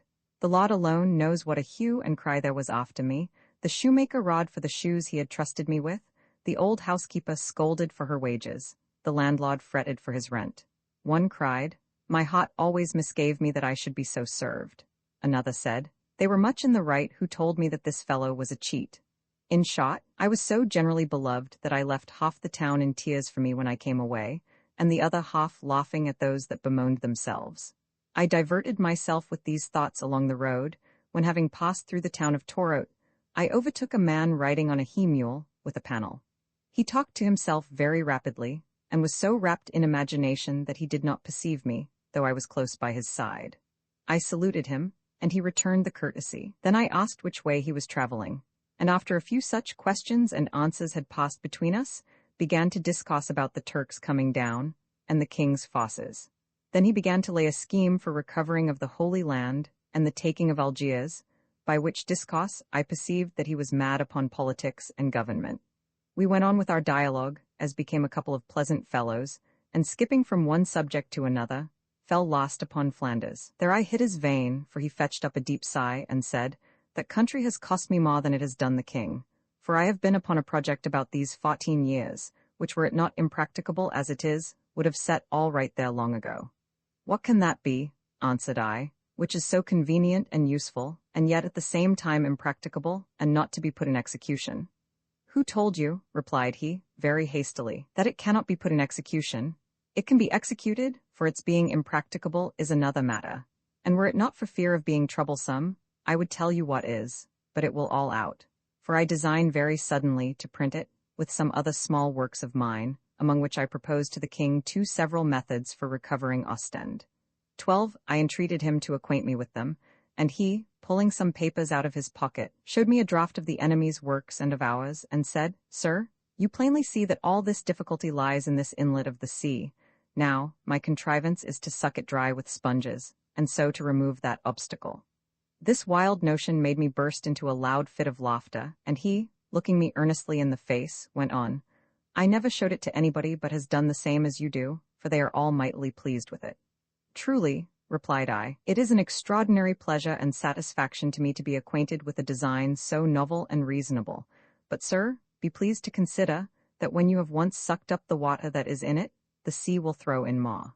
"The sea will do no such thing," answered he, "for I have examined it very nicely. Besides that, I have found out an invention to sink the sea 12 fathoms all about there." I durst not make any objection, for fear he should say he had a project to draw down the sky to us.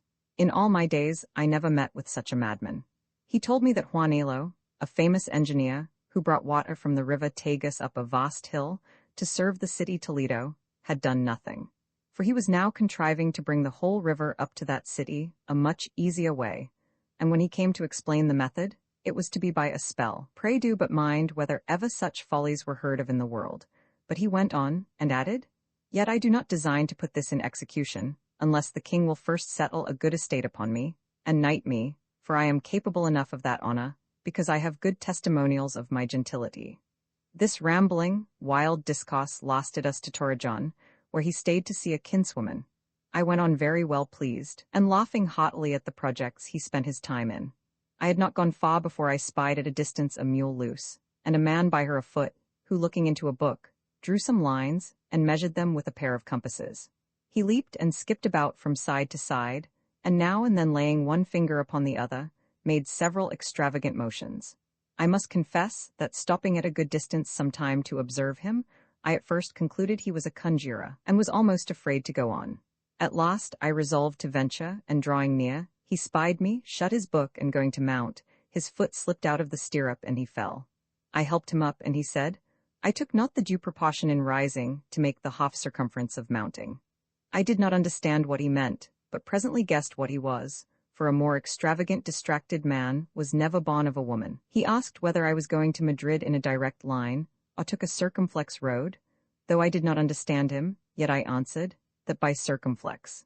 Next he asked me whose sword that was by my side, and having answered it was mine, he viewed it, and said, that bar ought to be longer, to ward off the cuts that are made upon the center of the thrusts. And thus he went on, sputtering out such a parcel of big words that I was fain to ask him what his profession was. He told me that he was a solid master of the noble science of defense, and would make it good upon any ground in Spain.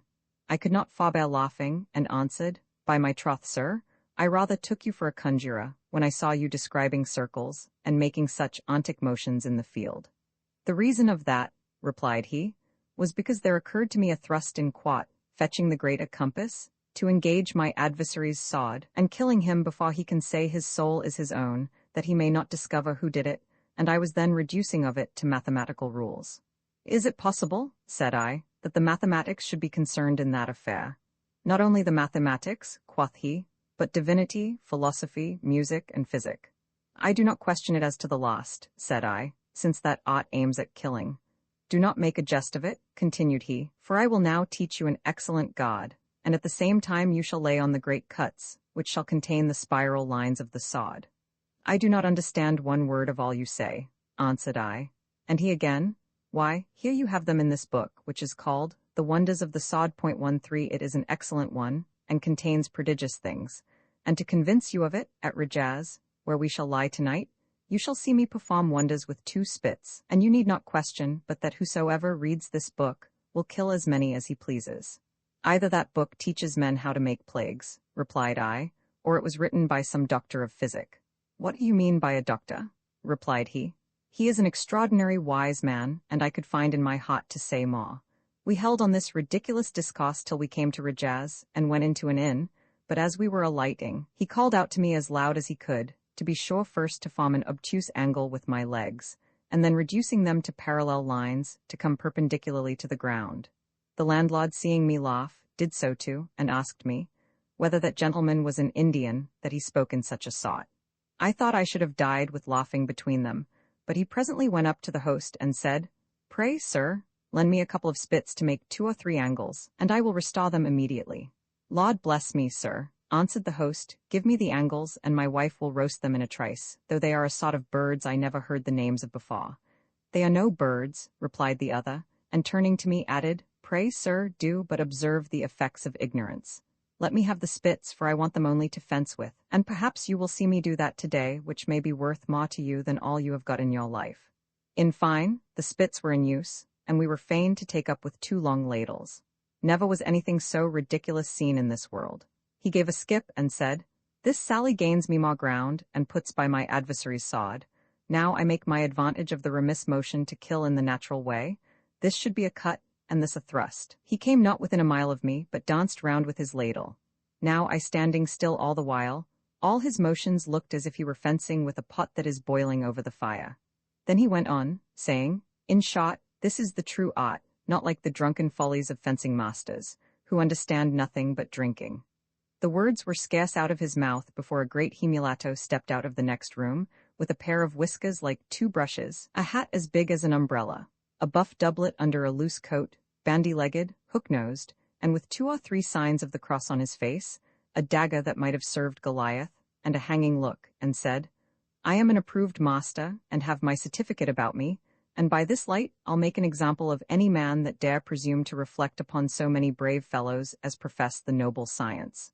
14. Seeing we were likely to be in a broil, I stepped in, and said, he had not spoken to him, and therefore he had no occasion to be affronted. "Draw your sword, if you have ever a one," added he, "and let us try who has most skill, without playing the fool with ladles." My poor wretched companion opened his book, and cried aloud, "Here it is, as I say, in the book, and it is printed by authority, and I'll maintain with the ladle that all it contains is true, or else without the ladle, either here, or upon any other ground, and if anybody does not believe it, let us measure it." This said, he pulled out his compasses and went on, "This is an obtuse angle."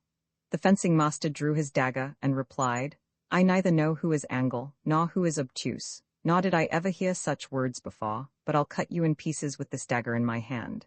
He ran at the poor devil, who fled from him amain, skipping about the house, and crying, "He cannot hurt me, for I have gained upon his sword." The landlord and I potted them, with the help of other people that came in, though I was scarce able to stand for laughing. The honest madman was put into his chamber, and I with him. We supped, and all the house went to bed.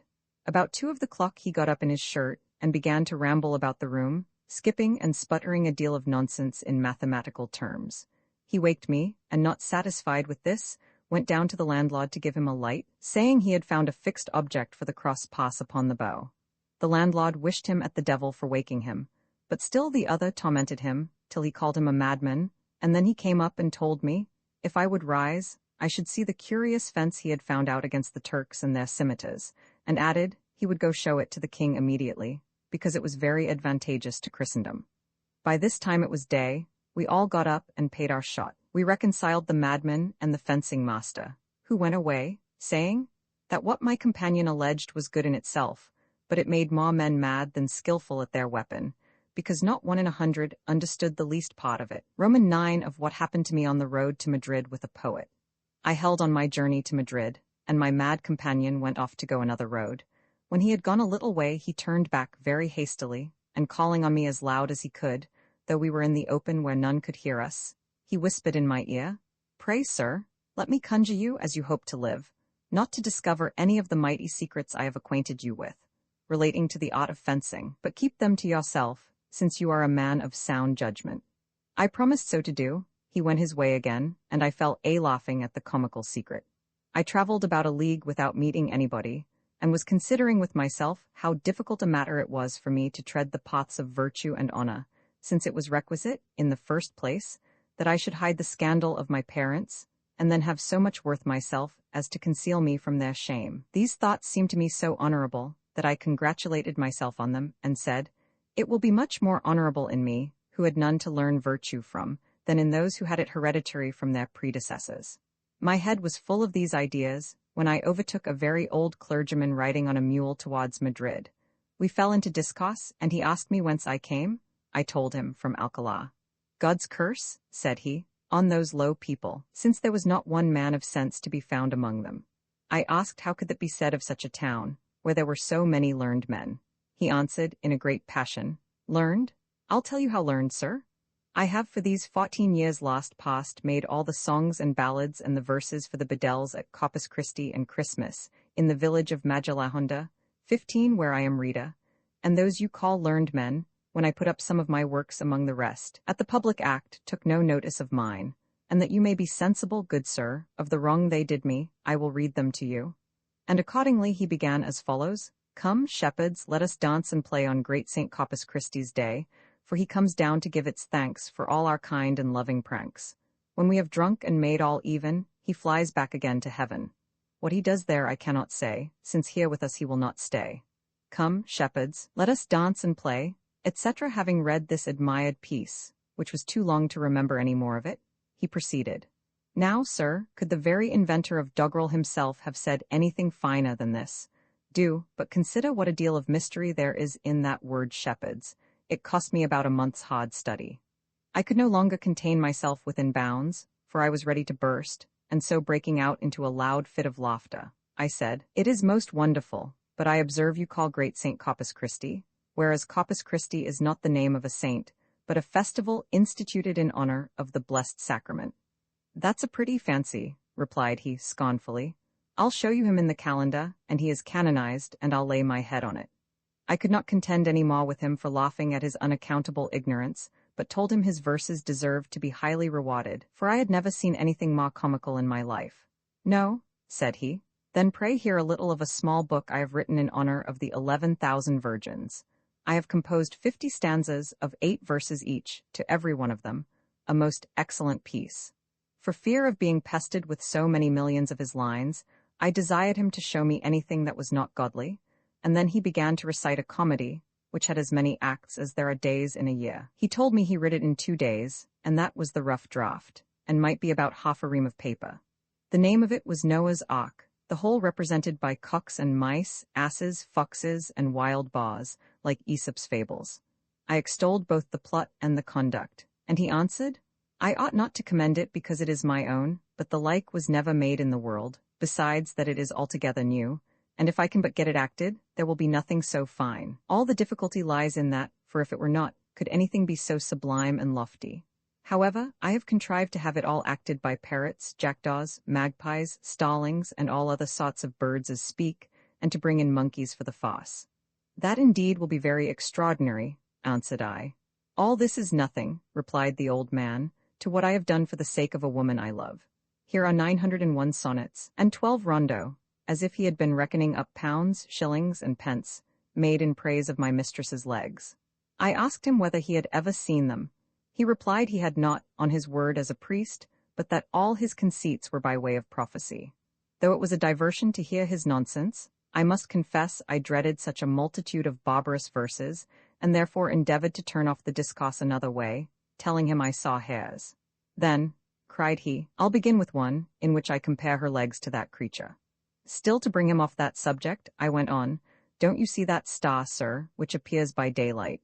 "As soon as I have done with this," replied he, "I will read you the 30th sonnet, where I call her a star, for you talk as if you were acquainted with my fancies."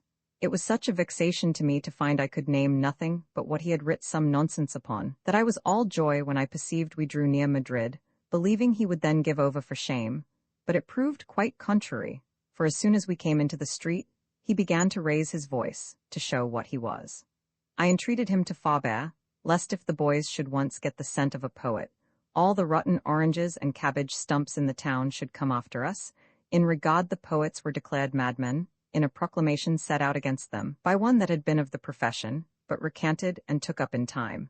This put him in a great consternation, and he begged me to read it to him if I had it. I promised him so to do when we came to the lodging-house, and accordingly we went to one where he used to alight, and found at least a dozen blind ballad singers at the door. Some knew him by the scent, and others by his voice, and all of them gave him a volley of welcomes. He embraced them all, and then some began to ask him for verses on the Day of Judgment in a lofty, bombastical style that might provoke action. Others would have commemorations for the departed, and so the rest, everyone according to his fancy, giving him 8 reals amen earnest. He dismissed them and said to me, I shall make above 300 reals of the blind men, and therefore, with your leave, sir, I'll withdraw for a while now, to compose some lines, and after dinner we will hear the proclamation read, if you please. Wretched life, for none are more miserable than those madmen that get their bread by such as are as mad as themselves.